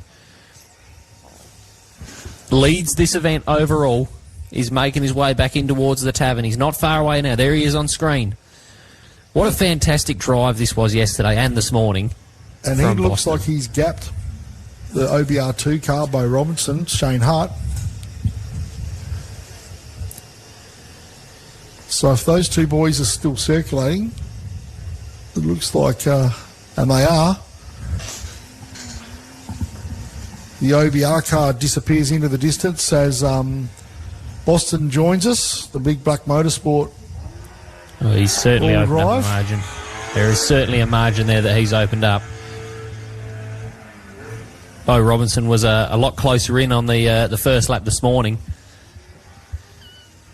Boston doing a fantastic job. I think if there was two words you could use to describe a driver like Boston, it'd be fast and talented. For him to be able to get behind the wheel of this truck, have barely driven it, and to come out here and go fastest on prologue and fastest for section 1, and still being what I would suggest, we don't have times obviously, but fastest in section 2. Such an impressive drive. Yeah, but the two car, Bo Robinson, Shane Hutt doing a fantastic job. And good to see all the panels still on it. I don't know, I'm a bit of a traditionalist when it comes to these cars. I like to see them panelled up. All the panels on them. Yeah, they do look much better with all the panels on, that's for sure.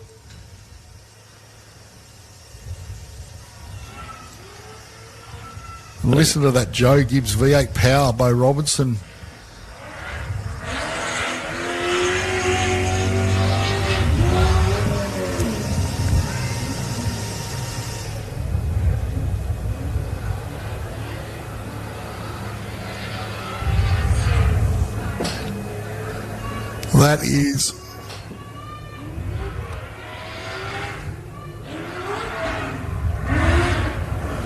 That is a gourmet bit of engine building there from Joe Gibbs, and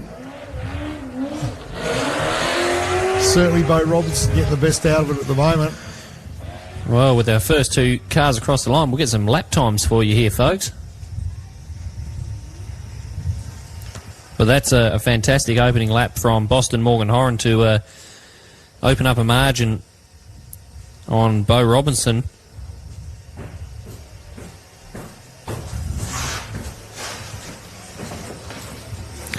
So a 23.56 from Boston Morgan Horan with a 24.38 from Bo Robinson.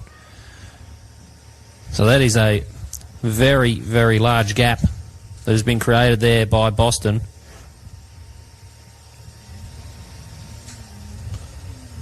And there's a fair gap back to Toddy Lehman by the looks. The Robe Earth Movers entry 85, Todd Lehman. Of course, we were supposed to have Waitley start between the two, but I do agree with you there, Russ. I think that the two trucks have skipped away from the pro buggy of Lehman. The question I want to know is how close is Wes Cowie to the back of the Lehman entry? We know that both of these competitors really, really fast in their equipment.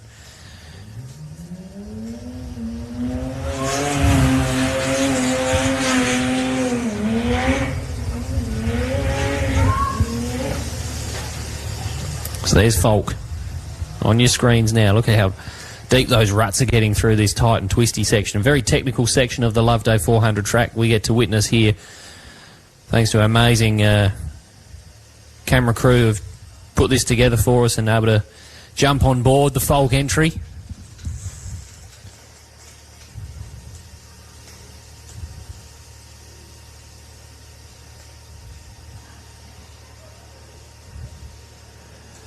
So there's Bo Robinson, other side of the driveway there.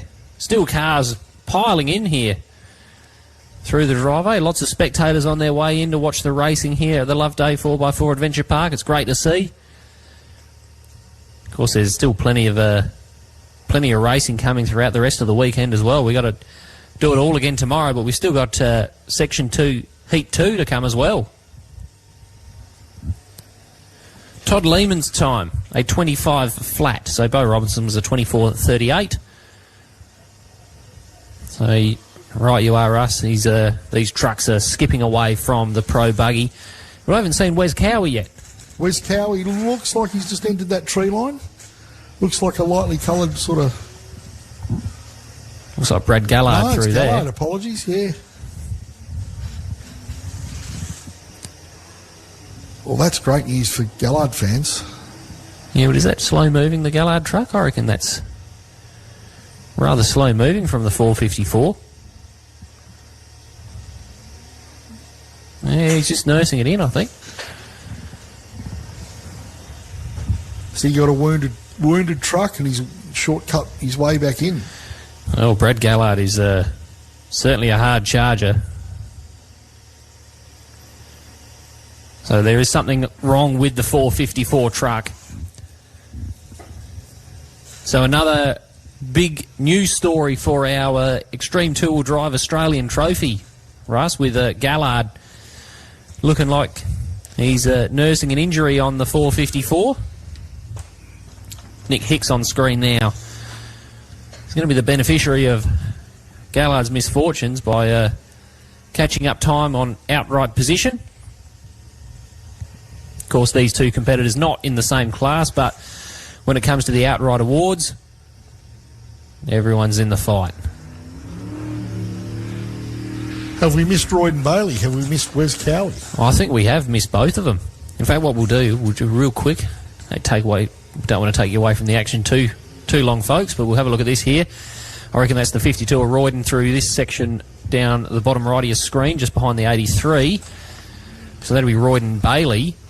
Gallard's into the pits. And who are we looking for? Wes Cowie. Nick Hicks makes good his first lap and he's on his way to do his second. There you go. We'll rejoin the fight here. Gadaletta is chasing down Lockie Bailey. And that's been an ongoing fight. What a prolonged battle that's been.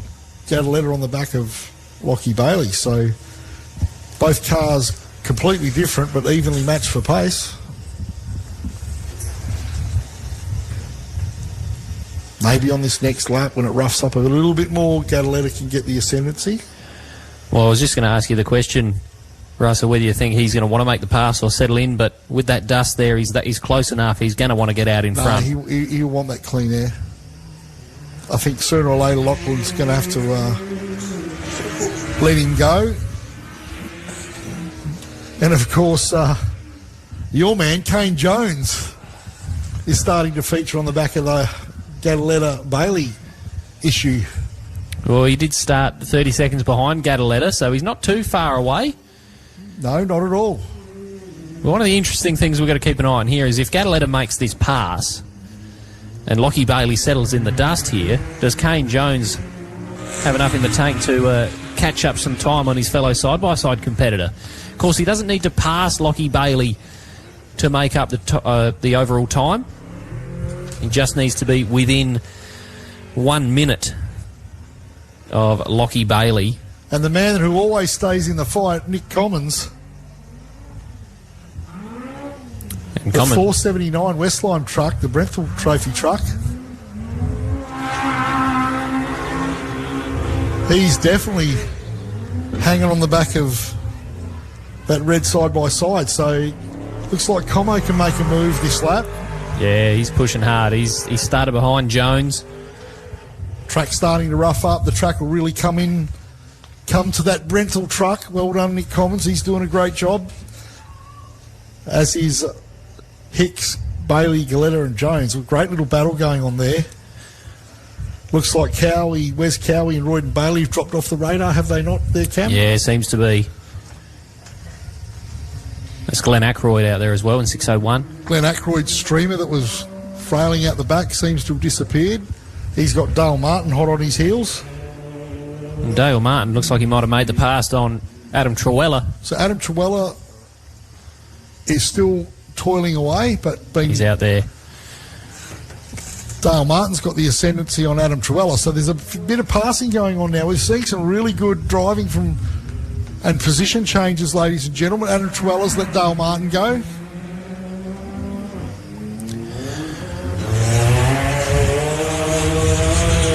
Dale Martin will get hold of Glenn Ackroyd any moment now, one would think.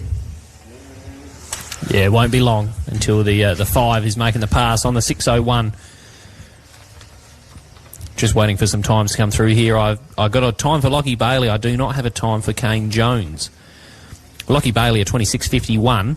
But, of course, Jones, we know, is right in that fight now. Well, we don't have a lap time for him at the moment. As you can see, the Morgan Horan truck on your screen now. Adam Truella's car in the 952 still looking clean and tidy, so he's just easy into the task. He's let Dale Martin go, which is probably not a bad thing.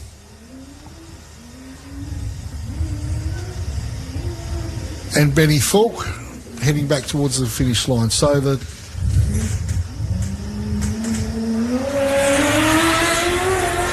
Oh, it looks like Royden Bailey there in the mirrors of Falk. Yeah, a bit to do for Royden Bailey. He's behind Falk, so some sort of issue is hampered Royden Bailey on the opening lap of this section, and he's fallen down the order.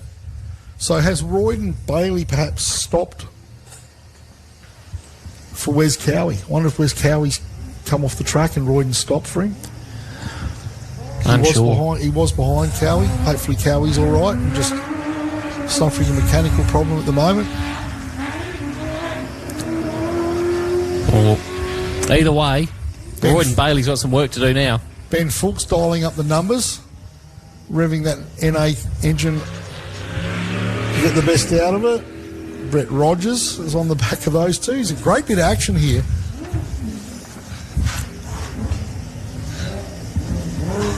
Ben Fulk breaks late indeed.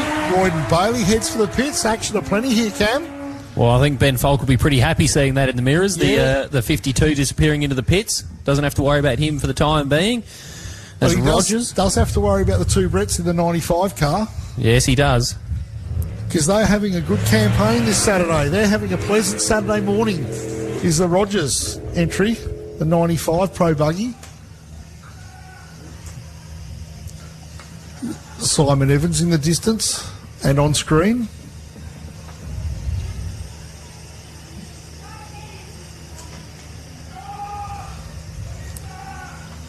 Wow, we were really treated to some motorsport. Busy motorsport there, Cam, were we not? Yeah, it was one of the amazing things about this venue here at the Loveday 400. We get to see so much action. Not even just on the screens here with the live time, but right out in front of the tavern. You get to see so much. You get to see them over the other side of the driveway. As you can see Truella out the distance of the tavern now. It's certainly a fantastic venue for off-road racing in South Australia and Australia. Now watch Simon Evans take this berm. This one here. Well, this is the berm that caught everyone out. Yeah, that's... Yeah, look at Simon Evans come around this berm. It's very, very impressive. He's certainly... I think that's the fastest line for our side-by-sides. We've had a couple of competitors find the wrong line around that corner. Ending up on their sides. Well, look out. Royden Bailey's right behind Simon Evans. He's rejoined the track.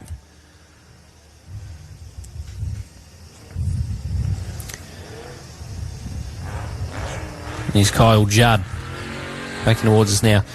Now, Russ, question for you. With Royden Bailey coming into the pits there, obviously having a small drama, he's heading back out on the track. He's got a lot of cars to chase down. As a driver, can he keep his head cool? Can he be calm and collected, or is there going to be some more mistakes that creep in? No, he's got no choice. He's got to keep it tidy. He's just got to pick them off one by one.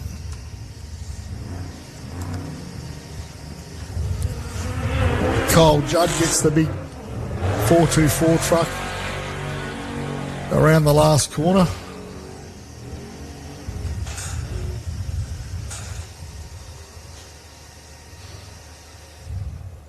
So do we have Andrew Moles out of sync? Is that Pro Light class battle really opening up for Fulk?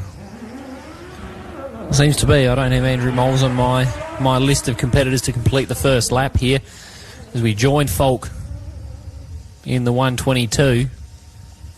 And there's Dixon, fellow Pro Light competitor as well. We chase him down with the drone. Of course, Garrity in the Tavern area now as well in 10.09.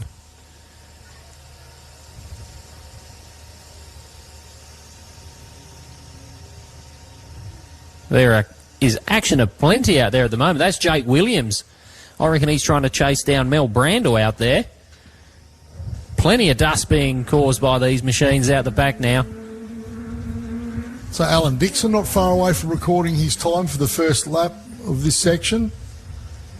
The 5.85 of Michael Shipton not too far away. Yeah, Paul is definitely the brains trust of that operation. The 5.85. Alan Dixon makes good the last corner before the timing point. Great drone shot there of the Shipton entry, the 5.85. There's Williams on screen now, chasing down who I believe is Brandel. Or has he made the pass on Brandel? There's a car at the back there. Now that's Kai Floyd in front of us here. It is an action-packed tavern area. Shipton, then Floyd. A couple of side-by-side cars. And then Williams, and Brandel is in behind Williams. There is action aplenty here at Loveday. So Shipton's across the line. Greg Campbell's not far from the timing point. Ben Nixon's in the mix. Kai Floyd's about to come across the line. Jake Williams is pushing hard. And this is the seeded cars making their way through now. Kai Floyd was the third to last car to leave the line. Has made the pass on a few of these competitors, but at Jake Williams as well, who was the second to last car to leave the line. Also catching and passing a lot of these competitors here as Nixon lets the Williams truck by. Nixon off into the pits now as well, so issues for Ben Nixon. Greg Campbell's about to get a hurry up from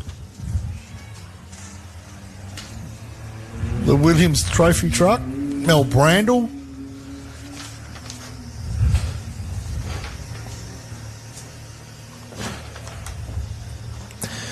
Got a time here for Jones now.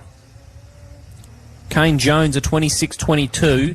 Lockie Bailey was a 26.51, so Jones is faster than Lockie Bailey in the side-by-side class at the moment. Mel Brandel makes the corner and embarks on his last lap of this section. It's like Jason Marks, lights ablaze in the distance, the case livery on the side of that truck. Mel Brandel, the 77 on screen at the moment. Mel Brandel's one that I reckon is, over the next few events that he's behind the wheel of this car, he's going to get faster and faster. We know he's quick. He's been the Australian champion in the past. He's been super fast behind the wheel of the Pro Light, and when he gets the handle of this Pro Buggy, look out. He's going to be right at the front of these Pro Buggy competitors.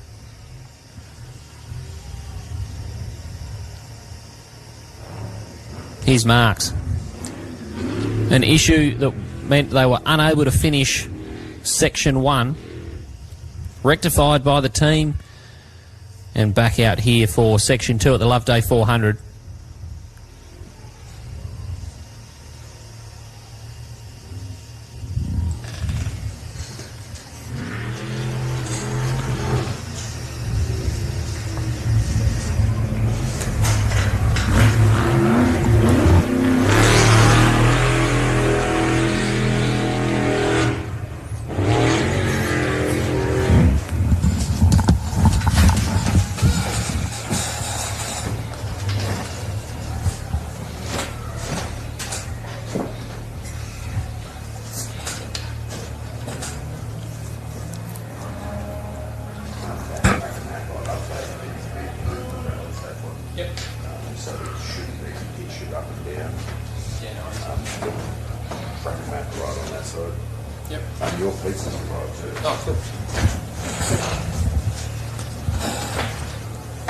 Great in-car there, ladies and gentlemen, of the Fulk 122 Pro Light entry.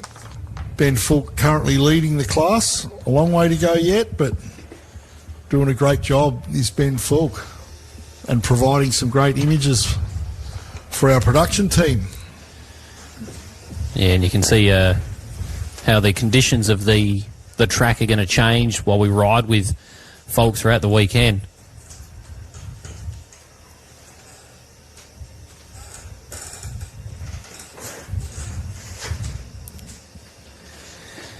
But he's doing a fantastic job out there. He's Fulkers. There's Wes Cowie on screen now, slowly making his way back towards the pit area. So it looks like he might be behind the tow rope. So really unfortunate for Wes Cowie. He showed a lot of speed earlier today, and I was excited to see what he could do starting higher up the list here for Section 2, but unfortunately, issues have struck the Wes Cowie machine as Fulk negotiates some of the technical sections here at the Loveday 400 track.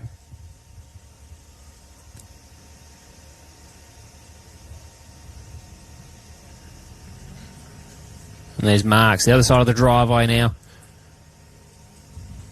Was the last car to leave the line for this section.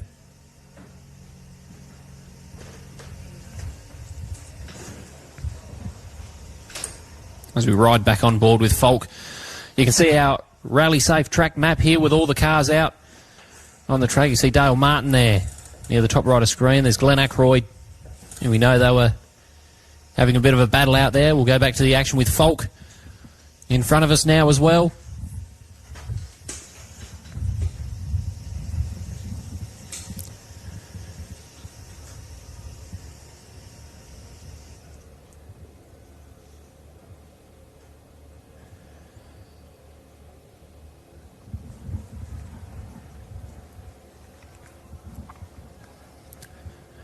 Or see how deep it's getting in these sections as well, how rough this track's going to be by the end of the weekend, which is going to certainly suit the trucks a little bit better. Of course, Boston, Morgan Horan and Bo Robinson will be pretty happy with seeing this track getting rough. And you see Fulk, the left-hand side of the track now, trying to find that cleaner line, trying to carry that momentum in this 122 Pro Light.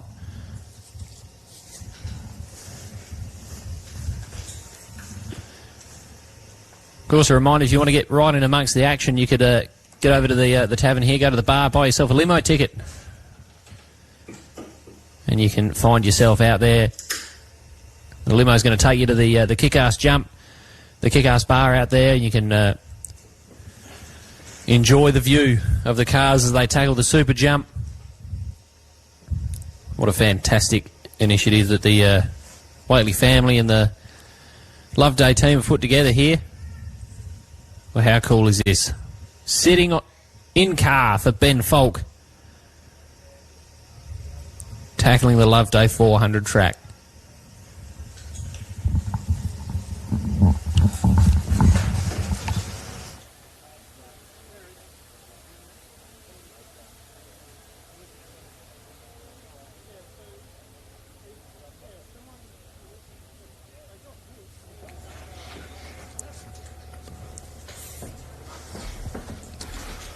Yeah, great images there, ladies and gentlemen, from our team, our production team. And thanks to Ben Fulk for allowing us to run a camera. Some competitors are a little bit superstitious when it comes to cameras on their cars. They don't like to run cameras. They believe it's bad luck.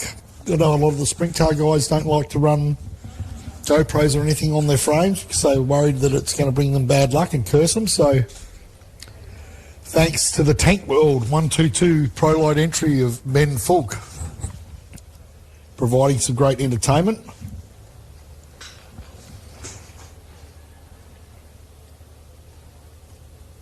And yeah, I'm just flying solo at the moment while my good friend and colleague Cameron Nash enjoys a light refreshment, ladies and gentlemen. As Cameron has mentioned many times, the bar facilities are terrific here at the Loveday 400. Get yourself down there, get yourself a a refreshment and some good food and enjoy the festivities and the racing that is the Loveday 400 as Boston Morgan Horan gets on the picks hard, throws that big black motorsport entry, all-wheel drive Mason 899 trophy truck into the corner. Boston has really got a good handle on this truck now after a few laps here at the Loveday 4x4 Park, the Loveday 400, and he hits the berm for what should be the last time. I believe we're doing 3 laps in this section, so Boston Morgan Horan will Haddock embark on their final lap, their 3rd and final lap for the day, and they are really streeting the field. Bo Robinson nowhere to be seen at the moment. I believe Bo is still pedalling as hard as he can, but Boston Morgan Horan, Will Haddock showing Bo Robertson and Shane Hutt a clean set of heels at the moment. Well, there is Bo Robinson on screen now as well. So they have lost a lot of time on the back of the Morgan Horan machine. Boston really showing his track knowledge here, as well as his talent behind the wheel of an off-road race car. Of course, we know that the Robinson team certainly talented as well. So Boston just doing a fantastic job throughout the racing here. But Bo's still in the fight. It only takes one error, one flat tyre, one small issue for this race to open right up for Bo Robinson. So Boston's second lap time of 24.05, about 9 seconds slower than lap number 1, but he still looks like he's opening up that margin on Bo Robinson quite comfortably as Robinson makes his way in front of the tavern area here now. And well, I've got to say a massive thank you to the guys down at the tavern who've provided us with an awesome pizza to sit down and munch on. So as Robinson makes his way in front of the tavern area, if you're sitting there enjoying yourself, watching Robinson do battle in the truck, you can get yourself a pizza as well. Enjoy this awesome facility with the food options available. Of course, they've got the food vendors down there as well. But what a weekend we're having so far. And we've still got a full day to go, Russ. We've still got a lot more racing left ahead of us. Absolutely, mate. We've been treated to an absolute feast of pizza and off-road racing. What has been a great Saturday here at the Loveday 400. Round 3 of the Comiskey Mining Services AORC. What a great job the Whateleys have done putting this event on. All these volunteers, thank you so much. All the people behind the scenes that help out. Too many to name. What a great event this is turning out to be. Great shot from our production crew there of the 85 car. Toddy Lehman. Twin turboed V6 power. On display from the Robe Earth Movers REM 85 of Toddy Lehman. But I do believe those trucks are starting to run away with it as the track's deteriorated.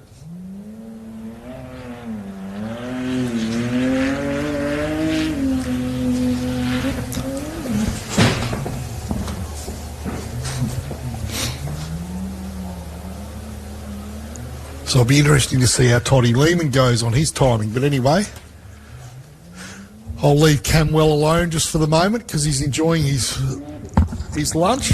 Oh, it's a beautiful, beautiful bite. I recommend it. Fully recommend grabbing yourself a pizza from the Loveday Tavern as Lehman over the line now. Now, Russ, just one thing I've noticed about Toddy there, not running the spare tyre.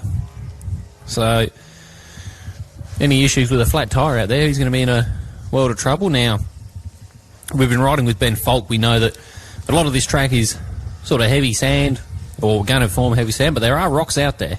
Yeah, he's obviously had a really good look at the track. He's done what's he on his third lap now? Third lap. Yep. But obviously he chose in this section not to run the tyre. He's had two laps this morning to have a really good look at the track. He's decided that his driving is clean enough, and he's obviously rates his tyres of choice, which I think are BFGs on that gym coat. So he's decided that he's going to run a little lighter, which will probably benefit him in some of those plungy whoops. They're not real Fink style whoops. They're sort of more of a whoop that you plunge, the car plunges into, like you see the Fulk car, they're plunging, like boom, boom. So, yeah, sorry about the sound effects there, ladies and gentlemen. So, yeah, maybe Toddy Lehman just feels like that weight of the tyre up there's, you know, a little bit of an advantage not having it, like leaving it in the pits. The trade-off is, of course, if he gets a flat tyre, he's more or less snookered, but he's looking for every advantage he can get to run down those two big trucks. And you know what? If he feels like running no spares to go, then that's what he's going to do, and he's done. I guess one of the other things that he can consider here as well is the fact that he's right up there in the outright order, which means that his focus is going to be solely on the top few positions. If he does have that flat tyre, he's going to fall away from that list regardless, or fall away from those top few cars. So maybe take the spare off, put the focus into being as fast as possible. If there is a flat, you'll get towed back in and fall down the order anyway. So focus being on a top position as we watch Ben Falk negotiate this technical section here at Loveday. See how deep the corners are getting here as these cars chew up this track. Ben Falk doing a good job. Looks like he's carrying a lot of momentum through this section, letting the car set into the train tracks, if you will.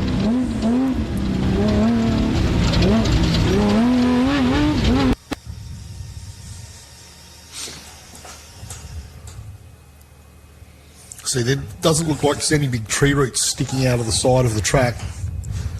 So, yeah, that's probably influenced some of Todd Lehman's decision to not run the spare.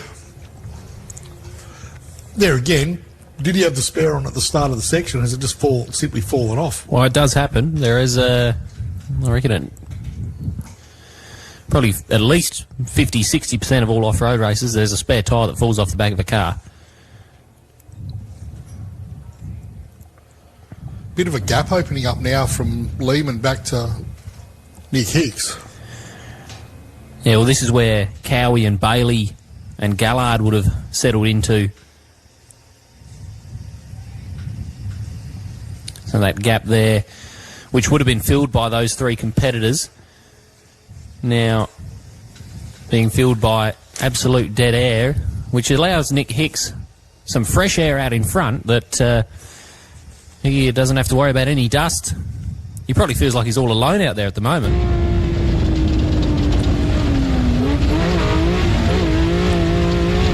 Hicks a very smooth operator.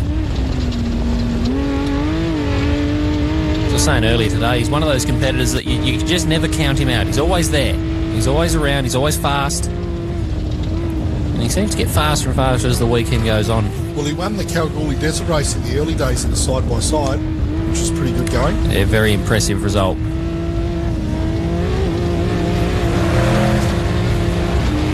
Now, we've got an interesting little change by the looks. We've got, looks like the Commons entry is the next car in.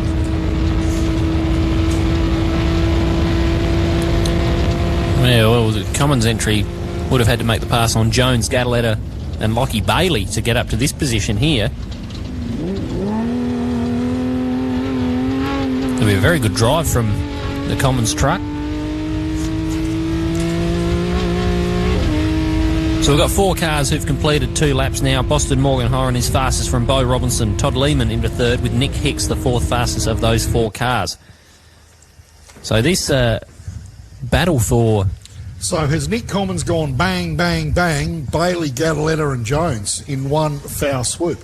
It looks like he has. It looks a lot like he has, because that's Lockie Bailey there. So Lockie Bailey has certainly been passed by the big truck. And Lockie Bailey can get that car around this track rapidly, so Nick Commons was on a good number by the looks. Yeah, I think the track might be coming into the real wheelhouse of the truck. You can see how rough it's been getting in the Falk entry, and obviously the trucks like it rough out there, so they'll be coming into their own as he negotiates this corner that's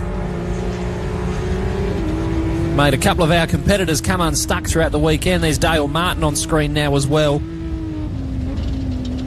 He started a fair way behind the Commons truck, couple of minutes there, so he's making his way through this field. There's Lockie Bailey on screen now as well. Where is Kane Jones? Kane Jones just coming into shot now. So there he is there.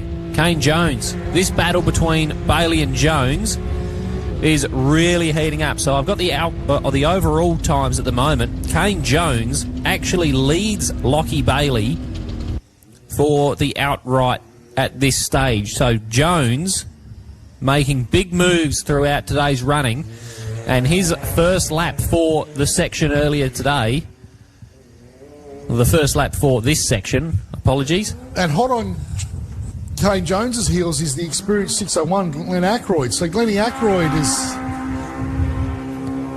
decided to roll his sleeves up and get on with it. Yeah, so this side-by-side battle was really getting interesting. Now, Kane Jones' time for the last lap took a while to come through, so, there it is now. So a 27.24, Lockie Bailey a 27.21, so 3 seconds Bailey was faster on that lap.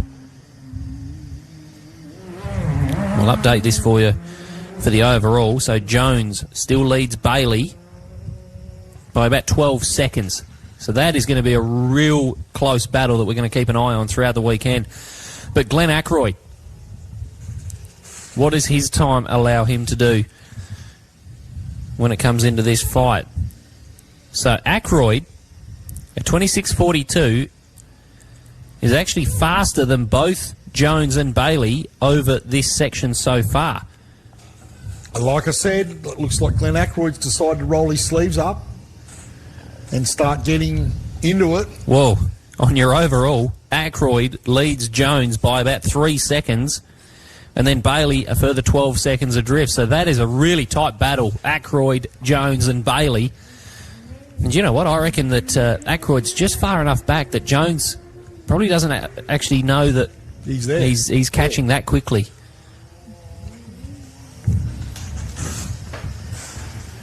He will in those sections more towards town where it switches back. He'll get a good shot of the nose of the Ackroyd Frooks lubricants entry. And he'll compare where he is sitting on the track in relation to Ackroyd from his last lap to this lap. Gadaletta looks a little petite into that corner. Is he? Yeah, he's fallen down the order here. He was he made the pass on Lockie Bailey, I believe, but he started just behind Lockie Bailey and started a fair way in front of Trewella. So issues for car 83, which is really unfortunate. They were having a really, really solid run. I wouldn't mind betting that he peels off into the pits. And, yep, on cue, the 83 car disappears into the pit area for maybe some running repairs. Well, here's the car we've been riding with, Russ. This is Ben Falk in front of the tavern now as we go back on screen to Brett Rogers. So the two Bretts are getting in amongst it as well. They're having quite a good run this Saturday, so they're setting themselves up for a big weekend.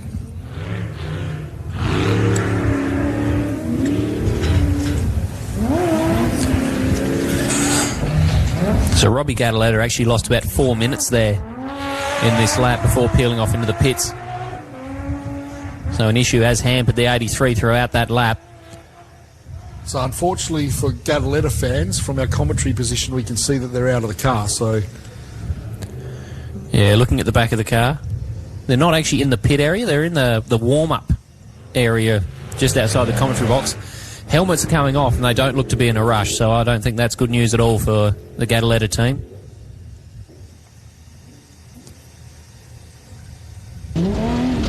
So as Rogers negotiates turn 1, the limo's on its way back. We get to wave to the Gadaletta crew. Of course, remember to get your tickets there at the bar. $30 will get your limo ride out to the kick-ass jump. And look at this. Look how hard going this is for Falk.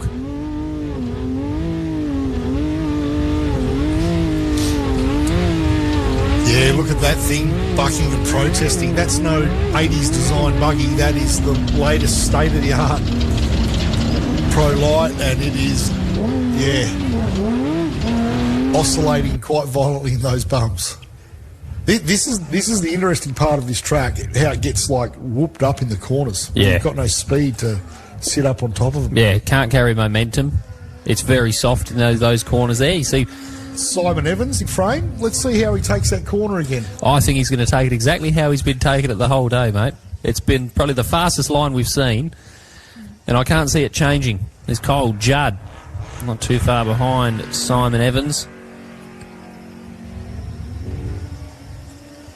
So Simon Evans about to rail the berm, and he does. High, wide and handsome. What a brilliant line there from Simon Evans.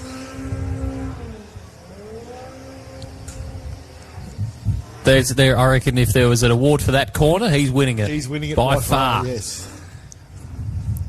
Of course, the truck's not going to be anywhere near as agile through the that corner there. But Judd is catching up to the Simon Evans machine. So look for that battle. You know what will be interesting tonight, as there's a small break in proceedings here, as we wait for another car to come back in. It'll be interesting to see how outright AORC points are stacking up. Because remember, we've had no Bentley here this weekend. Travis Robinson is retired. Both of them were featuring in the top 5. Of course, Boston Morgan Horan is racking up points as we speak. So, going to be very interesting to see who's up who and who's not paying at the end of the day for the AORC outright. Yeah, it's all starting to happen here at Loveday, that's for sure. With Bow and Boston right at the front, and points. Do we have access to the point score at the moment, Russell? We probably could, because the timer's listening in on the commentary, so they won't come. Well, we might need to get some access to the point score to see if we can work out what's going on here for you folks. Try and do some quick maths. There's Kai Floyd on screen, car 41.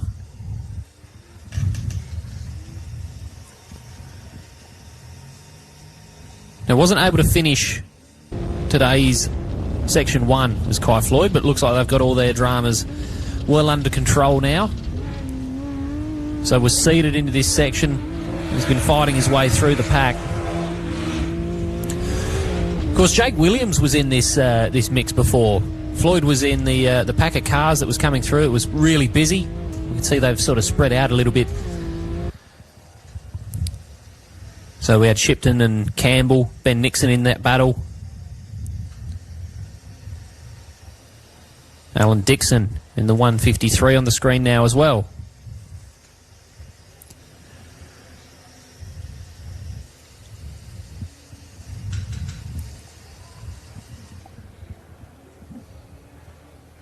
So can we see the Williams entry out there on the map?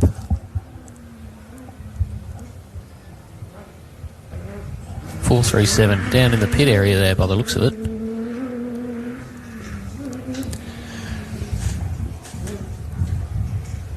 So Dixon right in the middle of the Pro Light battle. It was Falk, who we've been riding with throughout the weekend, looks to be the man to beat at the moment.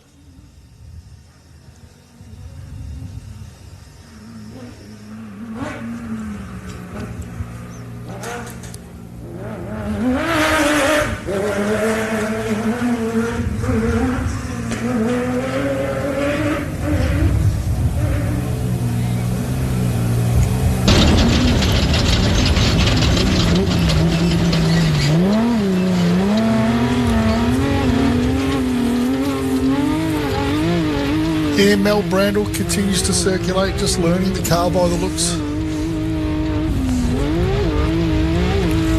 77 of Mel Brandle there, Cam.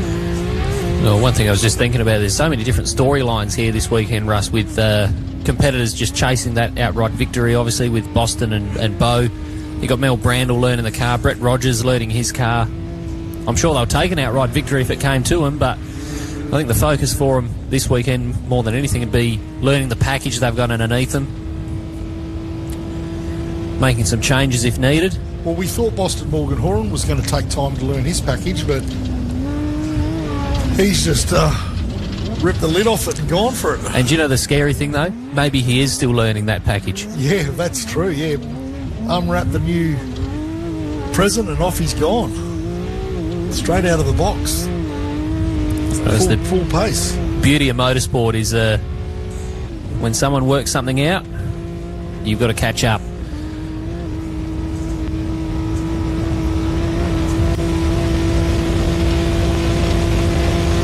Michael Shipton into the last corner for the day.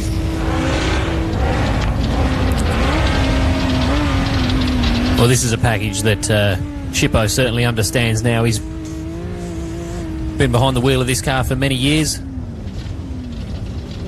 Certainly no learning to do for the 585 crew.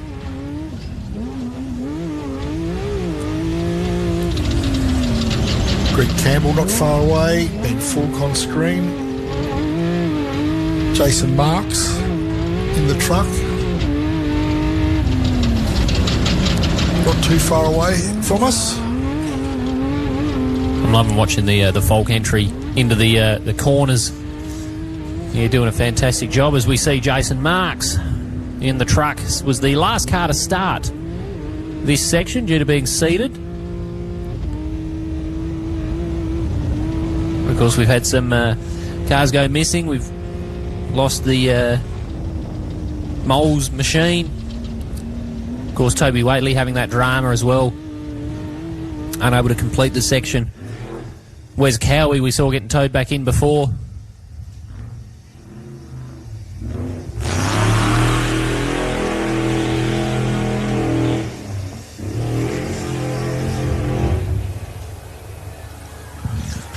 Well, the side-by-side battle's really interesting, and the Glenn Ackroyd fans are tuning in thick and fast. Mickey Zacca reckons that Ackroyd will be dealing with the rough better than the other two, the Bailey and Jones entry, so shock expert there, Mickey Zacca. Chiming in, expert comments on the sideline there. Of course, the real Jimmy Cotton, who is part of the Ackroyd teams, cheering on up the 601.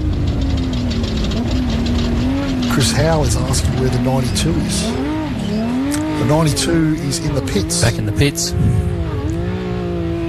It was on the back of a tow rope not too long ago.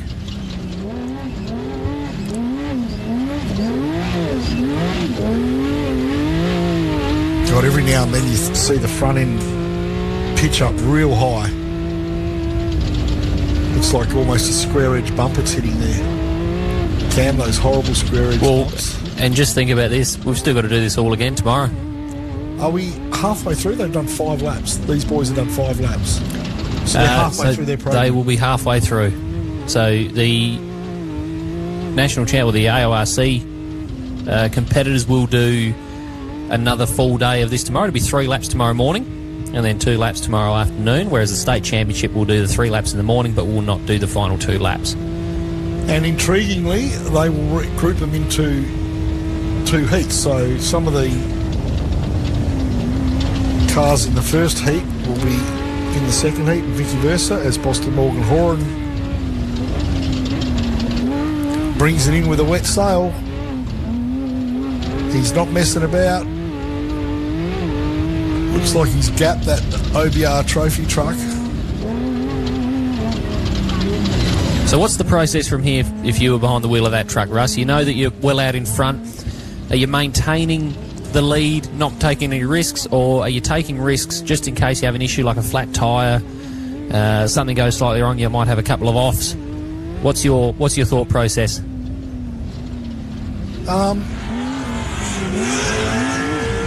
Obviously, you know, he's got to understand and feel how the car feels, as in, like, has he sort of overdriven it? Does it have more left in it? But I think if you've got a really good lead like he has, barring a flat tyre, he's, just go out there and do the same again. Unless, of course, he thinks he's been taking some really huge risks to get where he is. So, I suppose that's a simple answer to it. If you've taken massive risks to get in this position, then maybe remove those risks. I wouldn't back off too much, because that's when you do have to get yourself into trouble. Well, I'll tell you what. Because you lose that feel of the car and, all of a sudden you're doing silly things because you're going at a slower speed, Well, he's done a fantastic job today as Boston Morgan Horan is the first car to complete Section 2, a 24:30 on his last lap. Now, just interestingly, after we've had that conversation, Boston's last lap time there, 25 seconds slower than lap number 2. So, 25 seconds, is the track getting worse? Well, definitely will be. Is it getting 25 seconds worse for Boston? Or is he just backing it off just a little bit, just because he knows he's built that gap over Beau Robinson in the 2?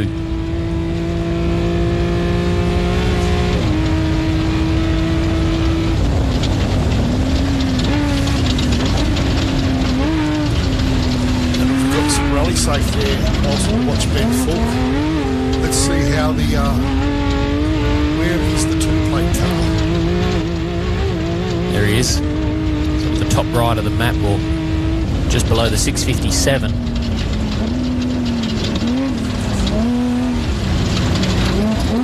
There he is out the back there of the tavern. We've just seen him come into our view from the commentary box window. So that is a rather large gap, though, that Boston's been able to build over car number 2.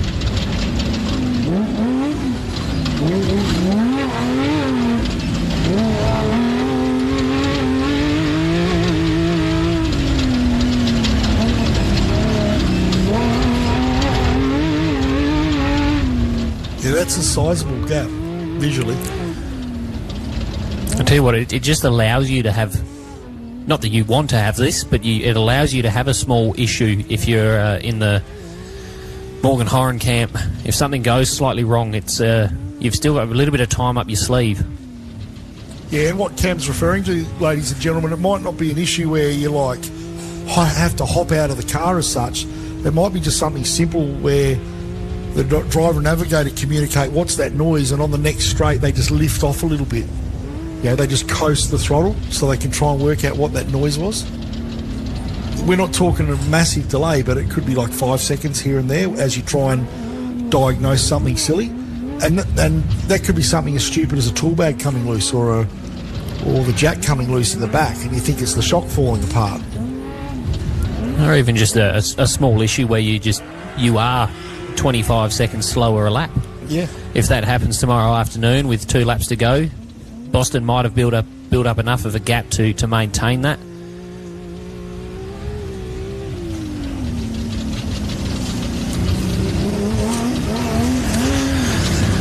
So Beau Robinson going to tackle the last couple of corners here and cross the line here at the Loveday 400.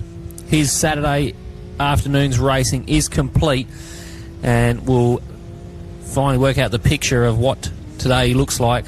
1 minute slower than Boston Morgan Horan on that last lap was Beau Robinson. So your total time from section 1 and 2, Boston Morgan Horan 1 hour 59:48.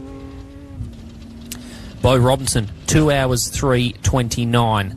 So a nice gap there that Boston's built over Beau Robinson throughout today's racing here at the Loveday 400. Here comes Toddy Lehman.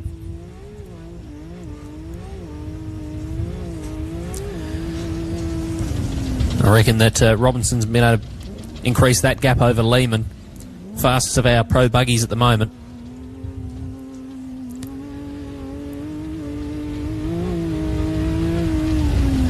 Another competitor who's been doing a fantastic job. Now, interestingly enough, his second lap was a 25:24, which was faster than Beau's lap number 3.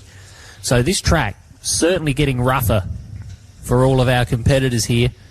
And we'll wait to get an eye on the time that Toddy Lehman can put together for us very shortly to work out whether Toddy's been able to maintain a bit of pace, or whether that track is just really chewing up now and slowing down all of our competitors equally.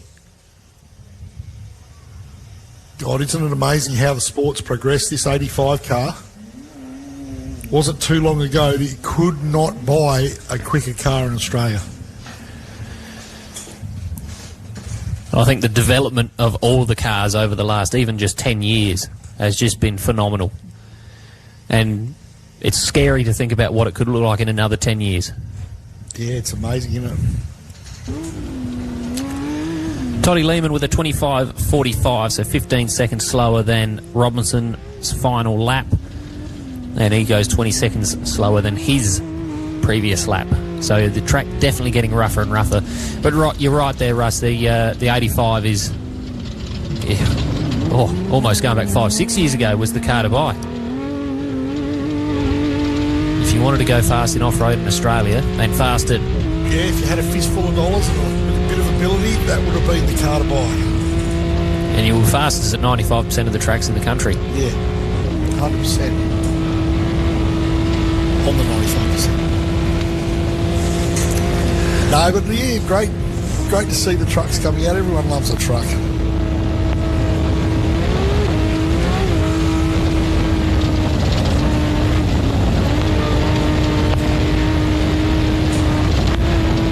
Great shots there, ladies and gentlemen, as we have a little bit of a pause.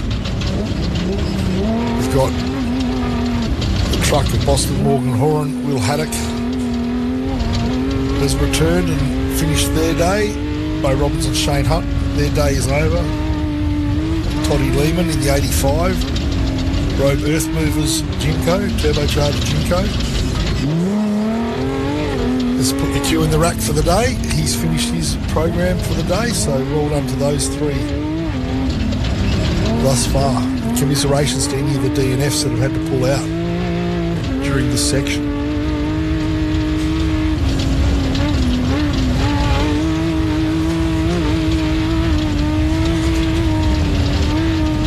So if you're watching the live feed back home, send a message in. We'll try to read out as many as we can. We'll try to make it as interactive as possible. Hopefully you're enjoying what we're doing here in the broadcast booth. We're enjoying the action, I can tell you right now. Tyler Yeoman is watching back home. G'day, Tyler. Jacob Bobbin watching on. Jeremy back in the timing booth, watching on.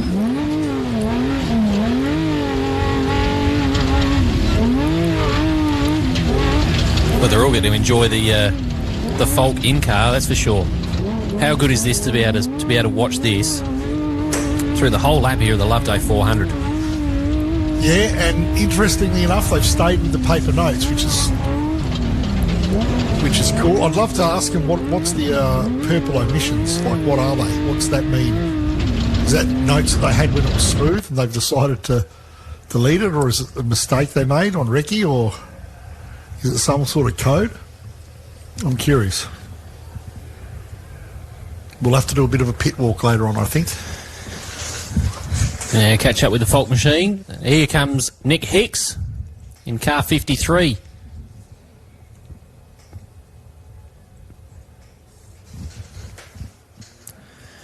Now, this is where that gap was formed. In front of Hicks was Gallard, Royden Bailey, Wes Cowie. And they all fell aside. And Nick Hicks. Even Toby Watley. Whereby Toddy Lehman was able to push up toward the Robinson entry. So it ended up being quite a gap from Lehman back to Nick Hicks there.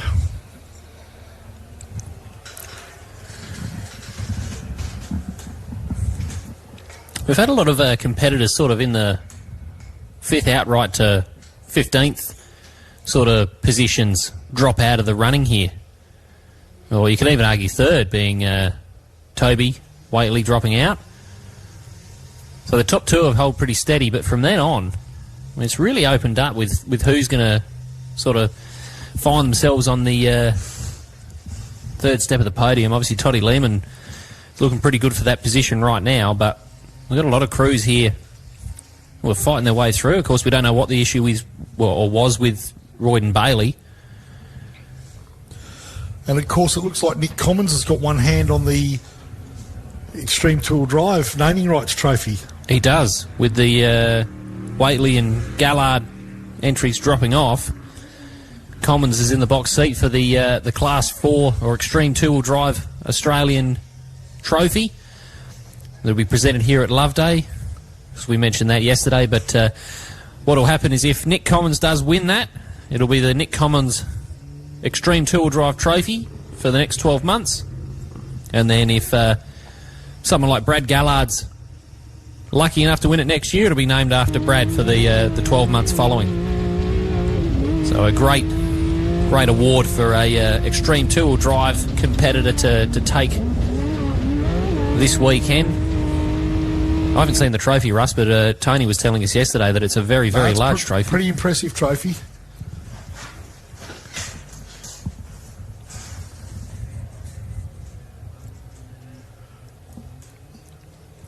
Be interesting to see how Dale Martin's progressing with his times. I mean, he hemorrhaged a lot of time this morning. They had issues in yesterday's prologue as well.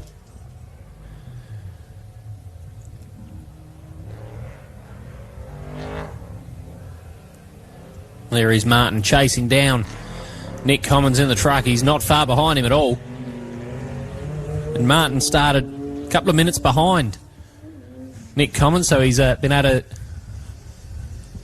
chase down the Extreme Two-Wheel Drive truck.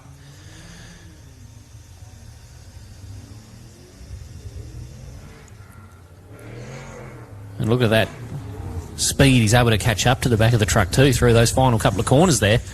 So a really good drive from Commons and Martin, respectively. You know, it looks like Martin might have that car back up to full speed. Yes. Dale Martin hitting his straps there in this section. So well done to Dale. Looks like they've got on top of whatever gremlin was haunting them.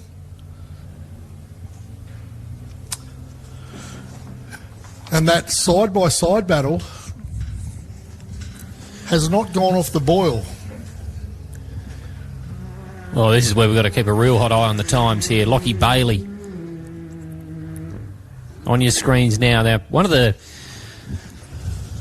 issues with being a class leader is you don't really usually get to see who's catching up to you. But guess what? Lockie Bailey's had that opportunity because Kane Jones is right behind him. So Bailey across the line.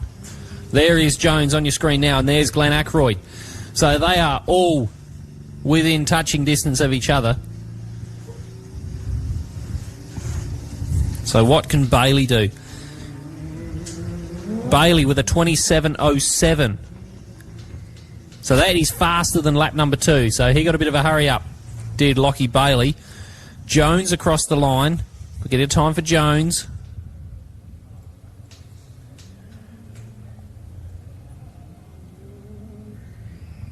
Not quite updating at this point is the lap time for Kane Jones as Glenn Ackroyd now crosses the line as well. So this is a battle. This is a very close battle, Russ. This is going to be, it's a big talking point overnight here at the Loveday 400 is the battle between these three side-by-side competitors.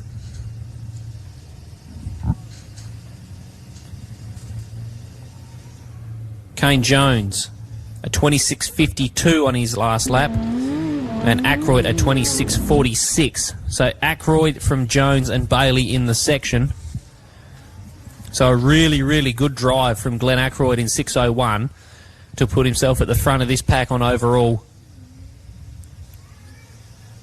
time. So overall for Glenn Ackroyd a 2:12.46. Kane Jones a 2:12.54. And Bailey a 2:13.22. So Jones and Ackroyd still right in with each other as far as the times are concerned, and Bailey just falling off a little bit there.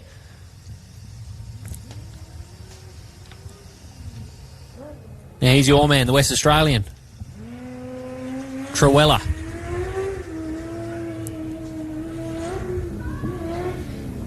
Car still looks in excellent shape, so Adam's setting himself up for a good weekend.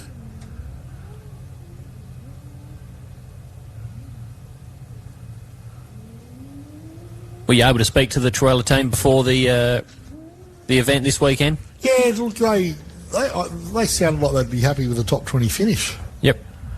So they're sort of right in amongst where they want to be. yeah, then they're really excelling at the moment anyway.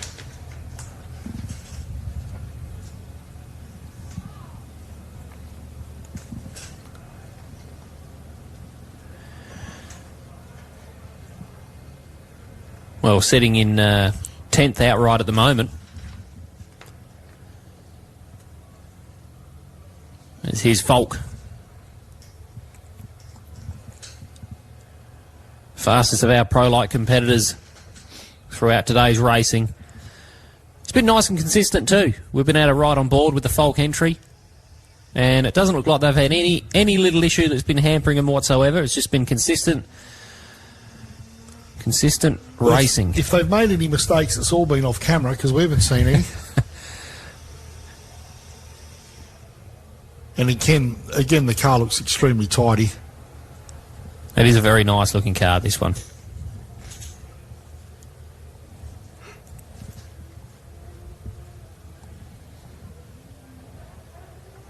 It's Brett Rogers as well, not too far behind the Folk entry.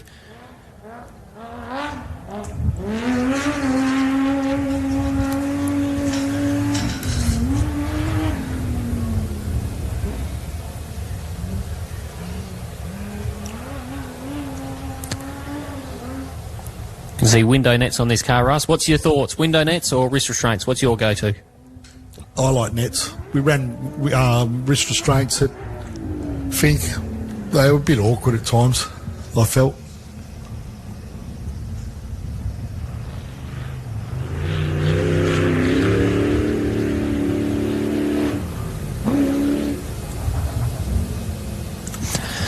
So Folk across the line. Brett Rogers now in car 95. One of our element buggies.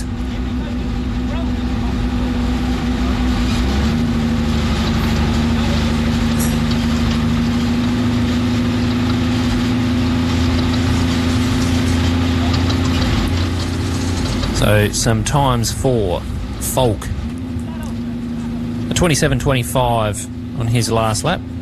Effectively the very same lap time as lap number 2, so very consistent from Folk. Rogers going 10 seconds slower in his final lap than his previous. So where do they settle into the outright order at the moment? Folk into 11th place with Rogers in 12th. So for overall right now, Boston Morgan Horan leading Bo Robinson and Todd Lehman, with Dale Martin in 4th, Nick Hicks in 5th, Nick Commons in 6th, Glenn Ackroyd 7th, Kane Jones in 8th, Lockie Bailey in 9th and Adam Truella in 10th. Now, going through that list there, Russ, Dale Martin in 4th place. That's a really good effort considering how the day started for the Martin team. That's 4th place this section? Overall. Overall.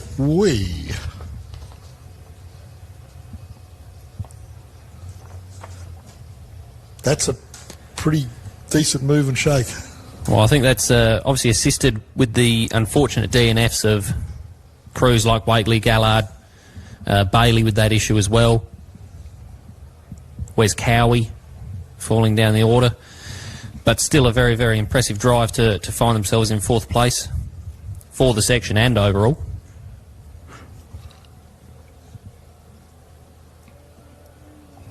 Simon Evans about to finish his day.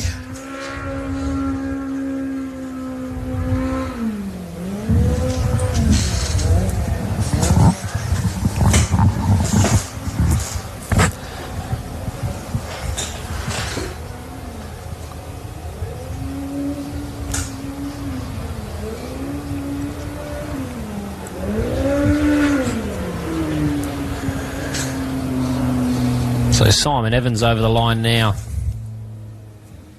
Another one of our side-by-side competitors doing battle out there this weekend.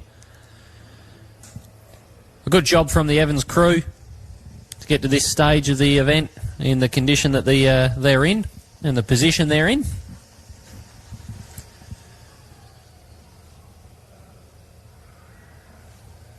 Of course, these competitors from this heat now returning to the pits, and they'll get a good amount of daylight to work on the cars, get them ready for tomorrow, lick their wounds if there's any issues, and just do the general race prep that all these crews will do throughout the weekend.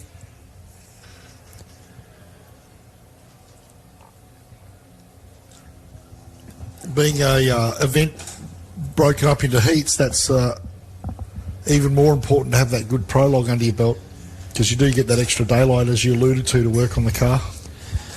Yeah, well, it's a bit of a battle, isn't it? If you're in the mid pack of this field, do you want to be at the bottom of the faster heat, or do you want to be at the top of the sort of slower heat? Obviously, less cars to worry about in a overtaking capacity if you're in that slower heat, but right at the front, you might have a lot more to overtake yourself. Or do you want the time to work on the car after the day's running?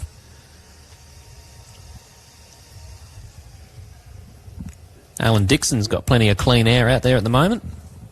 I think you want to be in the fast heat, or the so-called fast heat, simply because you want less traffic in front of you, less set of wheels over the ground. I reckon it would depend what car you're in, though. It really would depend if you've got the car that's capable of it. Keeping up with the top runners. The other benefit of being in the fast heat, you can get to the bar earlier. Well, in my case, get to the toolbox earlier to do my repairs. Yeah, well, you get to the toolbox earlier, you get to the tavern earlier still. True.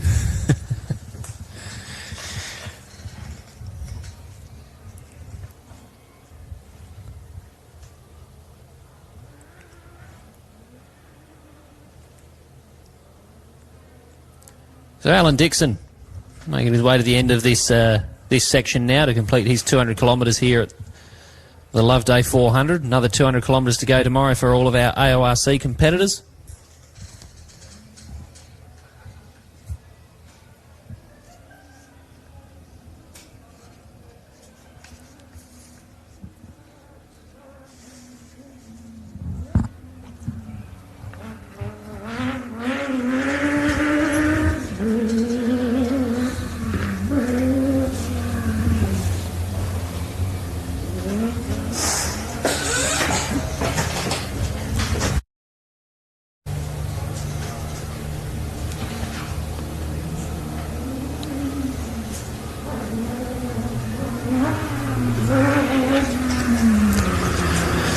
A solid day for Alan Dixon. Not the fastest of the pro lights. That honour goes to Benjamin Falk today.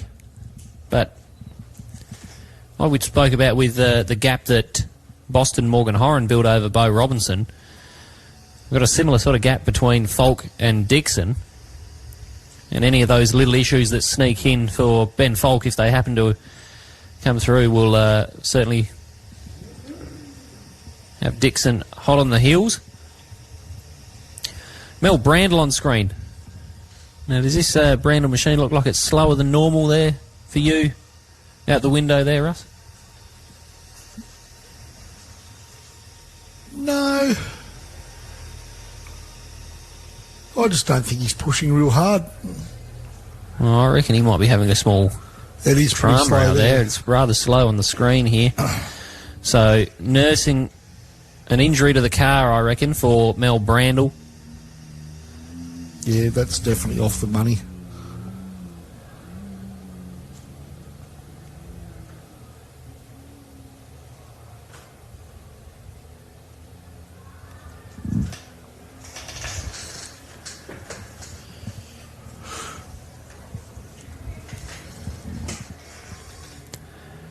Well, Mel was the fourth to last car to begin this section.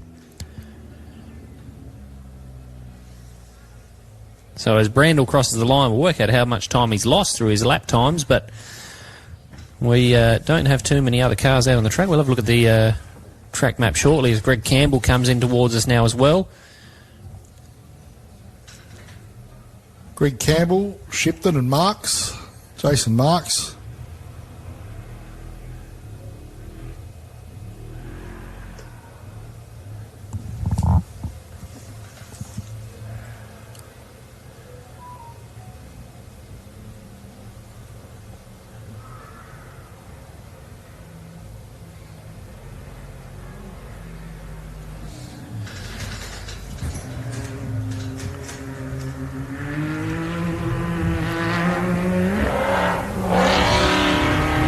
Shipton with the Marks truck in the mirrors, and the Campbell side by side out in front. Now, Greg Campbell did start behind Michael Shipton, so Campbell's been able to catch and pass the Performance two-wheel drive competitor. So Campbell across the line now, and Shipton will cross the line with the Marks truck not far in the mirrors.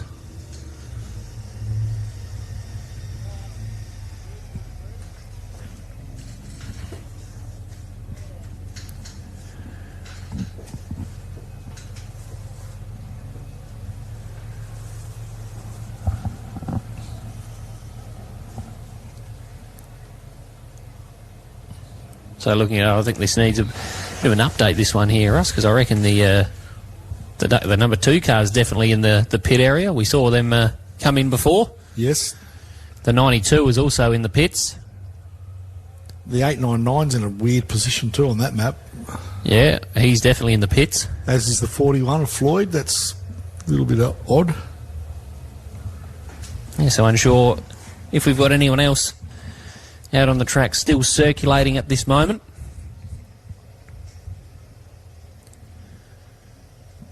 So while there's a gap in the action, once again, a massive thank you to all of our sponsors here this weekend. The Loveday 4x4 Adventure Park, who are putting on a great show for us this weekend here at the Loveday 400. Make sure you get out to the Loveday 4x4 Park. Doesn't have to be for the Loveday 400. You can come out here and camp throughout the year. You can go for a hot lap. Get yourself in the passenger seat of one of these amazing Can-Am buggies. Big thanks to Barossa Auto Group, big sponsors of this event this weekend. So massive thank you to all of the team from the Barossa Auto Group. If you head down in front of the tavern there's a few cars out. I saw an old Volkswagen Beetle there yesterday. I don't know if it's still there today. It's still there. It's still there. Beautiful bit of... Yeah, you had a good look at it, did you? Amazing bit of engineering. Yeah. The old Volkswagen Beetle. Get yourself down to the tavern and have a look at the Beetle. Of course, our series sponsors, Comiskey Mining Services, sponsoring the championship this year. And we mentioned before how Brett Comiskey not here this weekend in the track. Normally he is here and competing, but and he was on the entry list, but unable to make it here to the event this year. So unfortunate that he couldn't be here, but big thank you to Comiskey Mining for supporting the championship. And what a cracking championship it's setting up to be as we move on and head towards our last section of tomorrow's running and through to Kalgoorlie. Of course, a big thank you to Nixon Excavations. We've seen Ben Nixon out there in the Nixon Excavations side by side throughout the weekend. Doing a great job is the Nixon team. Here's one for you, Russ. This is where I reckon I'd like to be at some point throughout the weekend if it was possible. The kick-ass jump out there. You can grab yourself the limo ride out to the kick-ass jump. So massive thank you to Kick-Ass for coming on board once again as a sponsor of the event. Doing a fantastic job helping us out and making sure we can go racing and enjoy the couches out there at the big jump. And quick shout out to our limo driver as well. I wonder if he's wearing a suit. He's wearing a limo driver-esque hat. Big thank you to Mount Moriac Country Pub, the Foot team. Ashley Foot, Daniel Foot, the Mount Moriac Country Pub, sponsoring the state championship for South Australia this year, a new and reinvigorated championship. And this crew have done a fantastic job supporting the South Australian state championship as well throughout the year. Of course, we've got Move Yourself.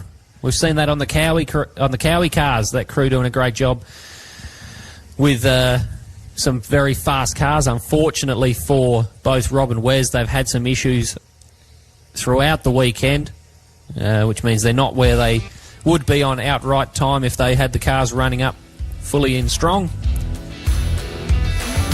And of course, Westline, the Commons truck, Nick Commons, in the box seat to take out the Extreme Two-Wheel Drive Australian Trophy here at Loveday this weekend. And a massive thank you to all of our sponsors for coming on board, sponsoring this event. We certainly couldn't be here without you at this great Loveday 400 track. And while it does look like we have a gap in the action, We'd like to thank our production crew and all the team at the tavern as well, doing a fantastic job keeping everyone fed throughout the weekend, including us, with the amazing pizzas here. Of course, thank you to our recovery crews as well. So I'm not sure what time we'll be kicking off for the next section. I can't imagine to be too far away, as Boston Morgan Horan proves fastest once again for Section 2 here at the Loveday 400 in front of Robinson and Lehman. Horan is the one to beat.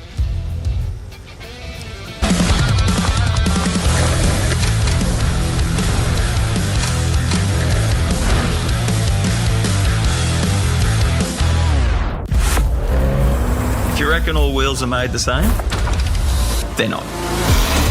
Radial fatigue testing on a 37-inch tyre at twice the amount of cycles. We're the only ones that do it. Regular tensile and porosity audits, the testing procedures, second to none. Because at the end of the day, your wheel is the only thing that's keeping your tyres on the ground. So if you are serious about your pride and joy, you need a set of Method race wheels. Can you afford not to? Reliable power off-grid. At Kick-Ass, we design and engineer complete 12-volt power systems built to last. Australia's largest range of dual battery kits, lithium batteries in every size and form factor, smart DC-DC chargers, pure sine wave inverters, and innovative all-in-one systems like the Kick-Ass Power Boss. From fixed canopy builds to portable power stations, we've engineered a solution for every adventure, with professional-grade wiring and mounting hardware to tie it all together. Build it right. Build it Kick-Ass.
you reckon all wheels are made the same, they're not. Radial fatigue testing on a 37-inch tyre at twice the amount of cycles. We're the only ones that do it. Regular tensile and porosity audits, the testing procedures, second to none. Because at the end of the day, your wheel is the only thing that's keeping your tyres on the ground. So if you are serious about your pride and joy, you need a set of Method race wheels. Can you afford not to? Reliable power off-grid. At Kick-Ass, we design and engineer complete 12-volt power systems built to last. Australia's largest range of dual battery kits, lithium batteries in every size and form factor, smart DC-DC chargers, pure sine wave inverters, and innovative all-in-one systems like the Kick-Ass Power Boss. From fixed canopy builds to portable power stations, we've engineered a solution for every adventure, with professional-grade wiring and mounting hardware to tie it all together. Build it right. Build it Kick-Ass.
wheels are made the same?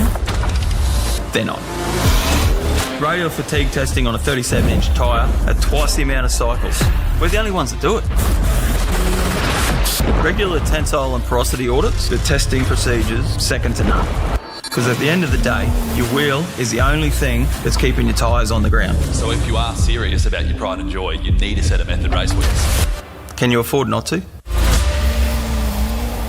Reliable power off-grid. At Kick-Ass, we design and engineer complete 12-volt power systems built to last. Australia's largest range of dual battery kits, lithium batteries in every size and form factor, smart DC-DC chargers, pure sine wave inverters, and innovative all-in-one systems like the Kick-Ass Power Boss. From fixed canopy builds to portable power stations, we've engineered a solution for every adventure with professional-grade wiring and mounting hardware to tie it all together. Build it right. Build it Kick-Ass.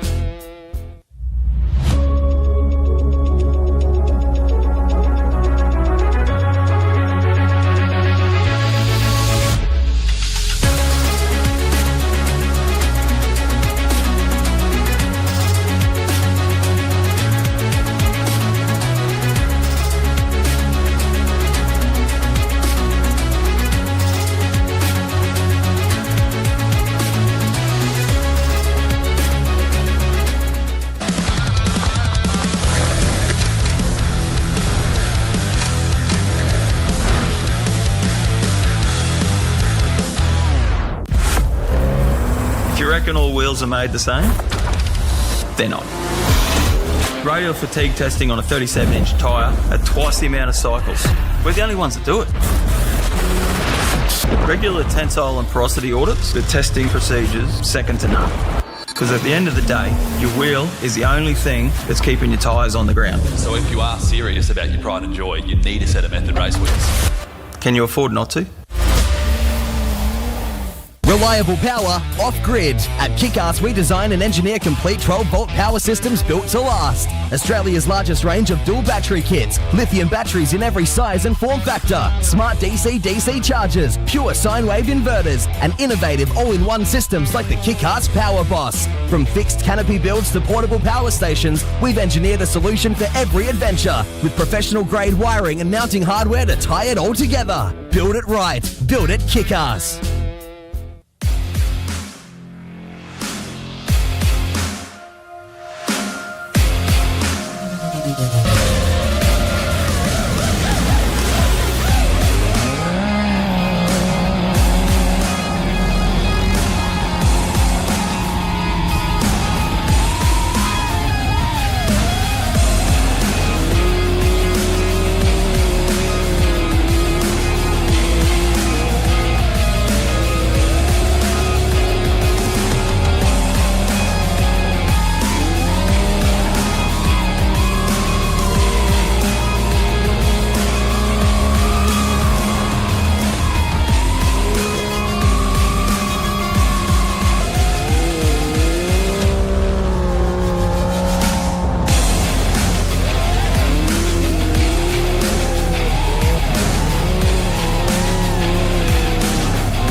reckon all wheels are made the same? They're not. Radial fatigue testing on a 37-inch tyre at twice the amount of cycles. We're the only ones that do it. Regular tensile and porosity audits, the testing procedures, second to none. Because at the end of the day, your wheel is the only thing that's keeping your tyres on the ground. So if you are serious about your pride and joy, you need a set of Method race wheels. Can you afford not to?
Reckon all wheels are made the same? They're not. Radial fatigue testing on a 37-inch tyre at twice the amount of cycles. We're the only ones that do it.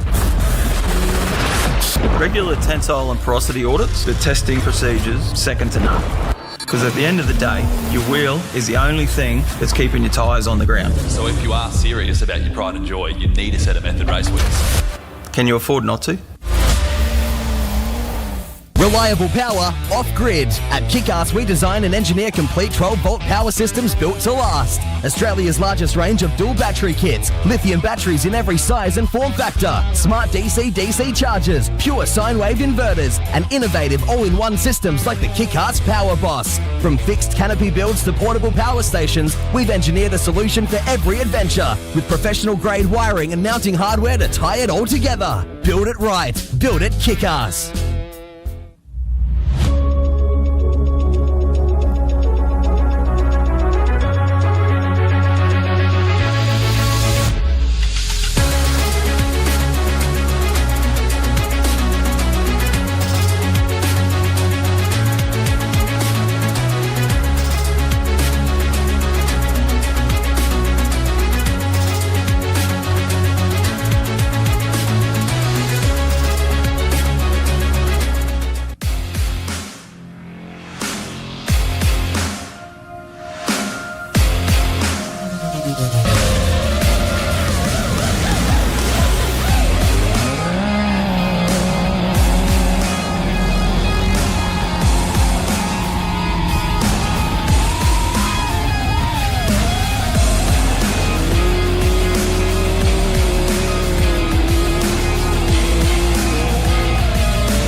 reckon all wheels are made the same? They're not. Radial fatigue testing on a 37-inch tyre at twice the amount of cycles. We're the only ones that do it. Regular tensile and porosity audits, the testing procedures second to none. Because at the end of the day, your wheel is the only thing that's keeping your tyres on the ground. So if you are serious about your pride and joy, you need a set of Method race wheels. Can you afford not to? Reliable power off-grid. At Kick-Ass, we design and engineer complete 12-volt power systems built to last. Australia's largest range of dual battery kits, lithium batteries in every size and form factor, smart DC-DC chargers, pure sine wave inverters, and innovative all-in-one systems like the Kick-Ass Power Boss. From fixed canopy builds to portable power stations, we've engineered a solution for every adventure, with professional-grade wiring and mounting hardware to tie it all together. Build it right. Build it Kick-Ass.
Alrighty, race fans, welcome back to the Loveday 400.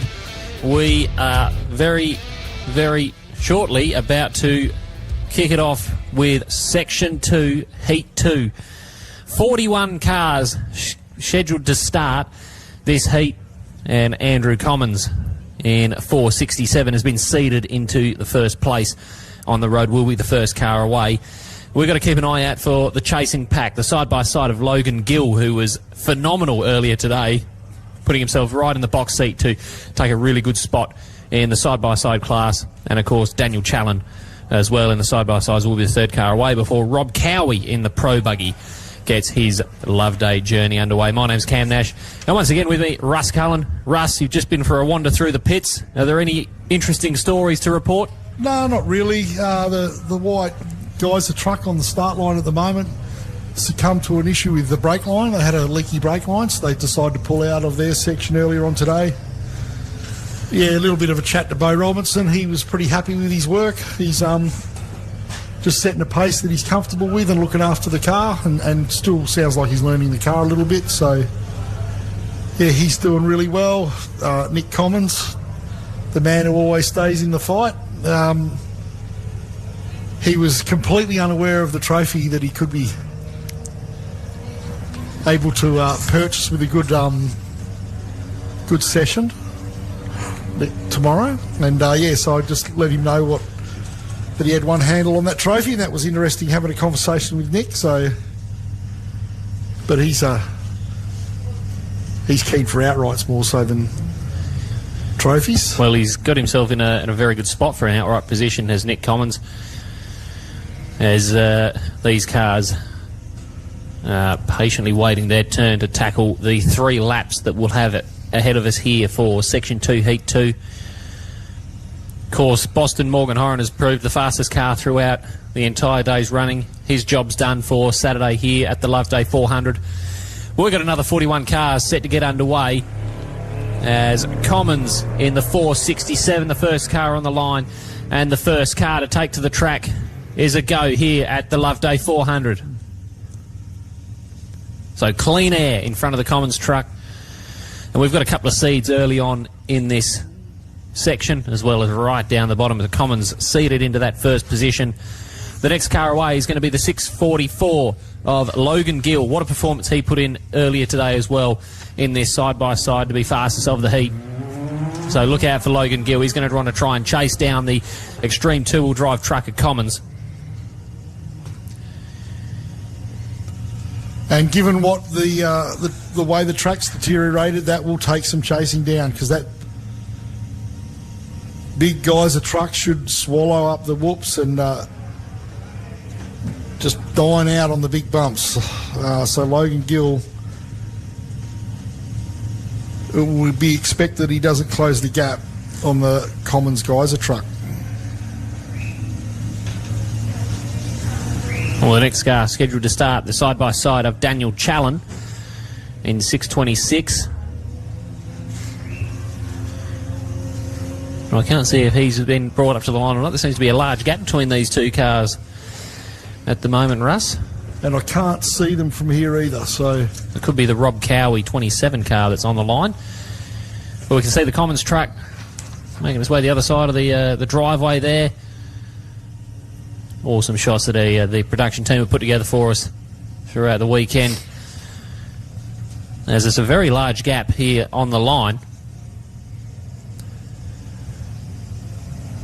So Commons on the other side of the pits now. We'll see him the other side of the driveway very shortly, out in front of the tavern here.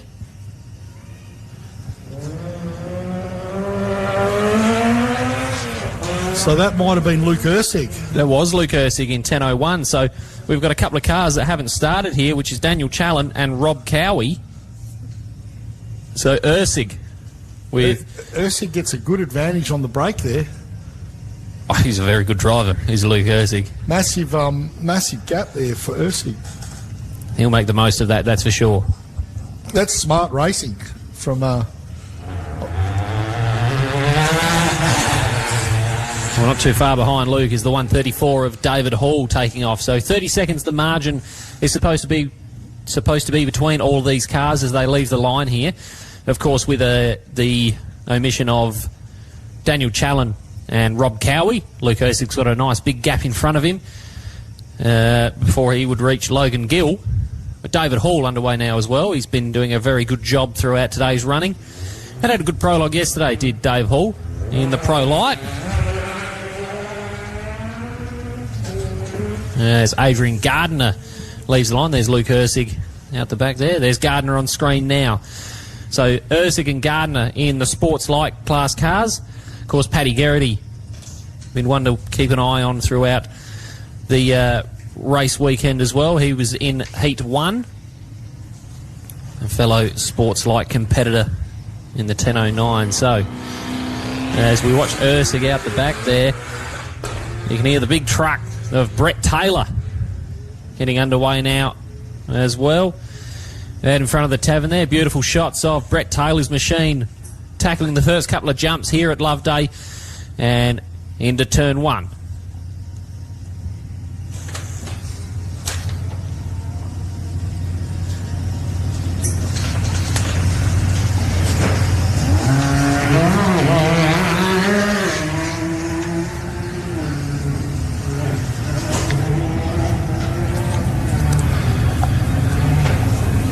So Ashley Foote on screen now in 6:38. Solid day from Ashley Foote so far. Of course, all these competitors have got 3 laps to do here for this afternoon in this heat. So a long day ahead for our competitors as you see Brett Taylor there. And look at those whoops. That truck just having to settle right into the bottom of each and every one of them down the back there. He's taken the far right of that track. I saw Falk, I think it was earlier, on the far left. So a few different lines being taken. And here is Gaskin underway in the 1075, another one of our fast, hard-charging Sports Light competitors.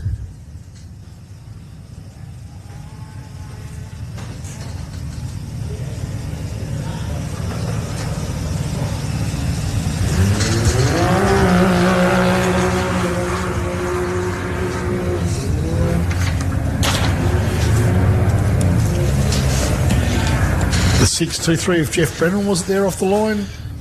Yeah, it is Jeff Brennan. He had a really good run this morning too. He was starting to catch some cars and make some passes. So keep an eye on Jeff Brennan's progress through the weekend. Again, plenty of these side-by-side cars out there competing in the Loveday 400 this year.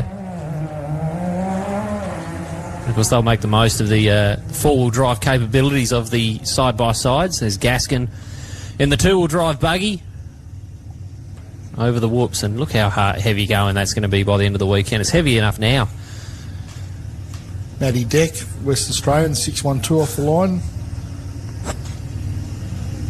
Those whoops look horrible. They look like they're going to be a lot of work by the end of the weekend.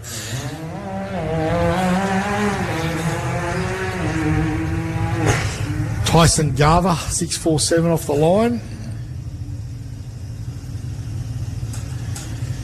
You mentioned the whoops there, Russ, but Dennis de Brenny came unstuck. There's a footage of him bogged, two wheels on the track, front two wheels off the track, but the car's almost on a 70-degree angle as he's trying to get himself. He's just obviously caught it sideways and got stuck. So he said, you know what, that track is awesome, but geez, it's tough. Yeah.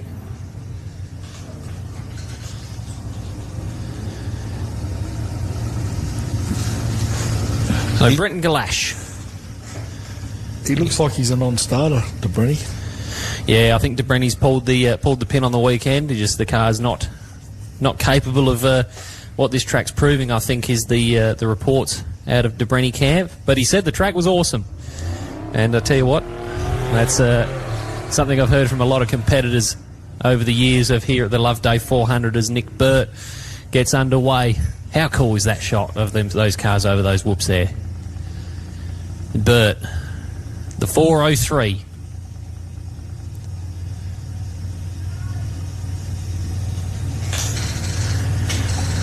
Bit of a battle for the South Australians with Burt trying to chase down Brenton Galash.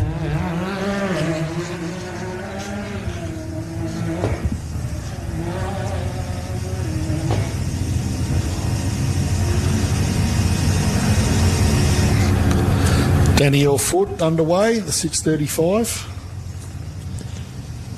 Cole Reid, the 6149 next on the line.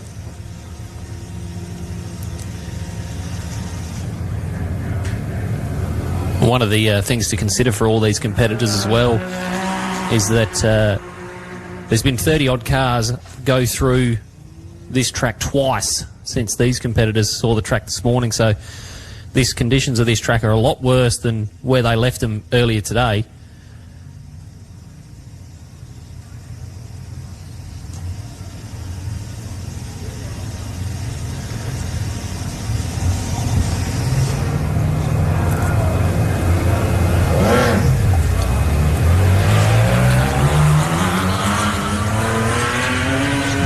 Sports Light of Tyson Battersby off the line.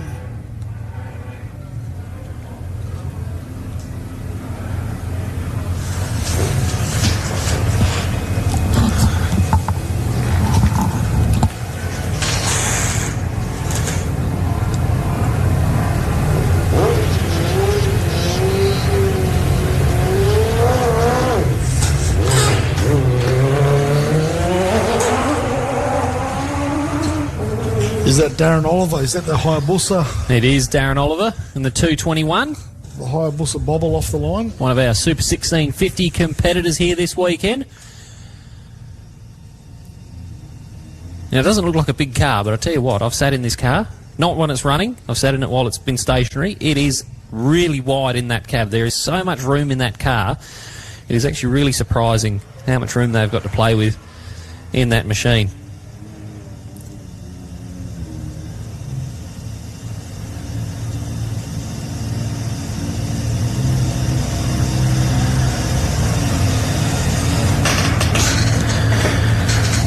So the 6165 of Benjamin Ward, 30 seconds behind Darren Oliver.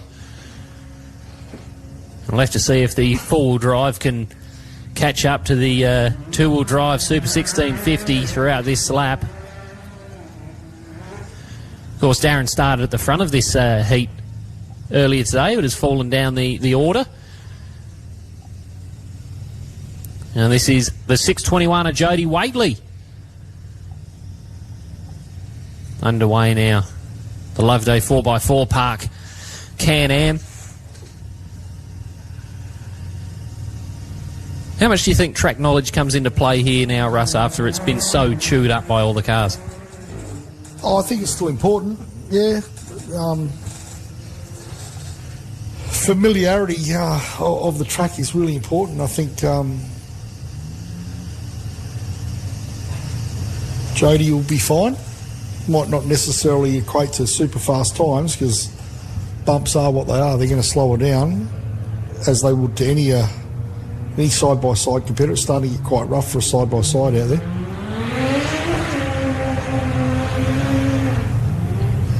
Obviously, some of the faster side-by-sides are taking massive risks in areas where they think they can get away with it.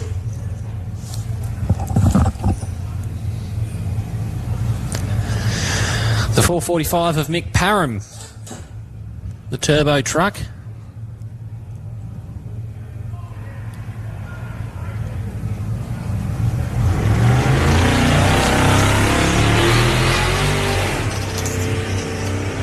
Clinton Shunke in 427 also gets his Section 2 journey underway. We were mentioning earlier today, Russ, about the panels. The trucks look better when there's panels on the back, but Clinton's decided, you know what, we're going to run without them. He's taken the panels off the rear of the white Rush truck, I believe it is.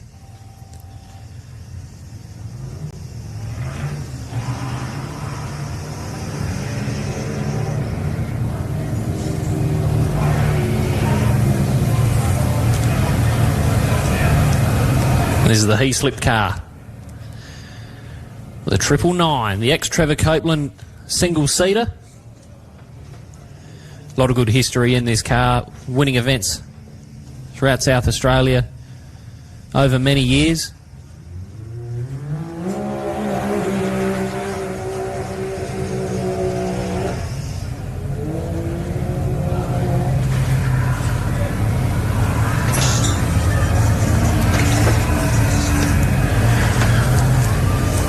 One of our competitors who came unstuck here at the corner in front of the commentary box earlier today, Jamie Harrison, in 639. We had a couple of the side-by-sides end up on the side.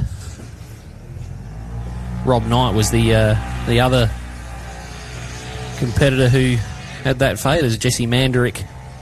It's his Section 2 underway.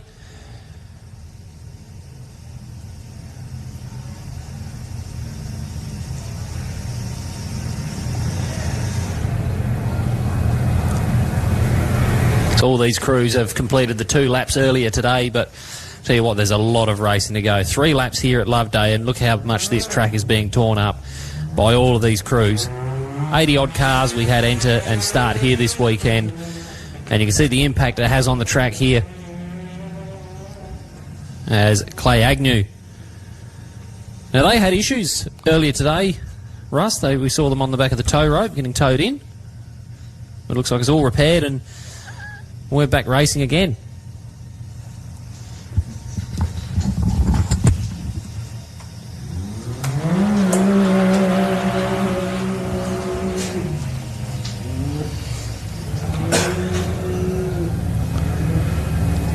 Kate Swinglehurst off the line there in the Swinglehurst Motorsport entry. 682.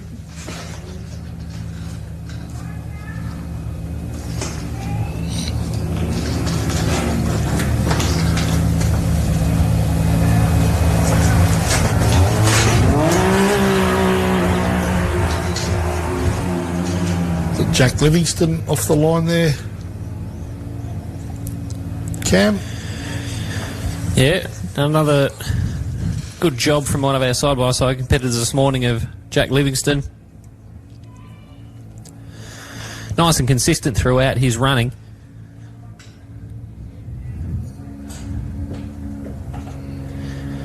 Now, question for you, Russ, as we continue through. There's Clay Agnew out the back there. We don't have an in-car camera for this heat, but if we could put it in any car, which car would you put the in-car camera in? Your choice. Completely your opinion. Where would you put the car? Or where would you put the camera? Logan Gill. Logan Gill. That's a good selection. Yeah, I think that would be a pretty wild ride. A wild ride was had this morning by Rob Knight in 6:55. He was one of our competitors that ended up on the not on his wheels. Paul Tuckley, Mudgee Cranes entry. Off the line, Kate Swigglehurst in frame. Cross back to Mudgee Cranes, the 996 single-seater. The effervescent Paul Tuckley.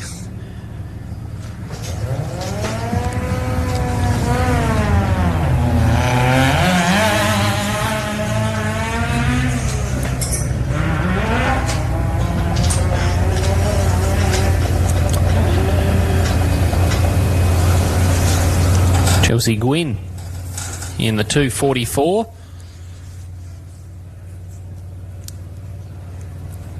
Only 4 crews here this weekend in the Super 1650 class. Of course, you got Darren Oliver, Clay Agnew, Chelsea Gwynn, and we had Josh Chapman, who had an issue earlier today. I'm unsure if Chapman will be starting. It looks like he's scheduled to be the last car away. There he is in the lineup there, so he will start this section. We'll turn our attention to this man, the 6'1", who needs no introduction. It's Craig Lowndes. And what a... probably not the run he was looking for throughout yesterday and this morning, with some issues with the car. But hopefully they're on top of it all now, and Lowndes can make his way through this field like he's done so at Bathurst many times in the past. And he finds his way here in the field at the Loveday 400.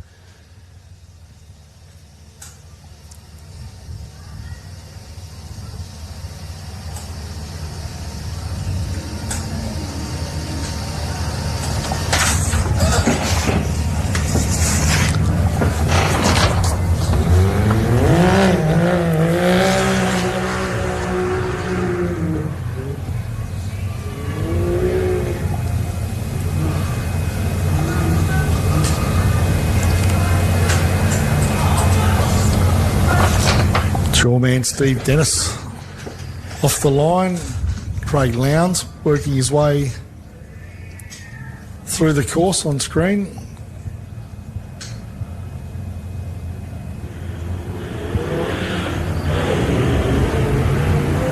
So plenty of cars out there on the track at the moment, as Hank Parker and the 701 underway once again here at the Loveday 400.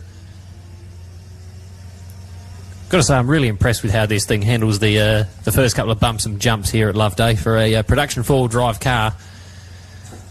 He certainly doesn't back off too much for these initial bumps, and he'll be very, very happy with having four-wheel drive underneath that beast. As Adam Spicer in 961, the next car away.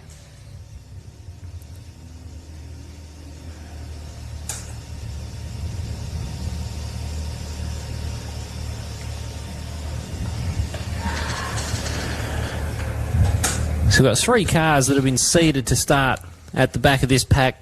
Thomas Stevens, Toby Stevens and Josh Chapman. As the 606 of Thomas Stevens takes to the track here.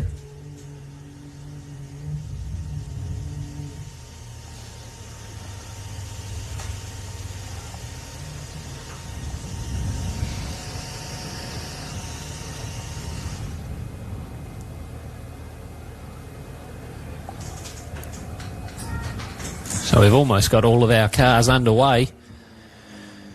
There's the Heaslip car, the 999. Steve Dennis on screen now as well.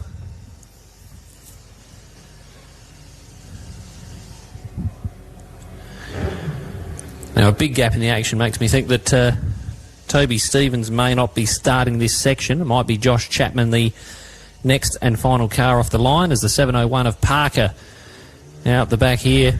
Heaslip as well. So Josh Chapman gets underway and was the last car scheduled to start this section. So I believe that'll be all of our cars now out on the track. Now, Russ, another question for you.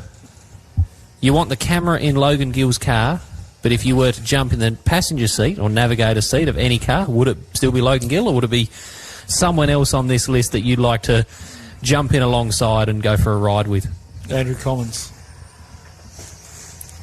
Is it because it's in the truck, or is it right at the front? Mate. She's a truck. Very She's a good. truck, I'll fit. Well, perhaps. No, it would be a good ride, that's for sure. I reckon if you could strap a seat on top of Luke Ersig's car, I'd take that option.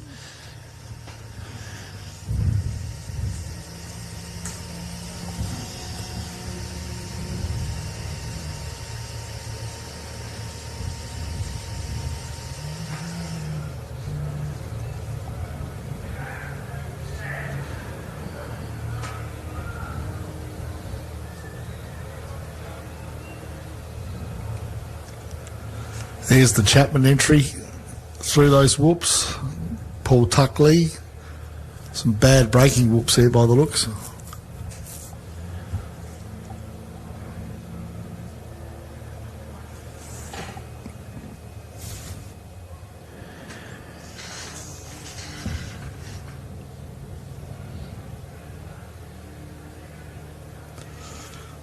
See the Rickland logo on that 282 car. Of course, Kane Knowles, the other Rickland car that's here.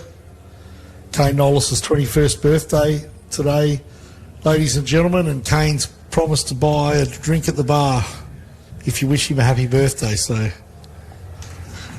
No, it sounds like he might be avoiding the bar now. Be an expensive weekend. He'll be there.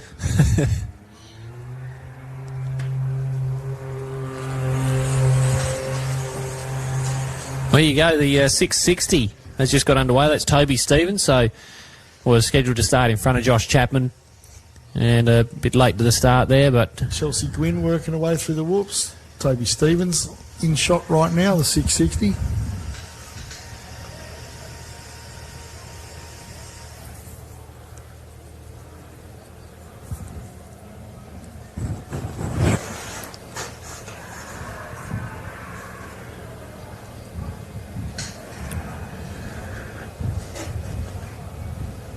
Desert Races, Daniel Sawyer tuning in. Jimmy Cotton continues to watch on, as does Michael Zacher in Queensland. He'd be pretty happy with his tip of Ackroyd's success in the earlier heat today, I'm sure. As there is the Commons truck.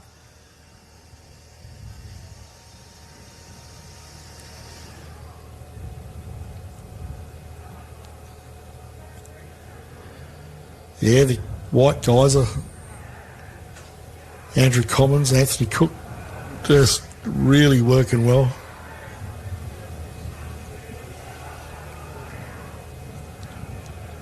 Cuts a nice fine figure through the Loveday scrub, does that geyser truck.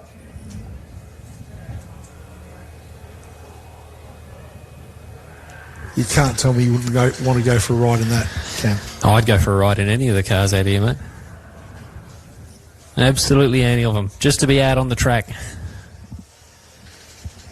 course, I saw the for sale sign on the Stevens car before, so if you want to go out and get into off-road racing, that's certainly an option. Get yourself into the Stevens Can-Am, and you can go and have some fun with the with this lot we've got on screen, the Commons entry, fighting the way through the whoop section here at the Loveday 400. I say the whoop section, but I think 90% of this track is turning into whoops. They're the horrible ones, those ones in the corner. Yeah, you can't carry that speed through the corner, the momentum. We have a track in West Australia called the Midwest Challenge, and it gets those big, like real deep corner whoops. You know, some people complain about the track, some people like the track. It's a great track for, or great venue for camping and being involved, because you can see a lot of the track from where you camp. But yeah, it gets big whoops in the corners, big whoops.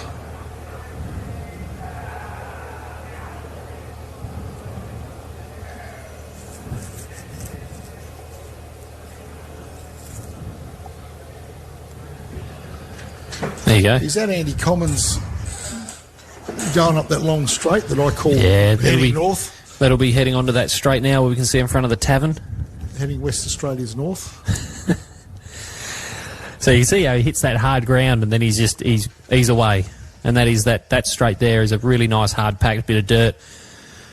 The cars can get right up to speed. It's probably the fastest that we see them through here in front of the tavern. As they wind their way back towards us after this. But Commons, who was the first car away, maintains his lead on the track position. Of course, we were looking at Logan Gill, who started in second, see if he'd be able to chase down the truck. Looks like a nice big gap that Commons has been able to open up here at the Loveday 400, the first car back into the stadium section here.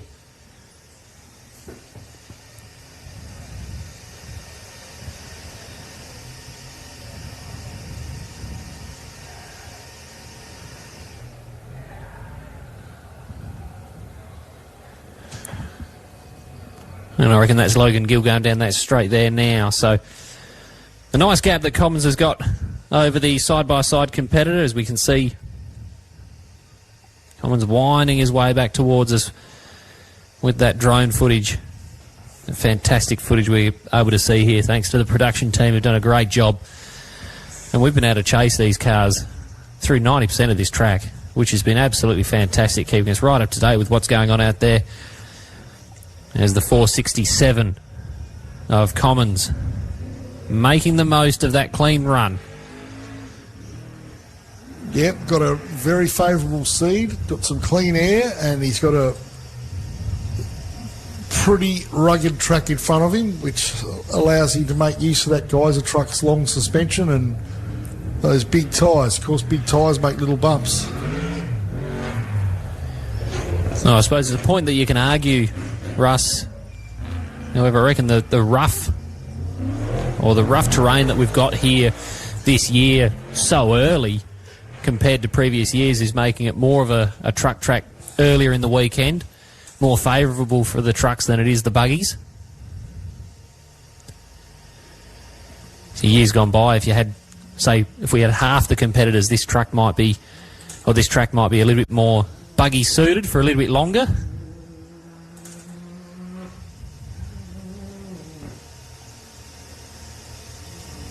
Yeah, it's certainly shown its teeth early, the Loveday 400 track.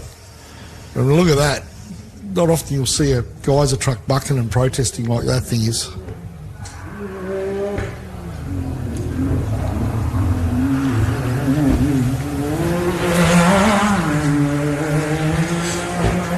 So Andrew Commons, his first lap time, a 27.16. Logan Gill, a 27.38. So Commons has opened up that margin on track position there. And how's that for a smooth transition? I'm very impressed with our production team here as we move on to Brett Taylor.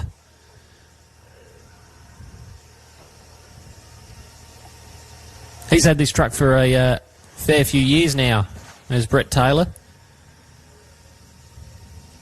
Of course, he's raced buggies in the past.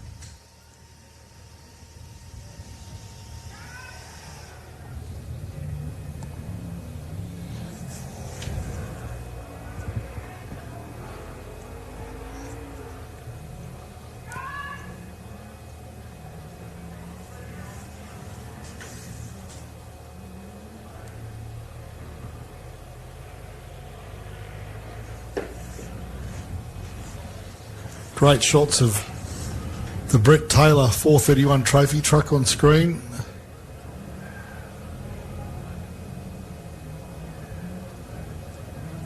The Ursig entry. About to buzz by the commentary box.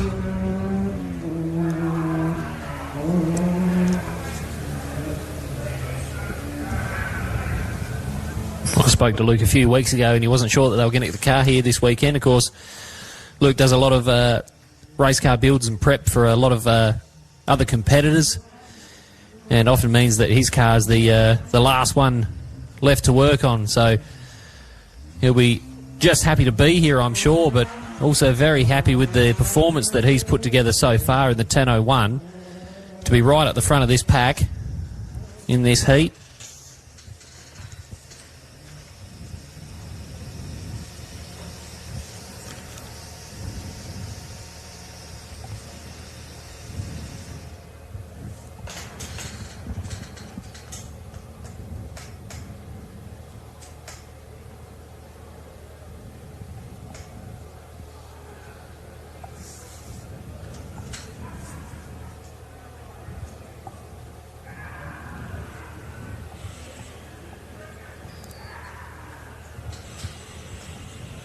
Brett Taylor on screen now as well. He started behind Adrian Gardner and David Hall. I can't see either of those two competitors out in front of Brett Taylor, so we'll keep an eye out for the whereabouts of Hall and Gardner. But it's allowed Brett Taylor a nice gap out in front of him, between him and Luke Ursig.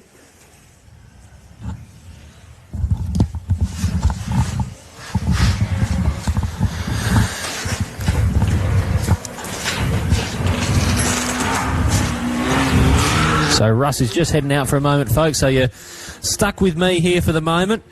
So Luke Ursig's time at 28.02 as Brett Taylor fights his way through the last few corners of this Loveday 400 track. A track that's proving to be so much rougher than we probably first predicted at the start of the weekend. The track really coming into the hands of the truck competitors here. Brett Taylor completing this lap at 28.37, so fourth fastest of the four cars to complete the lap so far. Of course, you've got Andrew Commons, Logan Gill, Luke Ursig and Brett Taylor who have all completed this lap at the moment. As in front of the stadium area now, we have Josh Gaskin and Adrian Gardner. Now, this is a battle for the sports light class cars.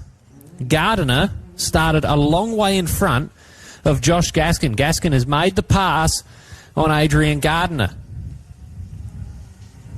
You can see Gardner on screen now, trying to stay on the back of Gaskin.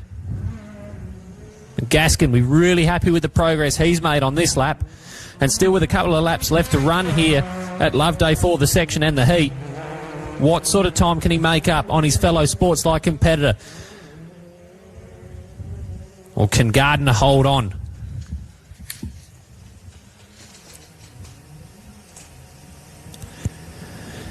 Gaskin with a 28.27 is faster than Brett Taylor, who crossed the line before him. Adrian Gardner with a 30 flat. So might have an issue for Adrian Gardner on that first lap, but seems to be fully back up to speed now as we see Brett Taylor on the screen, winding his way around this Loveday 400 track. And you can see the ruts forming in all these corners.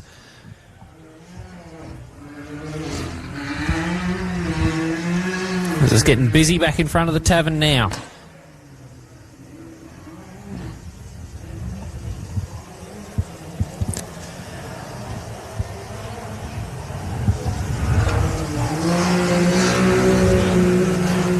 A couple of side-by-sides in the house. Matt Deck is supposed to be coming through very shortly, but this looks like Tyson Garver in the 647, who has made the pass on, I reckon this could be Jeff Brennan coming in towards us now as well. It's there on screen. Garver has made the pass on Jeff Brennan in 623.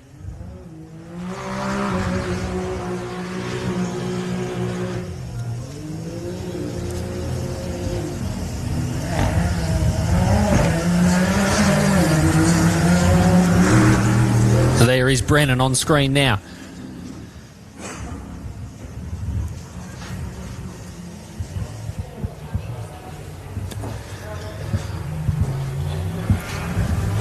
I reckon this is Matt Deck now, who has Brenton Galash in the mirrors. And Galash with a very, very good first lap to try and find his way on the back of Matt Deck in 6.12. So Galash making some moves early in this section. Russ is back with us now, back in the commentary box. Yeah, straight back into the action. 4:03, the bird entry on screen. Great bit of commentary there as you called in the Deck Galash battle.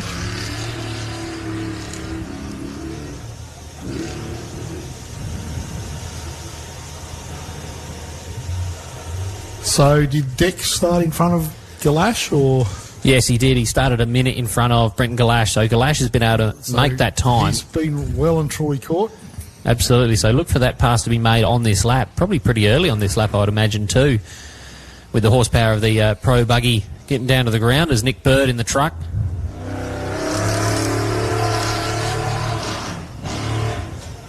Sets it up on two wheels there on the big bermed corner. But another lap under the belt of Nick Burt here at Loveday. So Andrew Commons is the fastest car on the track with a 27.16. Logan Gill a 27.38. Luke Hersig put in a 28.02 before Tyson Garver a 28.10. Josh Gaskin with a really good first lap in his class, a 28.27. And Adrian Gardner has lost a lot of time there with a 30 flat right down the bottom of the list, and 11th of the 11 cars that have crossed the line.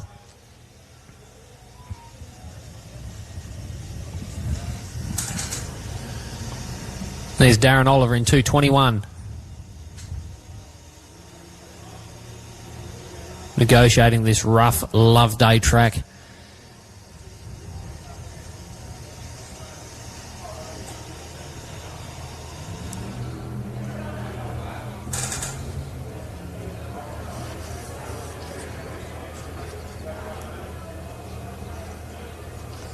Now, if you're around the place, you're thinking of coming to Loveday 400 this weekend, there's still plenty of racing action on tomorrow, so make sure you get on down here to the Loveday 4x4 Park. And if you're too far away but you'd like to come along, well, how about next year? Come to the Loveday 400. Or just come to the Loveday 4x4 Park, and you don't have to come when the Loveday 400's on. You can get on down here, you can camp, you can go for a hot lap, you can be in the passenger seat of a Can-Am, and you can feel exactly what these competitors are feeling out there on the track at the moment, as we see the 10.66 of Tyson Battersby winding his way back in towards the tavern now. He's been consistent throughout the weekend. Hasn't been the fastest of the sports lights, but there's still a lot of racing left to go. We've got 200 kilometres of racing tomorrow for our AORC competitors.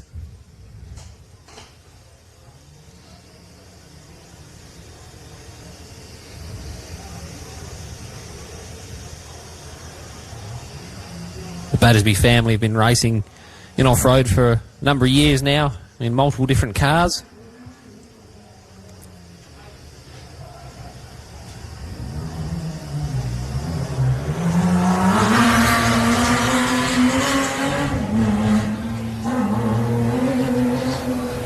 So Battersby started behind Kyle Reid, Danielle Foote, and I haven't seen either of those two competitors come past.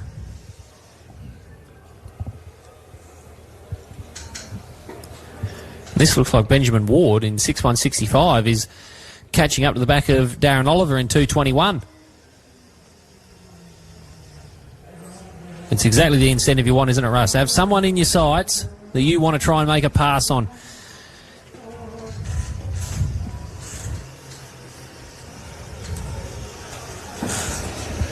Yeah, well, the mirrors will be full on the Oliver entry. That side-by-side's definitely on the hunt. Oliver did start in front of him? Yeah, he did. Started 30 seconds in front of Benjamin Ward. The Oliver machine have been falling down the order here. They had a really good prologue yesterday, put them into the fourth car to take off in this heat earlier today. And they fell right down. They started sort of mid-pack of this 40-car field that we've got for this heat. So I'll try and catch up with Darren later and see if there's any issues going on with the 221 as Battersby on screen now.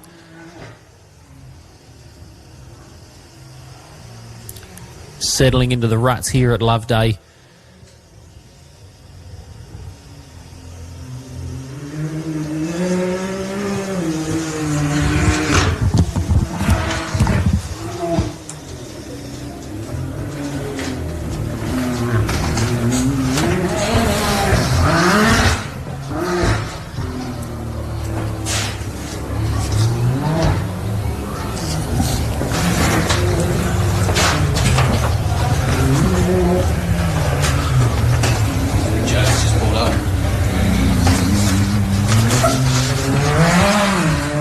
Looks like Jody Waitley's pulled up in front of the bar.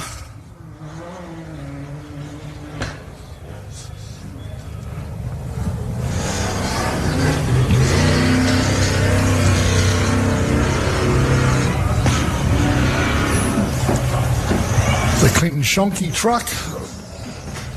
Whoa, Heaslip's just gone around too in front of the tavern here. Looped it. It's a bit of action here. Jody Waitley's pulled up.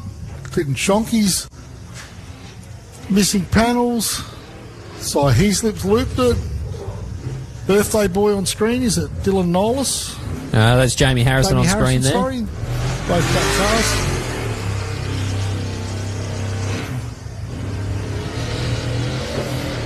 I think Jamie Harrison will be taking it a little bit easier through our last corner here, or using a bit more of the berm. As Heaslip negotiates that berm we mentioned.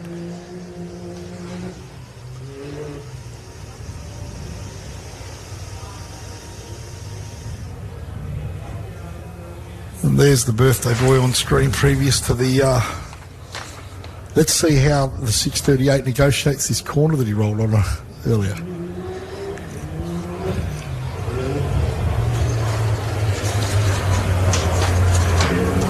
A little more gently around the corner then from Jamie Harrison. Russ, have you ever rolled a car before? Yes. Now, when you rolled this car, did it make you nervous for that same section of track on the next lap? No, because the car was a bit of a mess. I sort of rolled it a bit. Okay, so the car didn't continue after the rollover? No. Did you go back to that track? Yeah, love the track. I was in a diesel patrol, and I think I was about 5th outright at the time. It was raining, so the four-wheel drive patrol was just reeling them in. And, but next minute I was looking at sky dirt. I mean, it's always the way. If you're going to roll, it's going to be when you're having one of the best races of your life. We were having a really good run. Clinton Shunky having a good run out there as well in 4:27.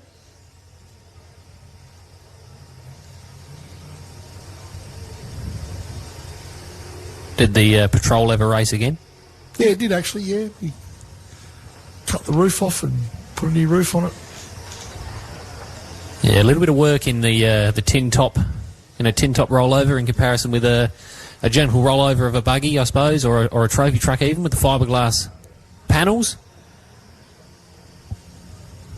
Yeah, it's the trouble with the tin tops when you do hurt them. You've got panel beating to do, and if you do it rough, it looks terrible. You got to do a reasonably good job of it.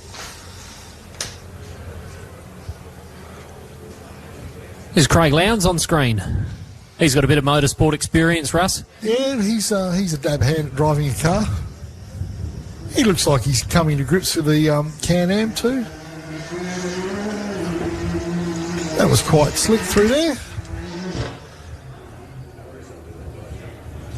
He's obviously got a bit of off-road racing experience. He's in the production four-wheel drive class of a Fink for the last few years. But finds himself behind the wheel of this Can-Am Loveday car this weekend.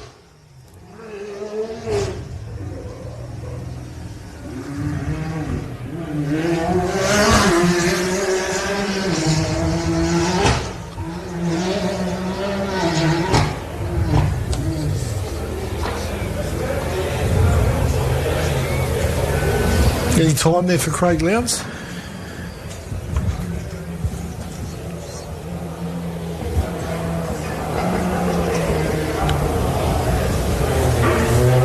Just waiting for it to update at the moment. For Lowndes, we don't have enough lap time for him coming through at this time.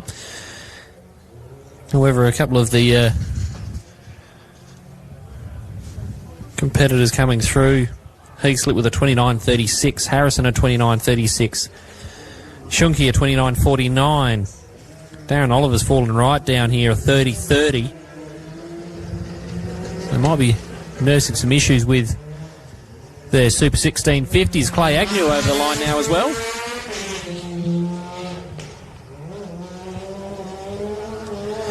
Well, here you go. I've got a time for Craig Lowndes for you, a 27.55. He is the third fastest car on the track right now. So, Andrew Commons, Logan Gill, and then Craig Lowndes. So that's a really, really good lap from Lowndes. In front of Luke Ursig on time for this section.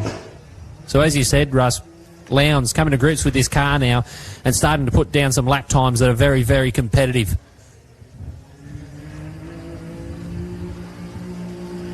Was that the iTech World Danielle Foot across the line there? You have a time for her? She looked like she might have leaked a bit of time there. A 38.15 from Danielle Foot, so has definitely fallen down our list.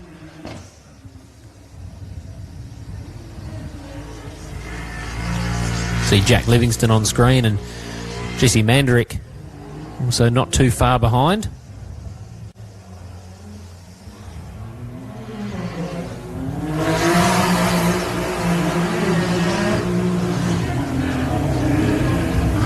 Rob Knight in there. Yeah, this is the corner that he came unstuck at earlier today. Mandarick high up on the berm. That seems to be the line that's been working the best for our side-by-side competitors throughout this weekend. So we've got competitors trying to take the tight line and competitors going up high on the berm. And, of course, we've got the award for this corner would go to Simon Evans if it was an award. He's been the fastest around that corner all weekend.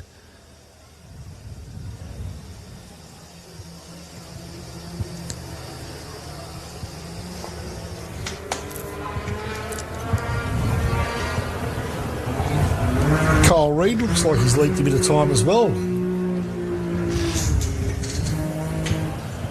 Paul Tuck-Lee. Danielle Foot on screen in the iTech World side-by-side.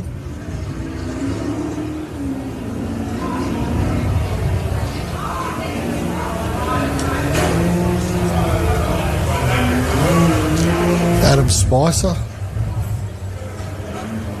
Kyle Reid comes across the line. Nice shot of Adam Spicer on screen. Yeah, you can see with the drone behind the Spicer machine, it's a left-hand drive car. Have you ever driven a left-hand drive race car, Russ? Not a race car. He had a left-hand drive Porsche once. I've driven a left-hand drive race car once. And I thought it was going to be really weird, but after about 2 minutes, it's just a racetrack. Just the same thing. It's the same thing. You're just sitting on the other side. There's Paul Tuck-Lee across the line now as well.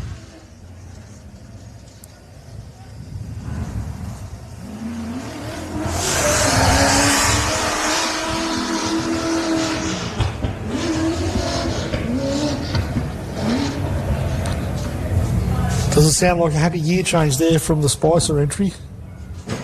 The 961 Adam Spicer fighting for gears there.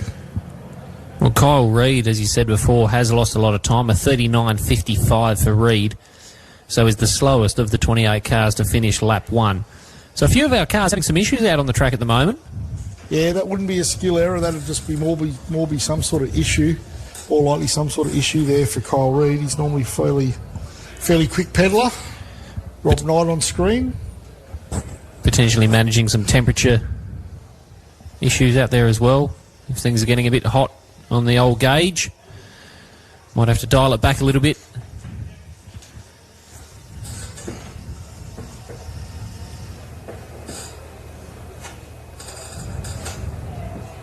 Is that be Warren Ward, I reckon, in 6.59.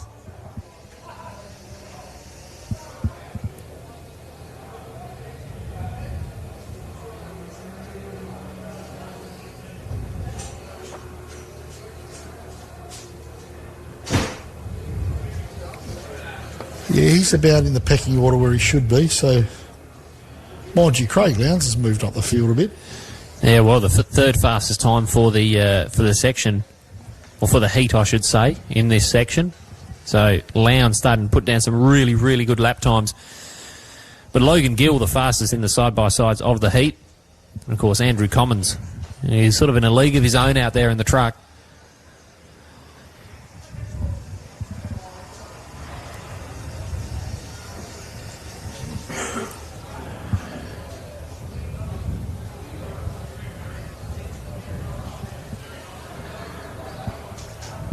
And Warren Ward comes around the last corner here. I reckon I've spotted our limo driver out there in his fancy hat you were talking about before us. Of course, a reminder that if you like to go for a limo ride out to the jump, you can head up to the bar and purchase a limo ride.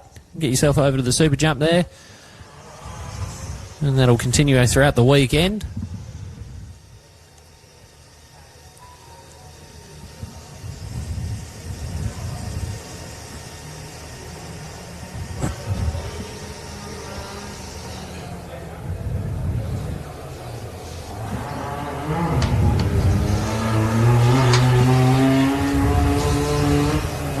Josh Chapman on screen, the 282, and look how hard that looks. That looks like it's a lot of work, and we've still got 200 kilometres of racing left to go tomorrow, let alone the last couple of laps here for this section today.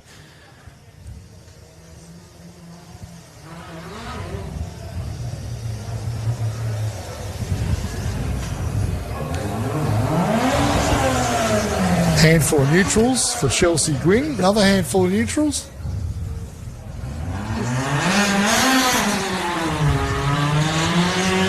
And the 244 gets underway off camera. Oh, I can see out in the distance there the 467 of Andrew Commons coming back in to complete his second lap.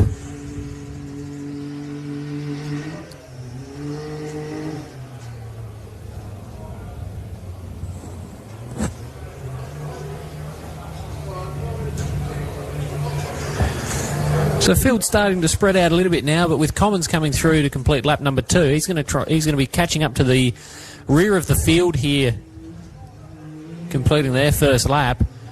So a few passing opportunities ahead of the Commons truck.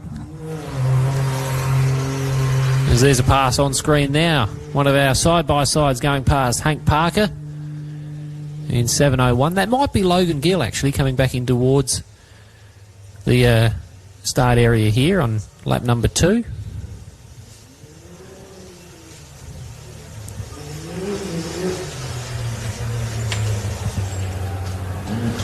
Steve Dennis across the line in 6:90 as well. And here we go. This is the truck you'd like to be riding in right now. If you could be anywhere else except for in this commentary box, this is where you'd be, Russ. Absolutely.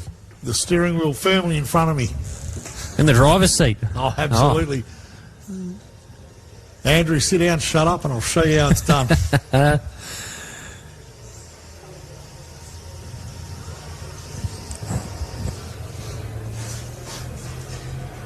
Doing a great job, he's Conway. Mind you, he's ably assisted by Anthony Cook. Cookie doing a great job as a navigator there. Mind you, very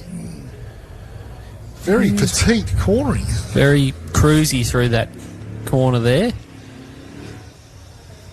They opened the throttle up a little bit, but geez, it was quite... Yeah, it's not... I wouldn't say it's at full race pace of what this crew's capable of, but... Tell you what, it's been a long day. Maybe the truck or the crew both feeling a little bit tired. And what are they? Are they pulling in? They are pulling in. So, issues for the 467. But they're pulling up. Are they going into the pits themselves, or are they actually just pulling up in the warm-up area here? They pulled up in the warm-up area. Is the crew there waiting for them? Chapman car on screen.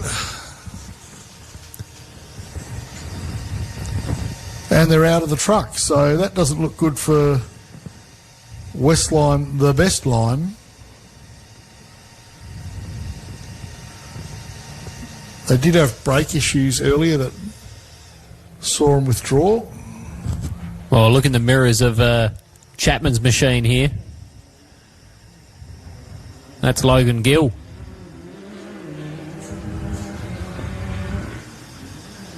So Gill makes the pass on Josh Chapman, and with Commons now pulled off into the pits, Logan Gill is going to be the first car on track in position.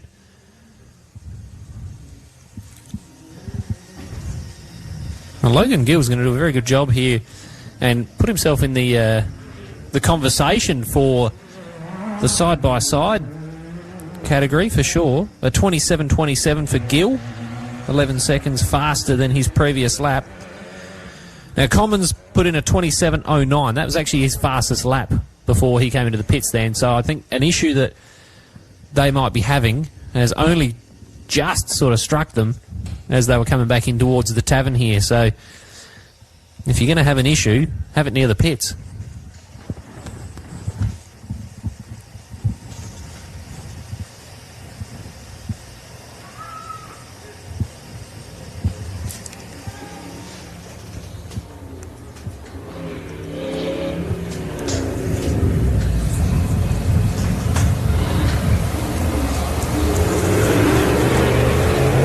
Hank Parker sets sail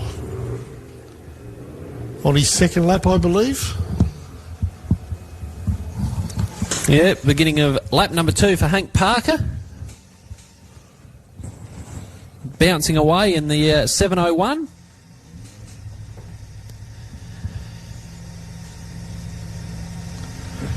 It looks like the West Lime, Best Lime vehicle. Guys, a trophy truck heading back to the pits. Not good news for the Commons team. Do you enjoy a Corona of an evening, a hot summer's day? Of course. Well, you do know that lime that you're drinking it with? You know where that would have originated? Oh, I'm assuming now from the Commons West Lime situation. Mate, they grow. You ask Toby Cooper, mate. They grow the best limes for you. Limes and lemons, mate. There you go. So if you want to have a Corona, every time you're having a Corona, think of those boys. Or fish and chips. well, there you go. That's a different spin on Coronas for me now, mate. That's for sure. And Toby Cooper is watching, and that's why I mentioned it, because Toby Cooper will know exactly what I'm talking about.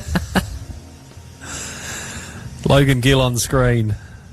What a performance he's putting in today. Can you see a roof number on that car? Yeah, I think I can just see one there.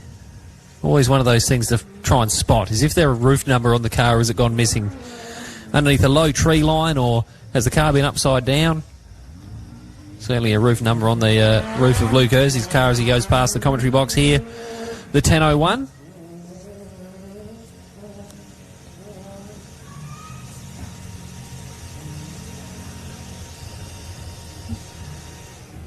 Yeah, great work from Luke Ersey. The 10.01 sports light of Luke Ersey, of course, the sentimental 1050 on the side of that vehicle, that race car. And Hank Parker. Wonder if the track's getting rough for Hank Parker. Oh, I think the track's getting rough for probably 90% of our crews out there. You can see even the trucks bouncing away. Dude, when Bo Robinson says the track's getting rough, you know it's rough. Shouldn't talk out of school, tell tales out of school, but he did say, yeah, it's getting pretty rough, mate. Just like, man, if you think it's rough, wee. Yeah. No, I'm sure Hank would definitely agree that that track's rough. Of course, using the four-wheel drive to his advantage, though, out there. Certainly going to be a helping hand.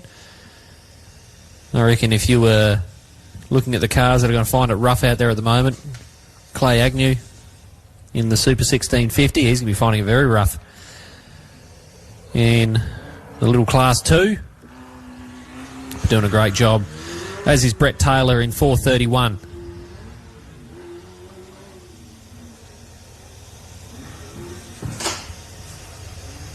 Yeah, Brett Taylor will be finding it a little bit rougher, all relative.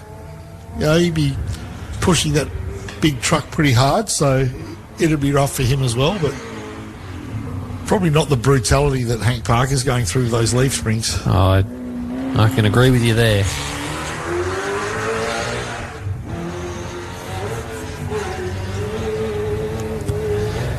I think a lot of our competitors will be getting a good sleep tonight, ready for another 200 kilometres of this tomorrow. So that would be Brett Taylor's third lap, starting his third lap, yeah? Logan Gill on his third lap, Luke Hurst. Yeah, Brett Taylor starting his third lap. So we've got 4 cars now on lap number 3. Commons, Gill, Ursig and Taylor. Of course, Commons in the pits. There's Josh Gaskin. Now, Josh Gaskin, I reckon he started a little bit down the order. He's made his way right up through this field. He was able to make the pass on Adrian Gardner. You can see Gardner out in the distance of the tavern now as well. So, but Gaskin, caught and past Gardner, has made time throughout this lap.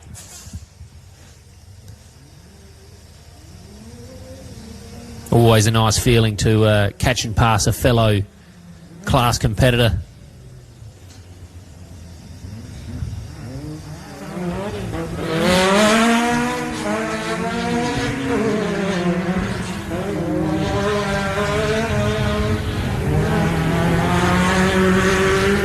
Gaskin starting at about 10th position. Yeah, he's done a very good job throughout the first couple of laps. Make his way up through the field. Get a time for Gaskin. A 28.24, so he's actually gone faster on his second lap than he was on his first lap as well. So one of our top performers here for this heat is Josh Gaskin, cutting his way through the field. There's Gardner across the line now as well. 6.47 of Tyson Garver across the line. So we've got 7 cars now on their third and final lap of today's running. And in order, Commons from Gill, Garver with a really good lap time, a 27.41 into third. Pushes Ursig down into fourth of those cars. Brett Taylor in fifth, Gaskin in sixth, and Gardner in seventh. Now, of course, we mentioned that Commons is the fastest across those first 2 laps, but he is in the pits. So, Logan Gill. What do you reckon the Commons boys will be doing right about now? Well, it really depends on if they are repairing the truck or it's the end of the weekend for them. I think what you mentioned before with the Coronas might not be a bad option if the truck's in no good condition. However, I'm sure that they'll be doing their best to get the car back out on track. I reckon they'll be slicing up a few lemons and limes. The best lime growers in the business, from what I'm told. If you ask Toby Cooper, one of our fellow commentators who is watching on, so I know he's listening. He's just ignoring us.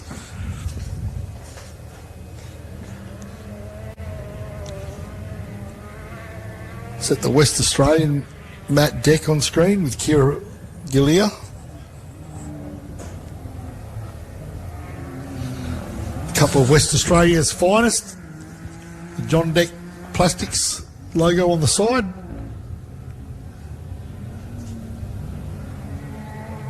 It's quite busy out there at the moment, Cam. Yeah, well, you can see Brenton Galash not too far behind Deck as well. Now, did Galash start? He did start behind Deck, didn't he? I reckon they were in a similar position on the last lap, if I'm not mistaken. I think they were a lot closer, but...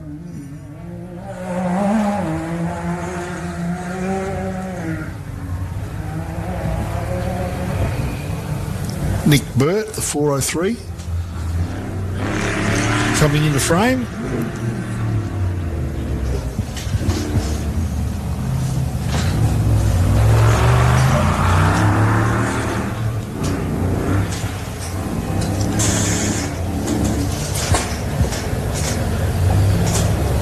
One of the many rush trucks we've got here.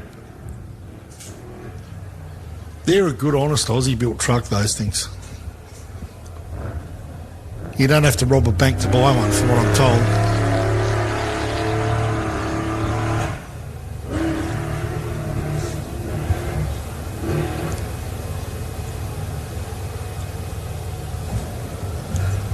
So Nick Burt, 4:03, getting down to business, ladies and gentlemen. He's on his third lap, from my understanding. Yeah, he's starting his third and final lap of today's running.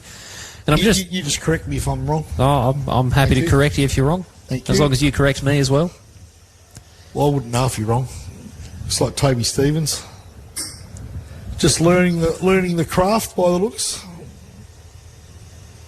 And that car is for sale, I think. That is the CTS car that's for sale, yeah. It is a for sale sign on the side of the car. Cameraman listening. Well done, cameraman. Camera person. No, cameraman. Our pilot. I know it's a man. The drone pilot. I know which one's taking the footage.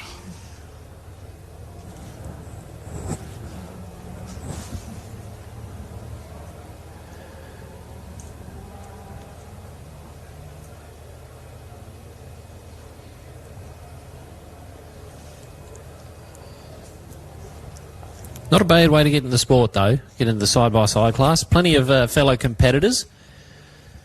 And plenty of parts available. Off-the-shelf parts to keep you running throughout the weekend.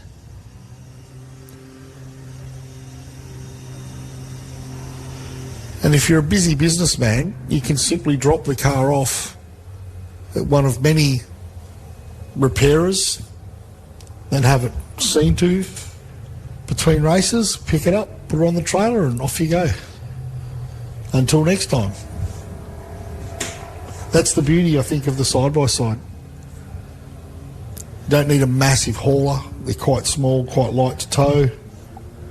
Parts availability, you know, they're not really, there's not a lot on those vehicles that are custom made where you've got to go back to the fabricator.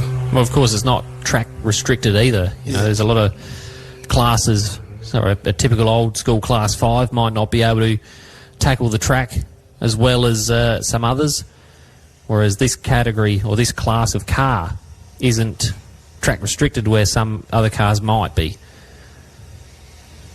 So what you were saying there is they can do the Fink Desert Race. So can a Kingswood, I hear. Yeah, well, Kingswood, mate. We were the star of the show. That was the reason everyone was there, eh? Yeah. We saw the track over a longer period of time than anyone else. That's Well, for you sure. got your value out of it. We did. That's what it should be all about, mate.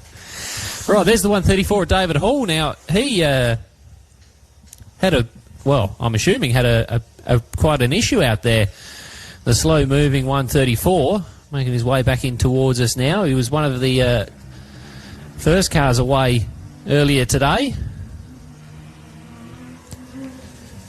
There's Tyson Battersby, who'll be looking to make the pass. I would say that David Hall's probably going to be making his way into the pits here. And it's certainly not a typical David Hall speed.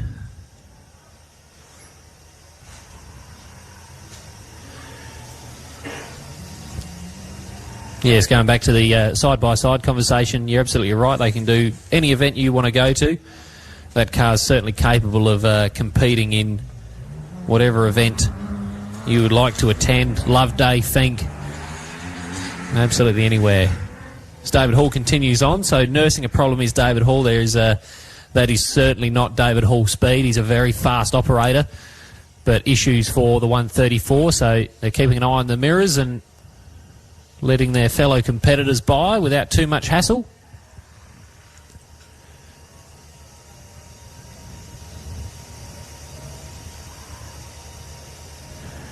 As our drone follows the 221 of Darren Oliver now.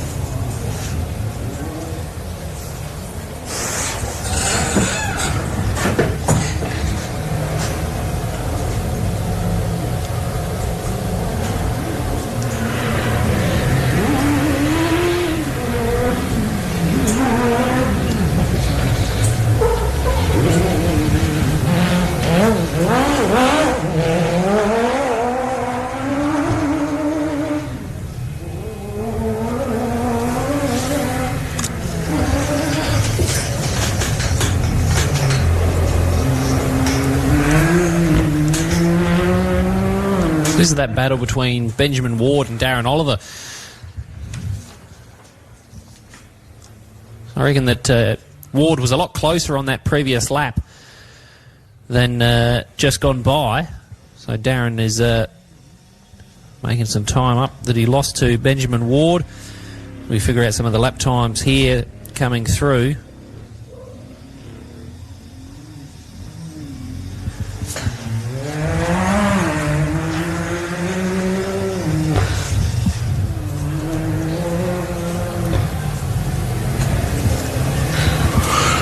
Sorry about that pause there, Cam. I was just looking on screen at the 999 entry, which looks like it's been hunted down. Yeah, by Craig Lowndes here. Well, it looks like Lowndes really on a charge.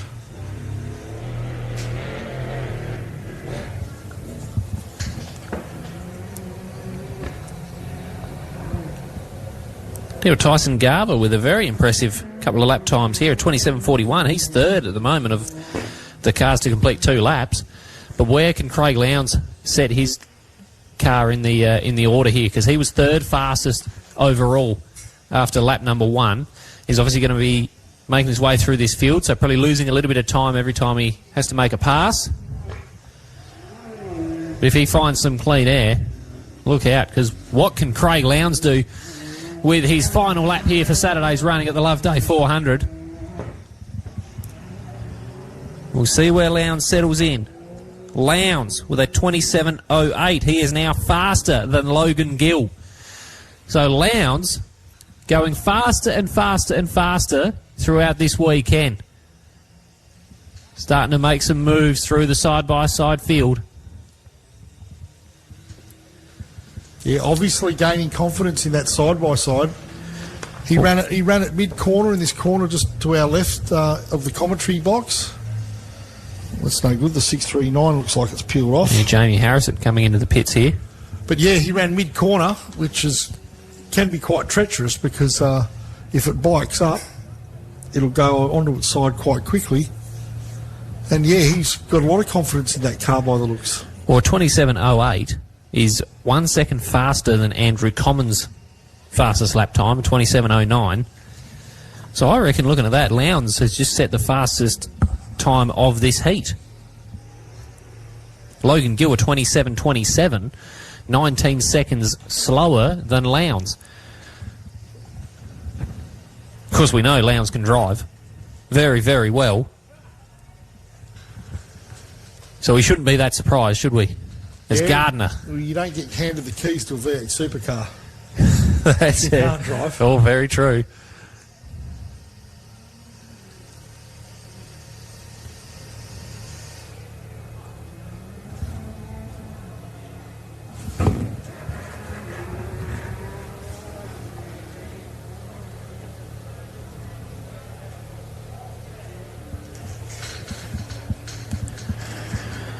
So your fastest cars at the moment, Commons from Lowndes and Gill.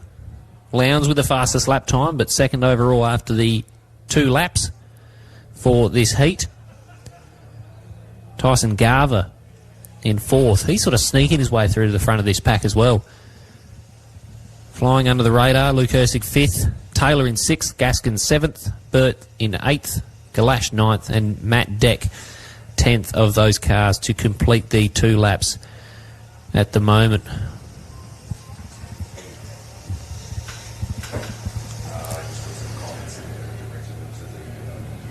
So a few cars that are yet to complete their second lap. Jeff Brennan, Adam Spicer, Jody Waitley, Rob Knight, Clay Agnew, Jack Livingston, who's on screen now.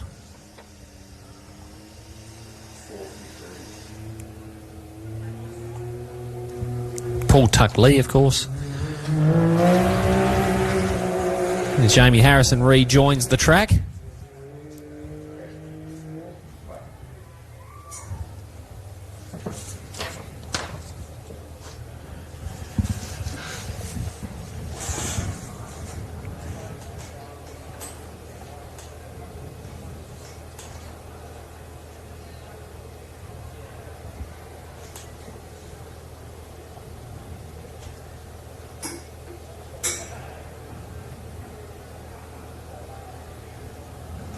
The shadows are getting long out there. The whoops are getting deeper.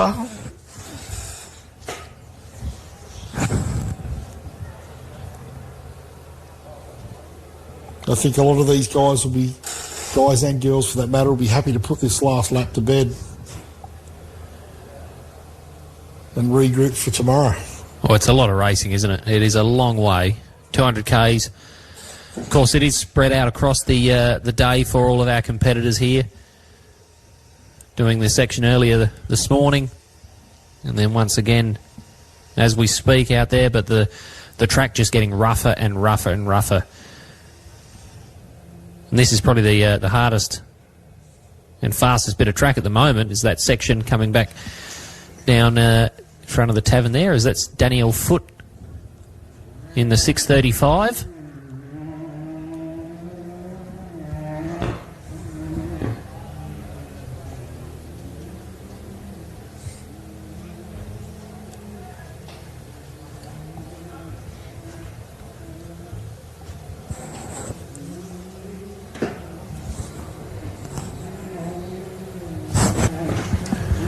Here's Rob Knight on screen as well.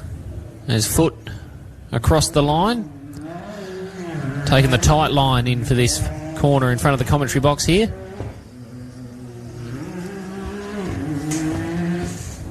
I think the competitors who have taken that high line on the berm have proven to be faster all weekend, and also they're having a lot less issues as they negotiate this corner, especially in the side-by-side class here this weekend.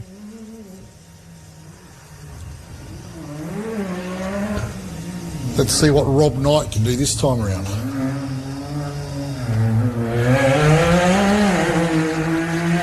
Takes the tight line.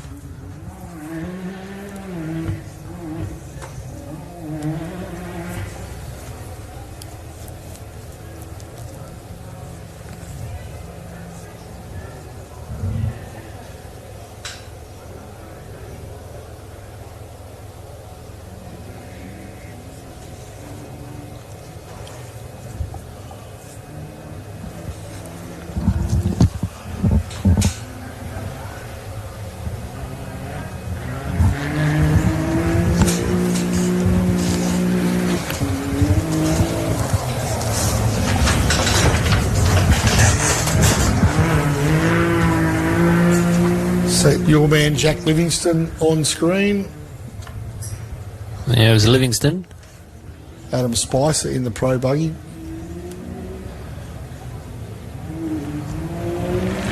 Kyle Reid seems way down the order.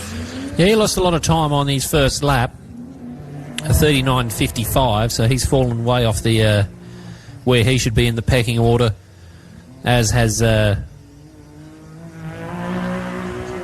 Danielle Foote, I believe, had a was it a slow first lap time by Foote?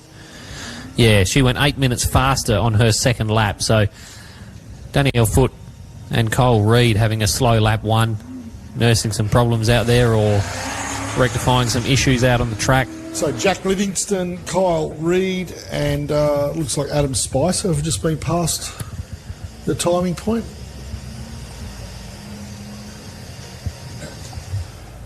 Yeah, Reid with a 30.23, so he's gone almost 9 minutes faster on that second lap, so both himself and Danielle Foote having much cleaner second laps.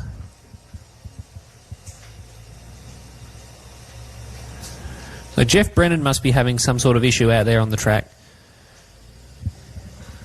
He was due back in by now. Of course, David Hall, we know, had that issue. His first lap time was 1 hour 5.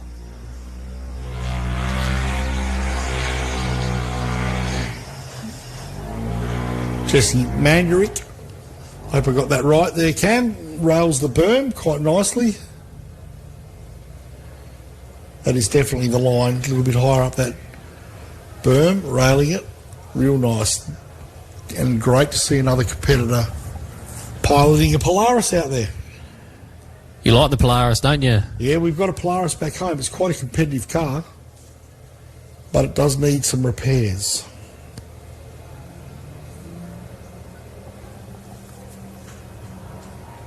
Paul Tuck-Lee, one of our single-seat competitors, doing both the driving and navigating duties in the one car.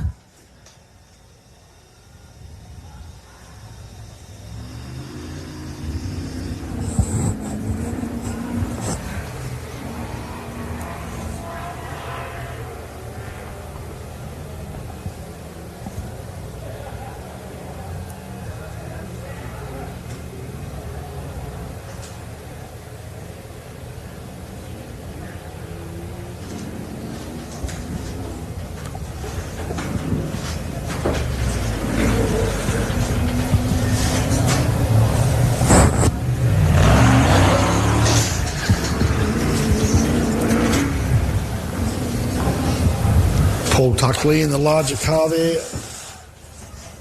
Keeps it tight through that last corner cam on screen. Look at that. Always neat as a pin. Mudgee Cranes, Yokohama. Paul Tuck-Lee.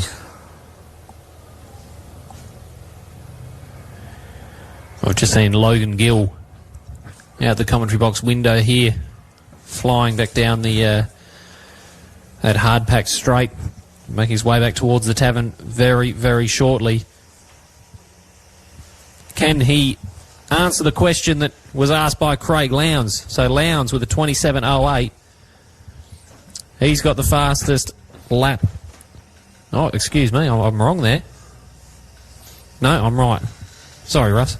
Sorry, folks. 27.08 is the fastest lap of this heat. I got confused there. Can Logan Gill go faster? The benefit of no one out in front of him. I don't think he's had to do a lot of passing on this lap. But of course, this track is getting rougher and rougher.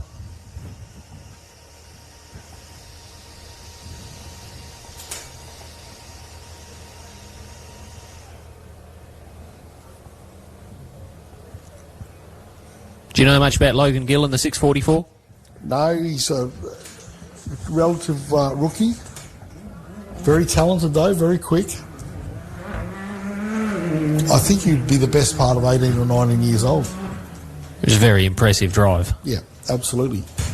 As a junior, you know, when he was underage as such, he couldn't compete in the long course events, the full part of the long course event. He could only do multi-club, and he just really... put down some pretty rapid times. So, yeah, there you go, Logan Gill in the house. And Logan Gill with a 27.24 goes 3 seconds faster than his previous lap time. Still not close to the 27.08 set by Craig Lowndes, but a good day's racing nonetheless for Logan Gill. In the 644, I'm sure they'll be happy with the result they've been able to put together through Section 1 and Section 2 here as Chelsea Gwynn makes her way back towards us now in the 244.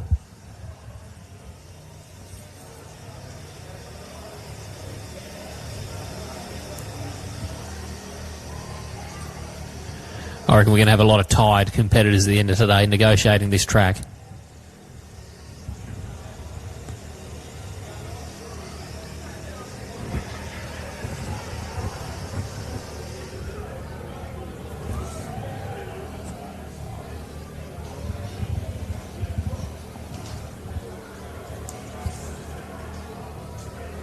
This is the 659.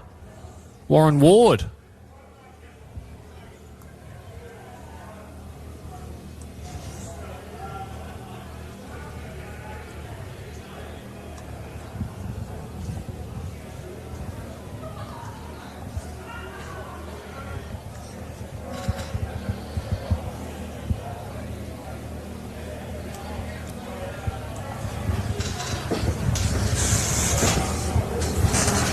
So, Russ, what do you reckon the navigators are really focusing on right now? Trying to keep the drivers in the game, make sure they're staying at their top level, make sure they're not making too many errors out there?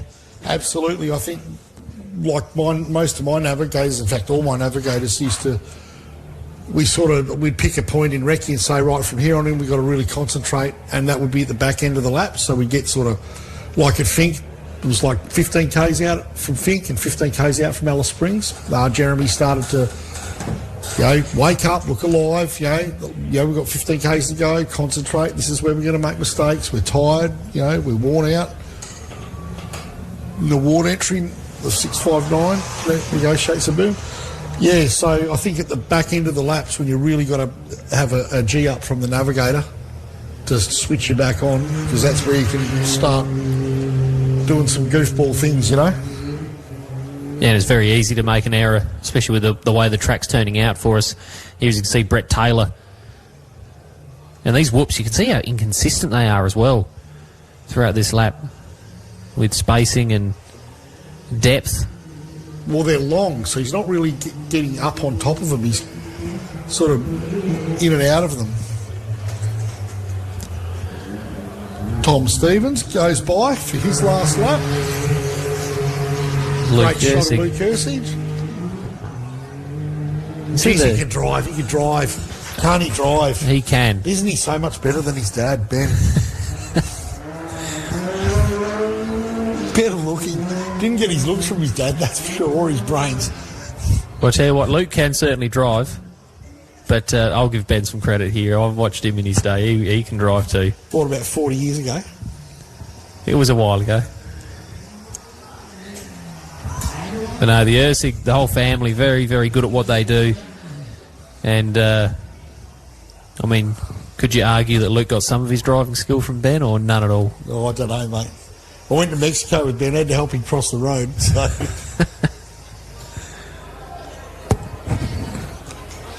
There was a bit of a joke. Why did Ben cross the road? Because someone helped him. Chelsea Gwynn in the 244.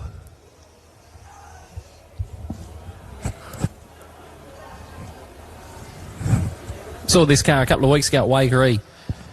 That's a neat car, mate. I'm really impressed with the Class 2s you've got over here, or at this event anyway. This car's out of the Northern Territory, is it not? I believe so, yeah. Or at least close to the NT. And what is it, formerly a bean car that's got a suicide front end graft on it? Well, if you have a look at the rear of that car, it looks like a Southern Cross, almost like a Mark IV rear of the car. And I reckon it's just been modified, and I think the cab looks a little bit taller and wider, and the A-arm front. I could be wrong, but looking at the rear of that car, it looks really old-school Southern Cross. I reckon they've done a lot of work to that car, and it's actually come up really nice, really neat. There's a lot of cars that you see that get adapted or modified, and they you can still see the, it's got the modified feel of not quite being a complete package. Yep. But they've done a really good job of that car to turn it into what it is. Well, there's a truck with some nice pedigree, the Taylor 431. Yeah, some of those bean cars that converted to A-arm, they look like they've been at Frankenstein Engineering. They look pretty average, some of them. But there it is, horses for courses and budgets, etc. The beauty of off-road racing is you don't have to race a given thing. You can modify and make your own race car, and I think that's part of the beauty of the sport. Absolutely. It's very different to a one-make series, of course. Steve Dennis across the line now as Josh Chapman comes back in towards us. Getting a bit busier here as we see a couple of cars out in the distance there as well. Who's that? Is that Tyson Garver on the back of Josh Gaskin? Making the pass on Gaskin. Or is that the deck entry with Gaskin? No, Tyson Garver and Gaskin.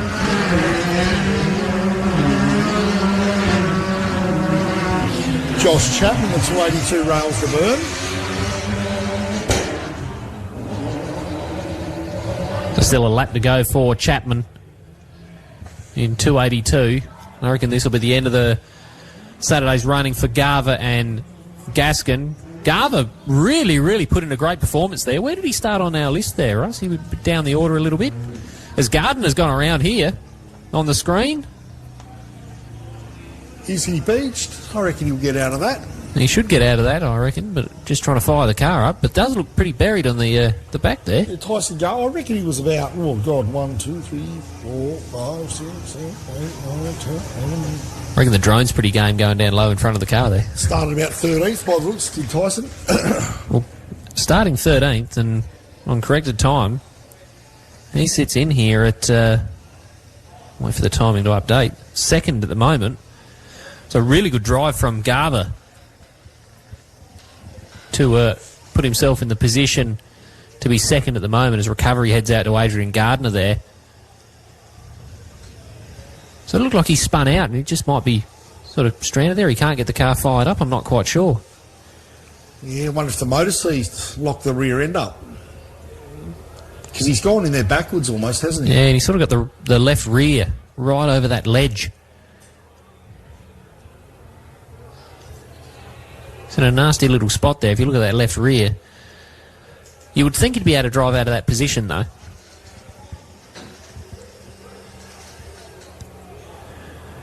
Anyway, in the meantime, Nick Burt. There's Chapman as well. Tell you what, for all the competitors, we're talking about how it's rough. He is going to feel every single bounce in that car with how short it is.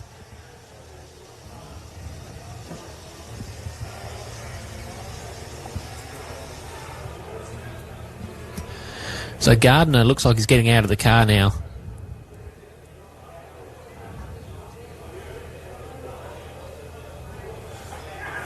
This looks like it might be Matt Deck on screen now.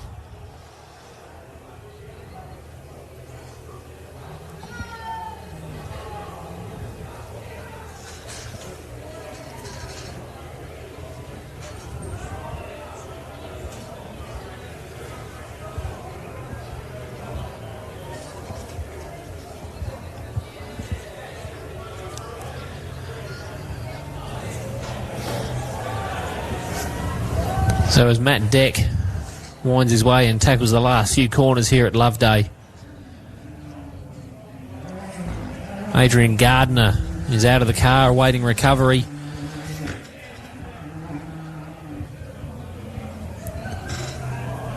We'll just see if we can get this track map to come up. Hopefully it doesn't cover... Oh, there you go. Track map. Matt Deck's about to clock off for the afternoon. Yeah. Just trying to see if Lowndes is still moving there. So Lowndes shouldn't be too far away. He's been the fastest car in this heat. So Matty Deck across the line. There's Brenton Galash as well in car 60. Bit of a battle between Galash and Deck throughout this heat.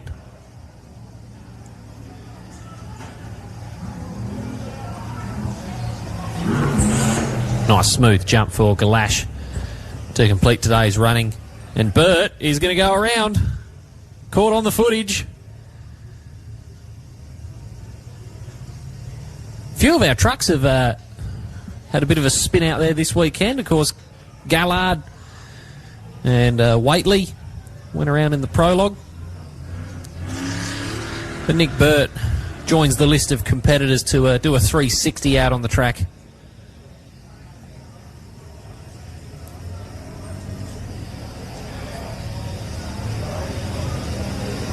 I know you said yesterday, Russ, that if you're going to do it in front of the crowd, but I reckon if I'm the driver, I want to do it where there's no one watching. Nah, no embarrassment in looping it, mate.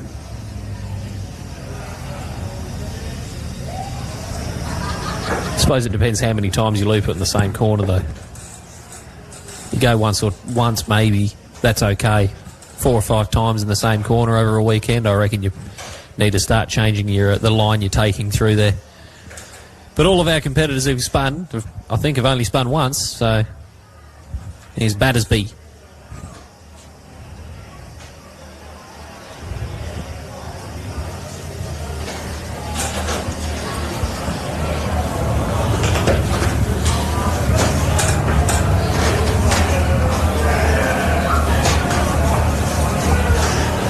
So far with this heat and this section, Logan Gill is your fastest competitor from Tyson Garver. Luke Ursig settles into 3rd place with Brett Taylor in 4th. Josh Gaskin 5th fastest, but we still wait for the Lowndes entry, the 6-1-21, who has set the fastest lap of the heat. Of course, Commons was right up the front there before coming into the pits with an issue.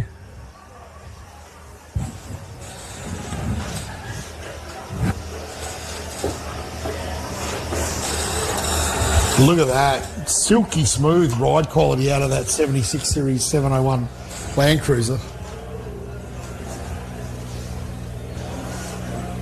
Just soaking all the bumps up.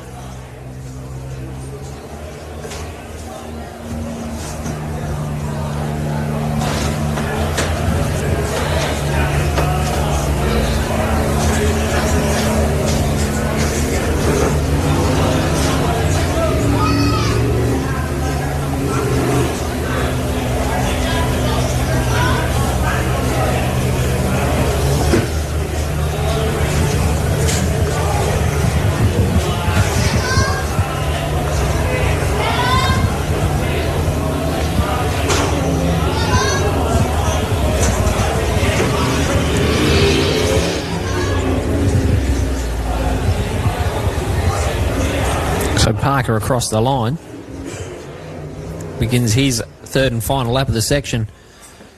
I'll tell you what, I wouldn't actually mind seeing a camera in this car. I want to see how rough it is out there on the track in a car like this. Mate, it would be insane, I think. There'd be a lot of ups and downs. You'd be looking at the sky, then the ground, and the sky, and the ground. All those whoops.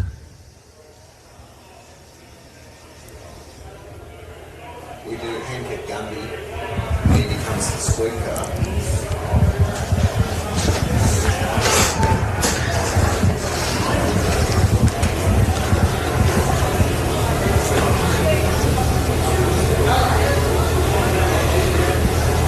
It's the Battersby entry. 1066.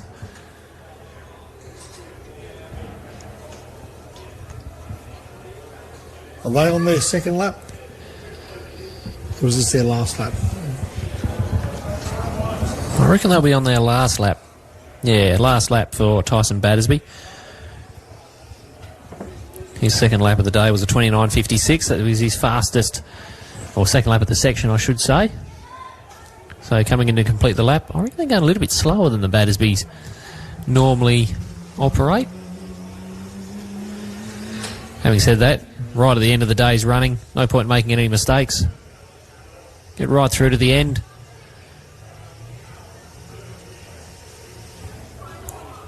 And get the opportunity to tick another box throughout the weekend. Get through Saturday's racing. Complete Section 2. So Battersby across the line. And will make his way into the pits. And here is the man, the fastest driver on the track throughout this heat. It's the 6.121 of Craig Lowndes. Oh, and he's... Oh, no. Lowndes is joining the list of cars to do a bit of a 360 out there. That is that same corner too. All of our cars getting caught up with this same corner in front of the tavern here. So Lowndes going for a bit of a spin. There's Dave Hall. He's going to continue on to complete his second lap and join the rest of the field on their final lap.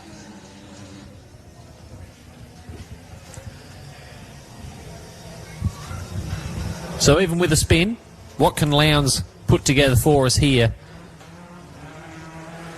The Gardner's back underway as well. So losing a bit of time there with that spin, and I reckon they must have just been stuck out there on the track. So Lowndes across the line now. We'll look for the lap time for Craig Lowndes, a 27.37. So Logan Gill is the fastest in this heat. Total time 1:22.30, with Lowndes 11 seconds behind, a 1:22.41. So a really good drive from both Gill and Lowndes, but Logan Gill coming out on top in that side-by-side battle. Here's Clinton Shulke on screen now. The 427 truck. We chase the blue flashing lights of the Extreme two-wheel drive. That's Benjamin Ward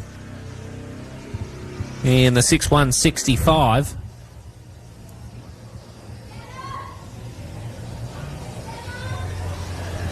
Now, he started behind Darren Oliver. And, of course, he was catching Darren, but Darren's nowhere to be seen at the moment. There's Shunky over the final jump to complete his lap as well.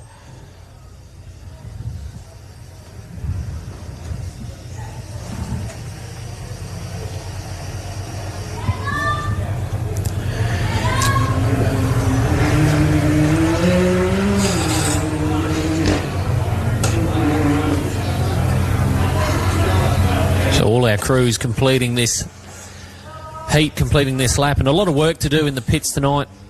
What sort of work's going to get done on all of these cars tonight, Russ? Well, I can tell you right now, Kane Nolis will be over at the bar buying everyone a drink to celebrate his 21st.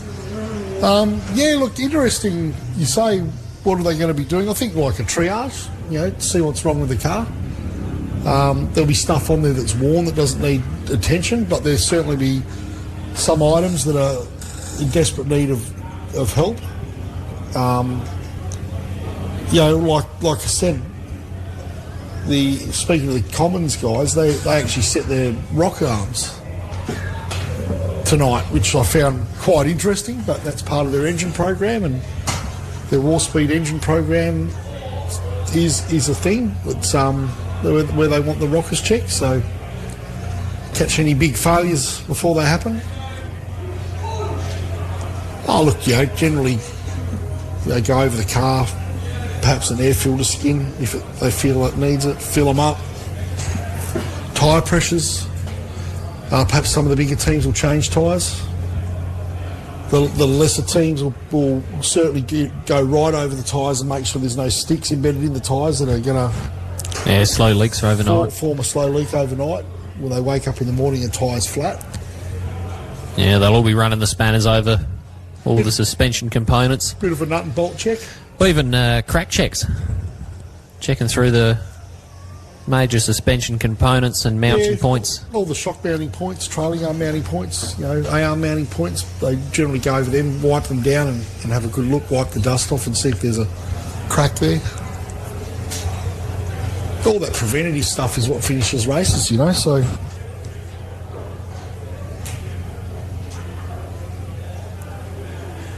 Well, we know in off-road it could be one simple thing that puts you out of the weekend. One heim joint not correctly checked and replaced. Could be a real simple part that puts you out of the weekend's running.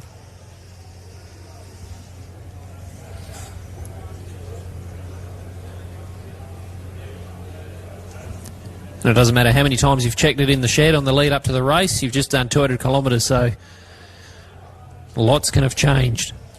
Yeah, and you get to know the car too. Like on our patrol, we always used to check the thickness of the rear brake pads, because if the rear brake pads get too thin, they can come out. They can fall out between the disc and the cradle of the brake caliper. And always check the caliper bolts, because for whatever reason on patrols, every now and then you'd find one of them loose, which is kind of weird. How did you learn that the brake pads fall out? Oh, we did a lot of winch competitions in our younger days where the brakes are immersed in slurry and horrible shit, so they wear out real quick. And yeah, we've had them get too thin and fall out on us. So you learnt it the hard way? Learnt that the hard way, yep. Yeah, pretty old school sliding caliper arrangement on a patrol, so always keep the rear brake pads up to it so they don't fall out. Of course, you don't get a lot of braking from the rear of a patrol, but when the brake pads fall out, you end up with an almighty long pedal. Adam Spicer on screen. This is a very nice car, Adam Spicer's. Yeah, it's great. It's a great little jigger. It's in with the Commons camp, so there's a connection there somewhere.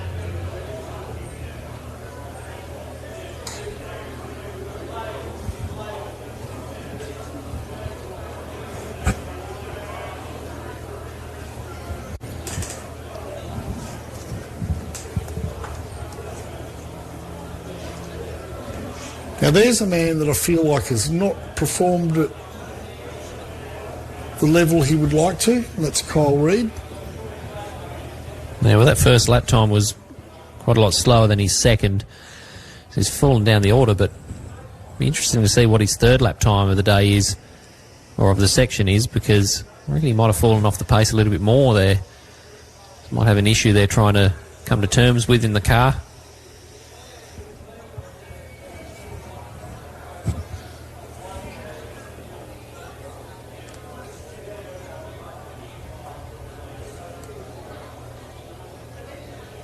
There's Jack Livingston as well. The 6:1:38.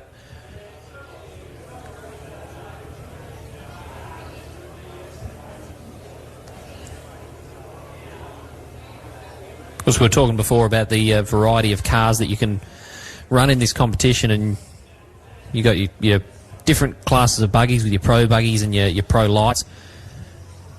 Your naturally aspirated 3.5 litres being the pro lights, and of course you got your side-by-sides. There's the Heaslip entry on the back of a tow rope I just saw in the background of the shot there. The Danielle Foote car in the foreground.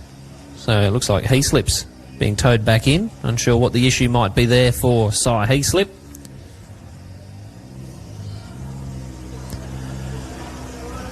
Moving through, we've got the trophy trucks, and relatively new, I suppose, to the Australian off-road scene with the all-wheel drive trucks, but they've come to dominate the Australian off-road racing scene. Of course, your two-wheel drive trucks as well. If you had the choice, Russ, what would you get? Two-wheel drive or all-wheel drive truck? I've got to ask this question at Fink. I'd probably put a second story on my house. Had the money to afford one. No, look, I think...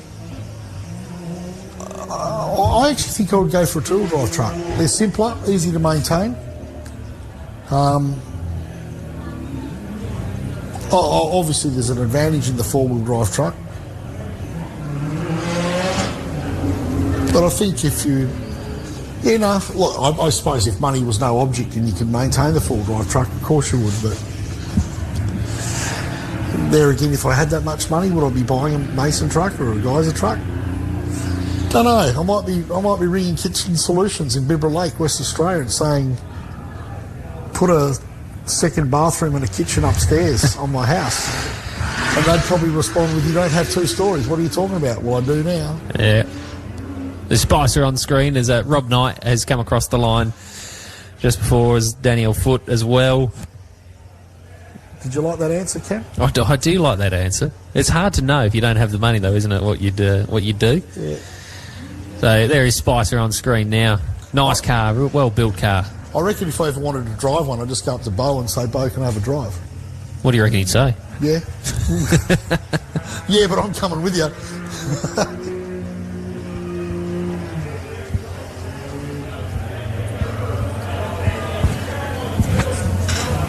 So there's Kyle Reid. We mentioned before that he's normally a little bit further up the field than he is here at the moment. A slow lap number 1 today. 39.55 on the first lap of this heat. Yeah, that's not Kyle Reid. That must be a different Kyle Reid. We'll see what he's been able to achieve with that final lap there. Yeah, so a 39.55 on lap 1, and then a 30.23 lap 2, and a 30.24 on lap number 3 there. So he is going a lot faster than his first lap of this heat. So an issue on lap number 1 for the heat for Kyle Reid. As meant he's fallen down our order here, but Jack Livingston in 6.1:38 over the last couple of jumps here at the Loveday 400. And we'll have a look at our map here to see who is still out on the circuit. We can see the 282 of Chapman out there, the 244 of Gwynn, David Hall in the 134, still mobile. Still a few cars out on the track. I didn't see the 445 of Michael Parham. No, I think he dropped off the radar quite early. I didn't notice when, but Now that you've mentioned, in hindsight, he hasn't been triggering any of the timing of recent.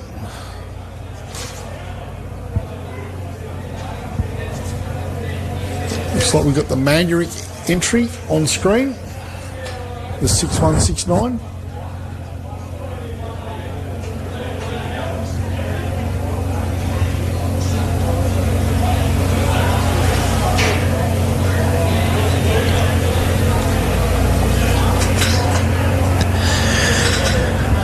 So while Jesse Mandrick comes through, I'm going to move over to our overall times here and see where the fastest car from this heat find themselves.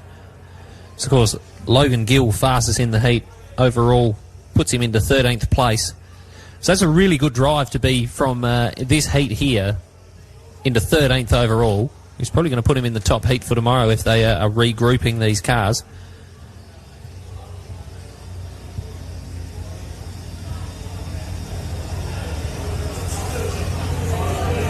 Luke Hersig into 15th on this list here as well, with a really good effort.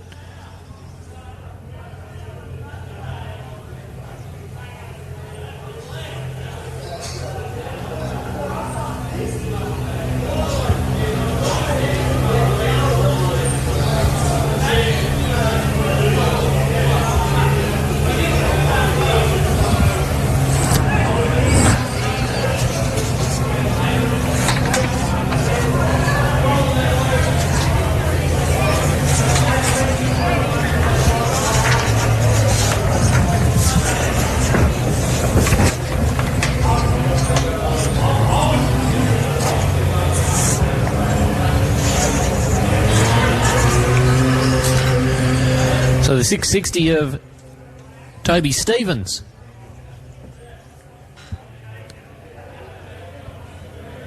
Now he has completed one lap, so this will be the end of his second lap. And he will be embarking on his third lap. He might need those lights there.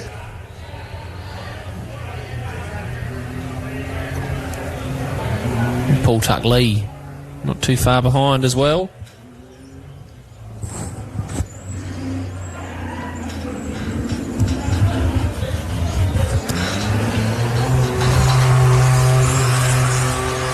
Well, yeah, I reckon you might be right there, Russ. It is getting pretty dark out there, so Toby Stevens may well need the use of the lights out on the circuit. Of course, those light bars are really, really good at piercing through the dark. So Paul Tuck Lee over the line now as well.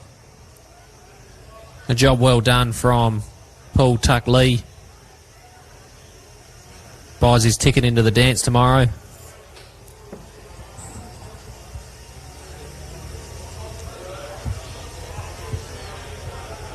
And effectively, that's all today really was. Yeah, it's still a long day of racing tomorrow. There's another 200 kilometres to go for our AORC competitors tomorrow. And it's the old saying, isn't it? You can't win the race on the first corner, but you can lose it. And the same here at Loveday. You can't win the race on day one, but you can lose it. So Paul Tuck Lee finds himself in the fight tomorrow.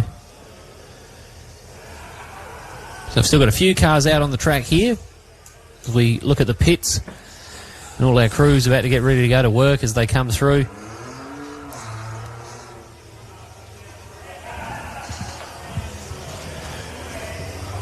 As the sweep car takes off now as well. We're talking about rough rides. That sweep car's going to have a rough ride, isn't he? Probably saw the track before the start of the weekend, and he's going to get a good look at it after Saturday's running.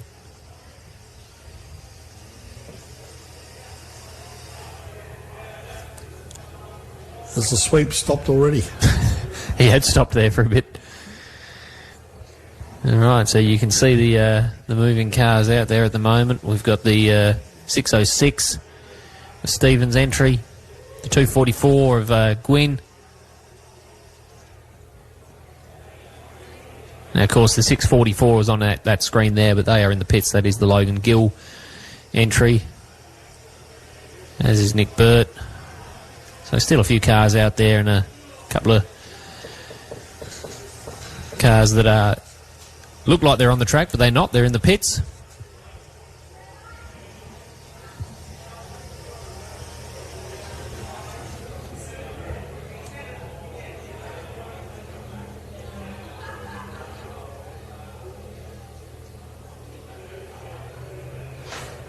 You can see the Stevens entry, the other side of the pits there, just on the right-hand side of the screen.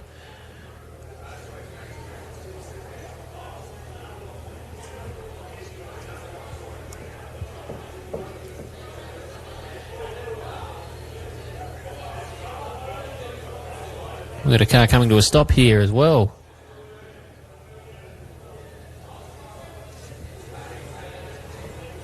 Back up and running.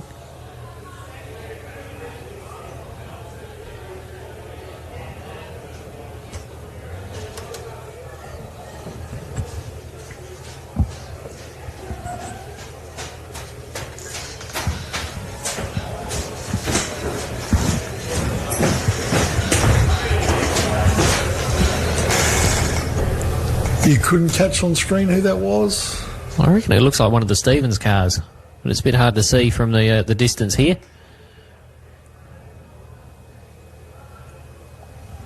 I assume based on where it was, it'd be Tom Stevens, if it is in fact the Stevens car.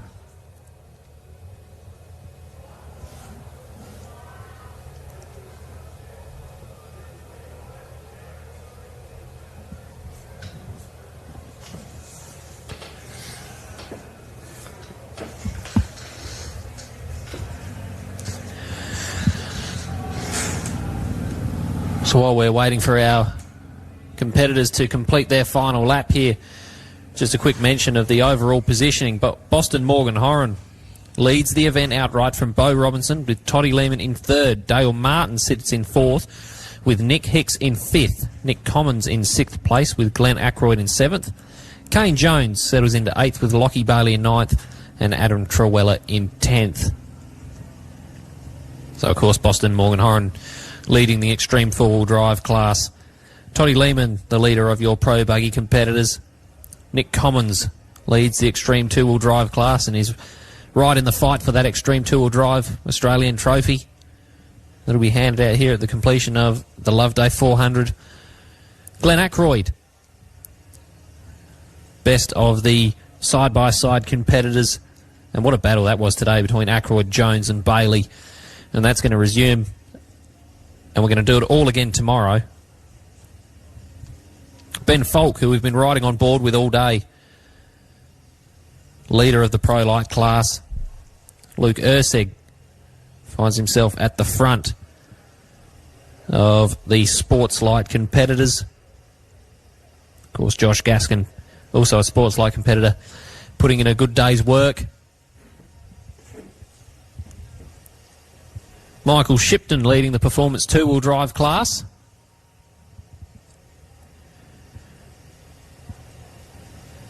Also, unfortunately for Dennis de Brenny, unable to complete today's running. Got bogged out there on the track. As the 606 of Tom Stevens now in view.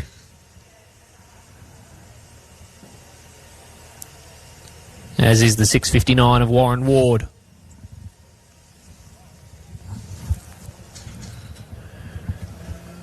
So again, looking at our class competitors, the Super 1650s still doing battle.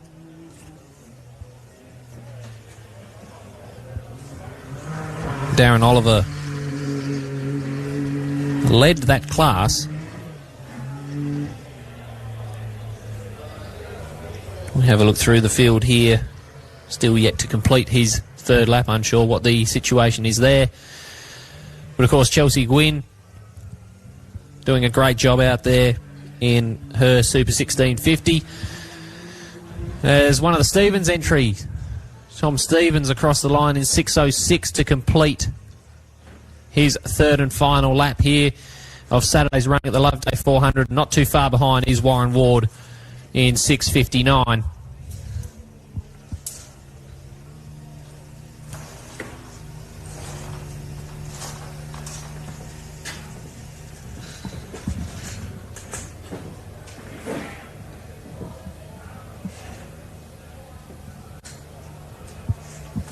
So just while we've got a lull... Oh, hang on, shit.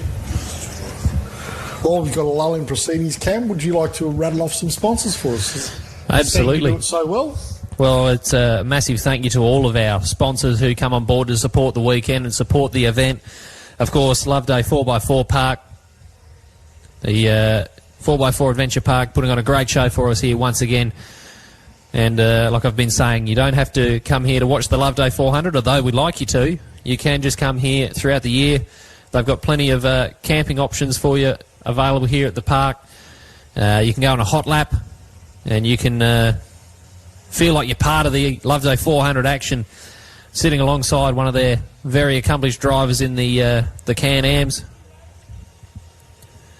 The Barossa Auto Group, who've come on board as sponsor here once again this year. And I did have a look at that Beetle down there before, Russ. They've got the Volkswagen Beetle on display out in front of their group of cars there, so make sure you get down and have a chat to the guys at the Barossa Auto Group and have a look at some of the cars that they've got on display down there. Our series sponsors, big thank you to Comiskey Mining Services, sponsoring the championship this year. And of course, Brett Comiskey unable to be here in his truck this weekend, but we want to say a massive thank you to the Comiskey team who are supporting this series and all these events throughout the 2026 season. Nixon Excavations. We've been mentioning it throughout the weekend as well. They've been on the side of the Ben Nixon side by side, and Ben Nixon doing a great job throughout this weekend. So a massive thank you to the Nixon team for coming on board and sponsoring the event once again. Now this is the one that is interesting a lot of our crowd down here. The kick-ass jump out there. If you want to get the limo ride for tomorrow, $30 will get you a limo ride out to the kick-ass bar, and you can go and watch these cars tackle the super jump that Toby Waitley had a bit of a moment there earlier we saw. So you get out there and ride in amongst the action.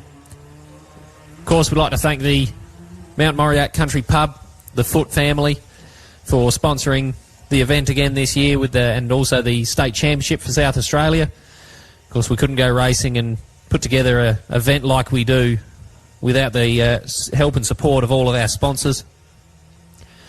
Move Yourself.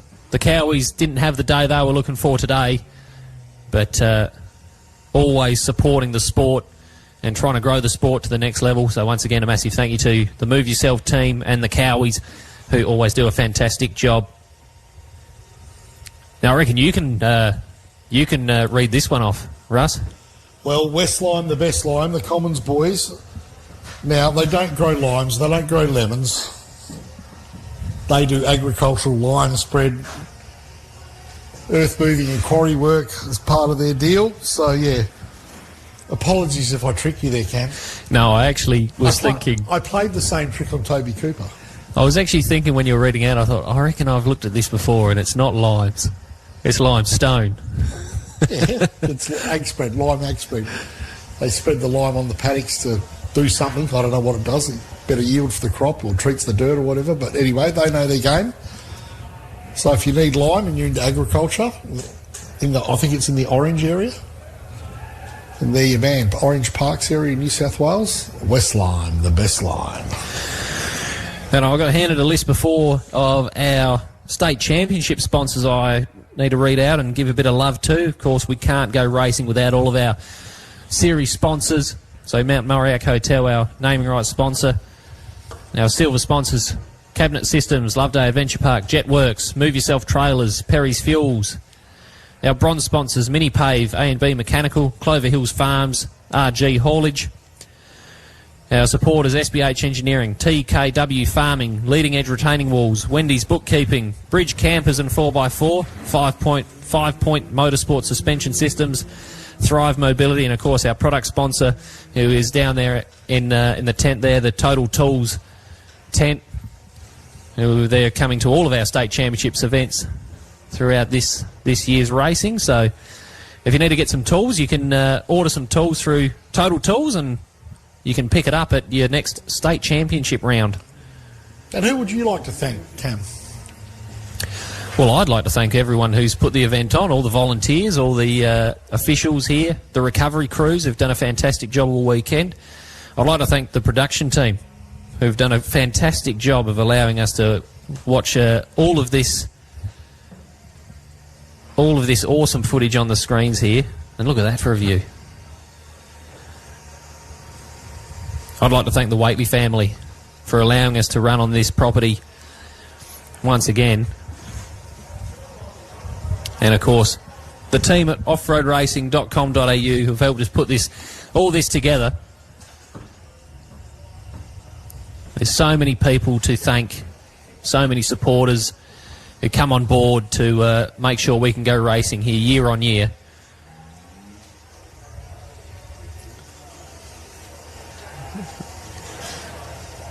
Probably the medical team as well, Russ. The medical team deserves a shout out. Always doing a good job if there's a rollover on the track. As we look here, we've got the 701. There's Hank Parker, still moving. The 134 of David Hall down the bottom right of the screen.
So you can see David Hall on our track map coming back in towards us, as is Hank Parker.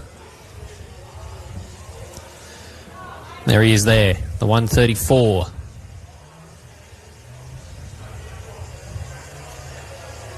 Not the day they would have been hoping for, the Hall entry. A 1 hour long first lap of the day, or first lap of the heat, I should say. Are they a local pairing at 134? Yeah, South Australians. They normally go pretty good? Yeah, very, very good. David Hall is he's a really nice guy and he's a really fast driver. He's just had a wretched day today. Yeah, just not the day they would have been hoping for. And usually at a local round at least, he's always up the front, always right up the front, and challenging the pro buggies at the local races in this pro light. Used to be a beam car. This is one of those cars that's been converted to an A-arm package.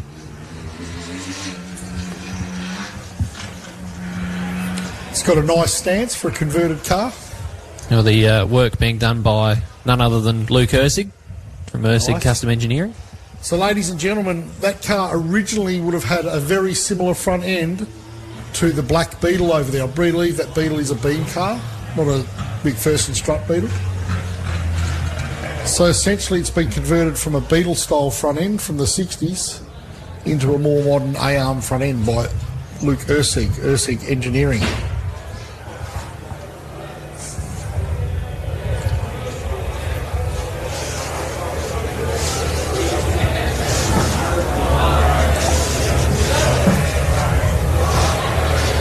Yeah, well, Luke's done a fine job of that car, converting it, because as we alluded to before, sometimes when they convert those beam cars to A-arm front ends, they look a little bit goofball. But that certainly has a nice profile to it. Yeah, it was always a really nice beam car, and it's just always maintained being a very nice looking car. And Dave's had it for many years now. He's run really well in that car in the past. I've seen him right up the front of a couple of races in South Australia where he probably deserved to win them, but unfortunately coming unstuck with simple things like little flat tyres at the wrong time, losing probably 4 or 5 minutes, and always in races where it's really tight at the front. He doesn't have that time to give up. So Hank Parker getting the job done. He's not too far away from roaring up that long straight. He's over the back of the complex at the moment, over near the camp area, down the hill a bit. So how cool is that for a shot?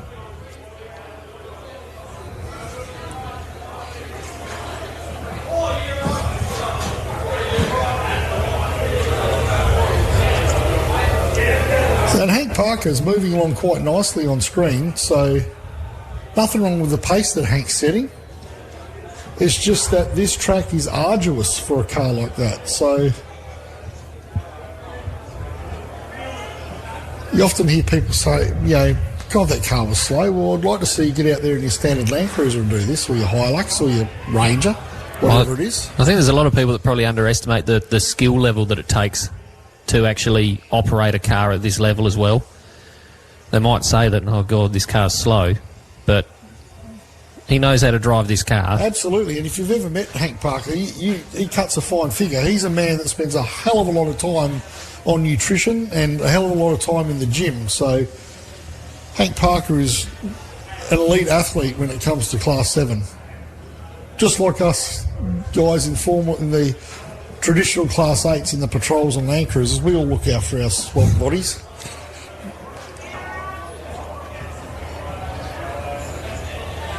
He's probably on the diet of a dancer, fish and salad, and that's about all.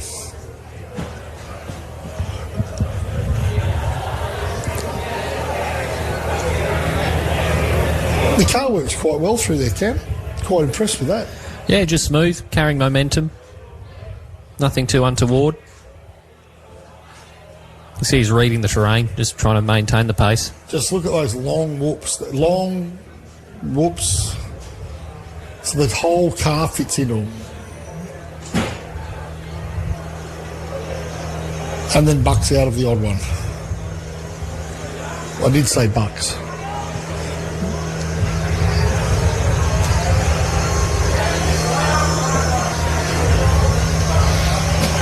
Of course, we'd like to see the Barossa Auto Group enter some form of Class 7. They've got plenty of brand names there. Cherry, VW, Ford.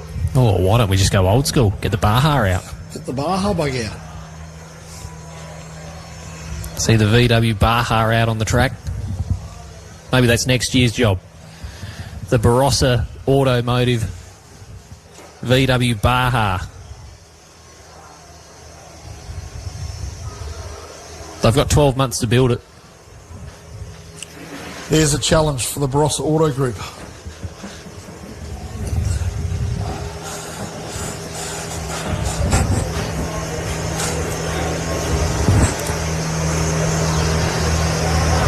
You can see the difference when they hit the hard ground.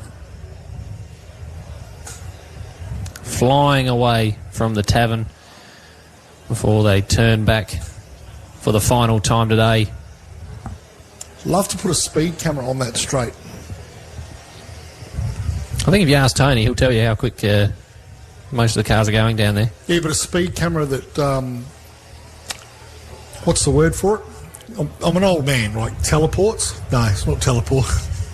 Telegraphs? I mean, you're asking the wrong person. I'm the worst with technology. A speed camera that sends a telegram back to Basically, we want to see the speeds in here at the commentary box. Yeah. Yeah, it would be interesting, that. Morse code.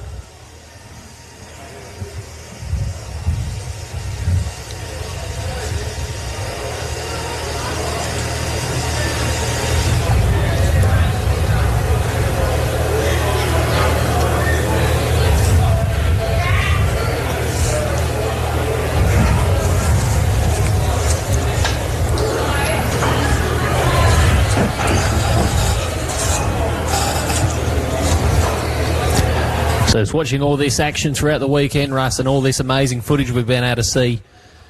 Make you want to go racing here again yourself? I'll definitely like to come back to Loveday. I think it's a great event. As we watch Hank Parker weave his magic. The twilight. All the way from Queensland, ladies and gentlemen, Hank Parker.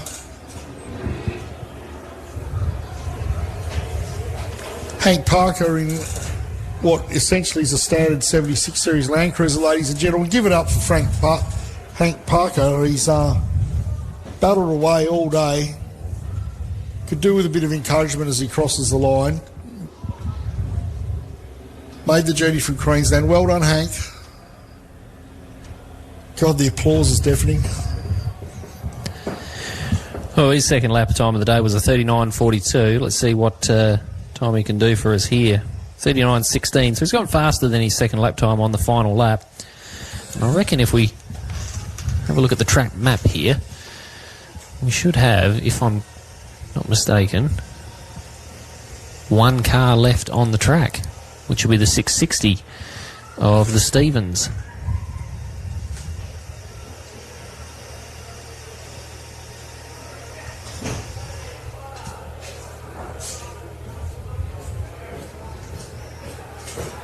So Parker makes his way into the pits, ready for his the work they'll do to the car overnight.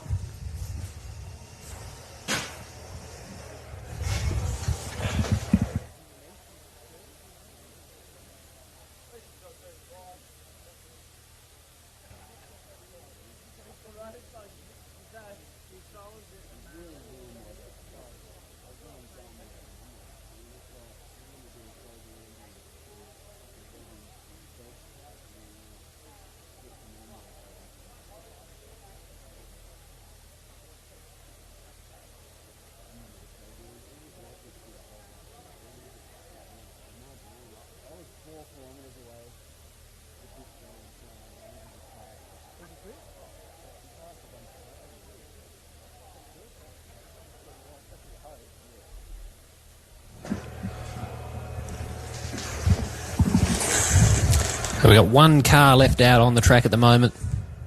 Toby Stevens in 660. Should say two cars. We've got the sweep car out there as well. Of course, making their way around the track.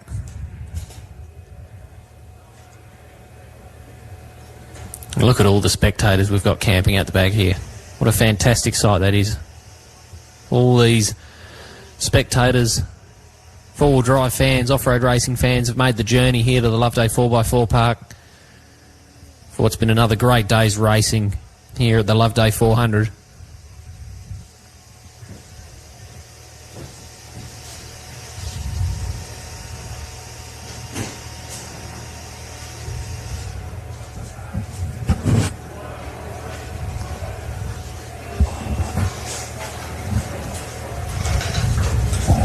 So perhaps we can bring that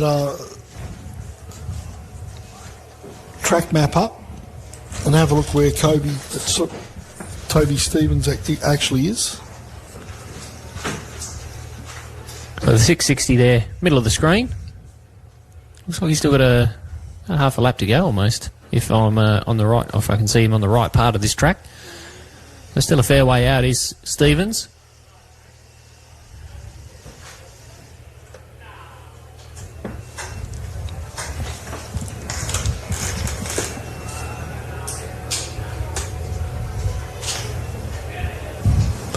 Geez, he's over in that heavily treed area. It'd be quite dark in there amongst the trees. Very dark in the trees.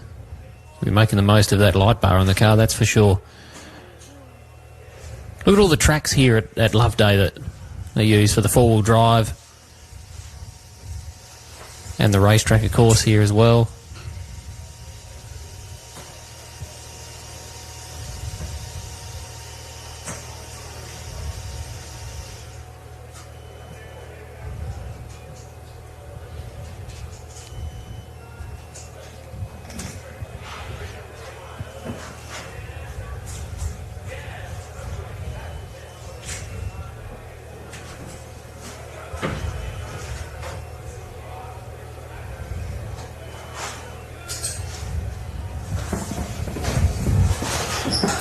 Still got cars rolling in off the road too.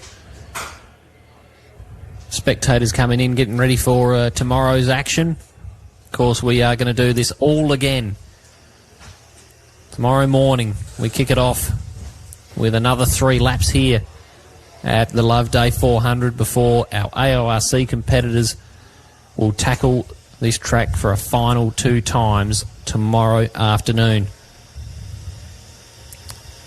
And we will crown the winner of the Loveday 400 for 2026.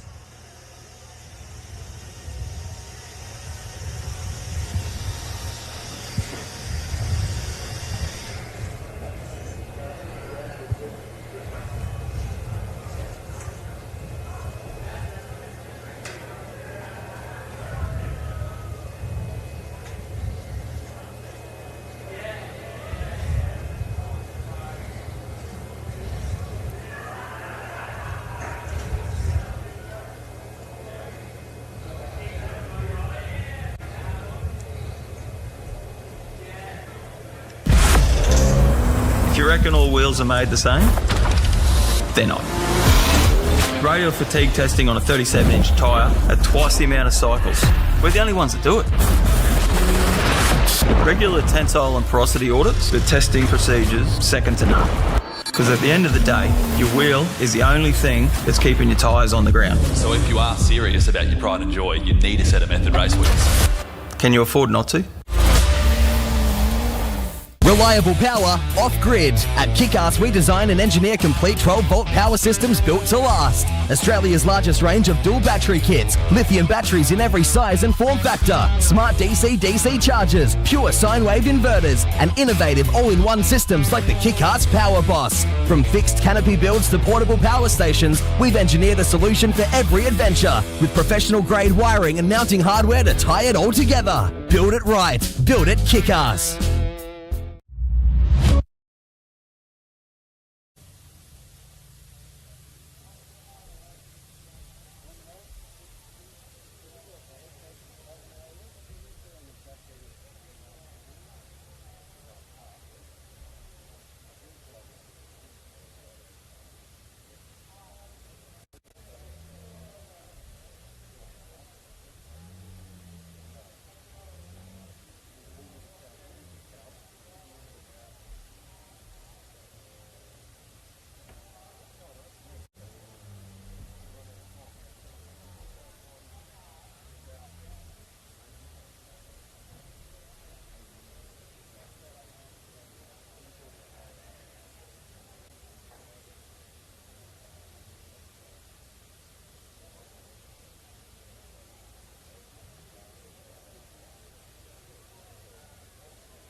Reckon all wheels are made the same?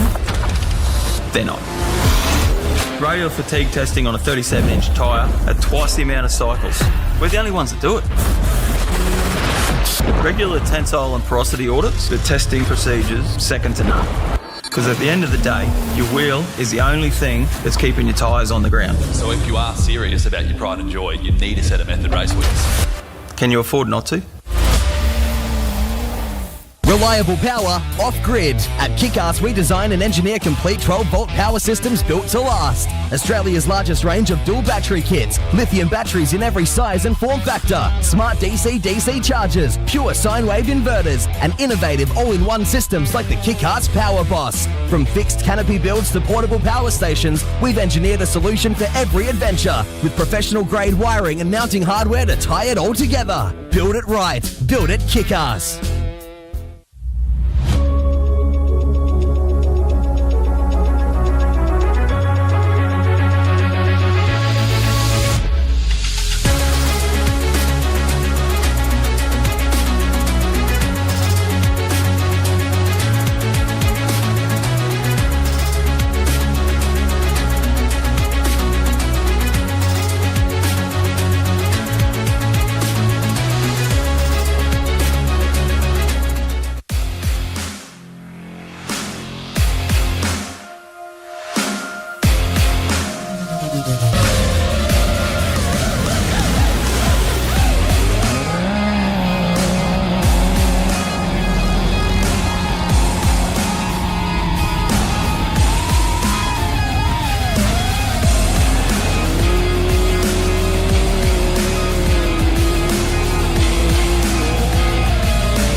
Alrighty, race fans. Well, what a fantastic day of racing we've had here at the Loveday 400 for 2026. Boston Morgan Horan leads the event over Beau Robinson and Toddy Lehman. We are back here tomorrow, bright and early. We go racing here once again at Loveday. Make sure you get out here. Make sure you're watching the live feed, because tomorrow we crown the winner of the Loveday 400. We'll see you then.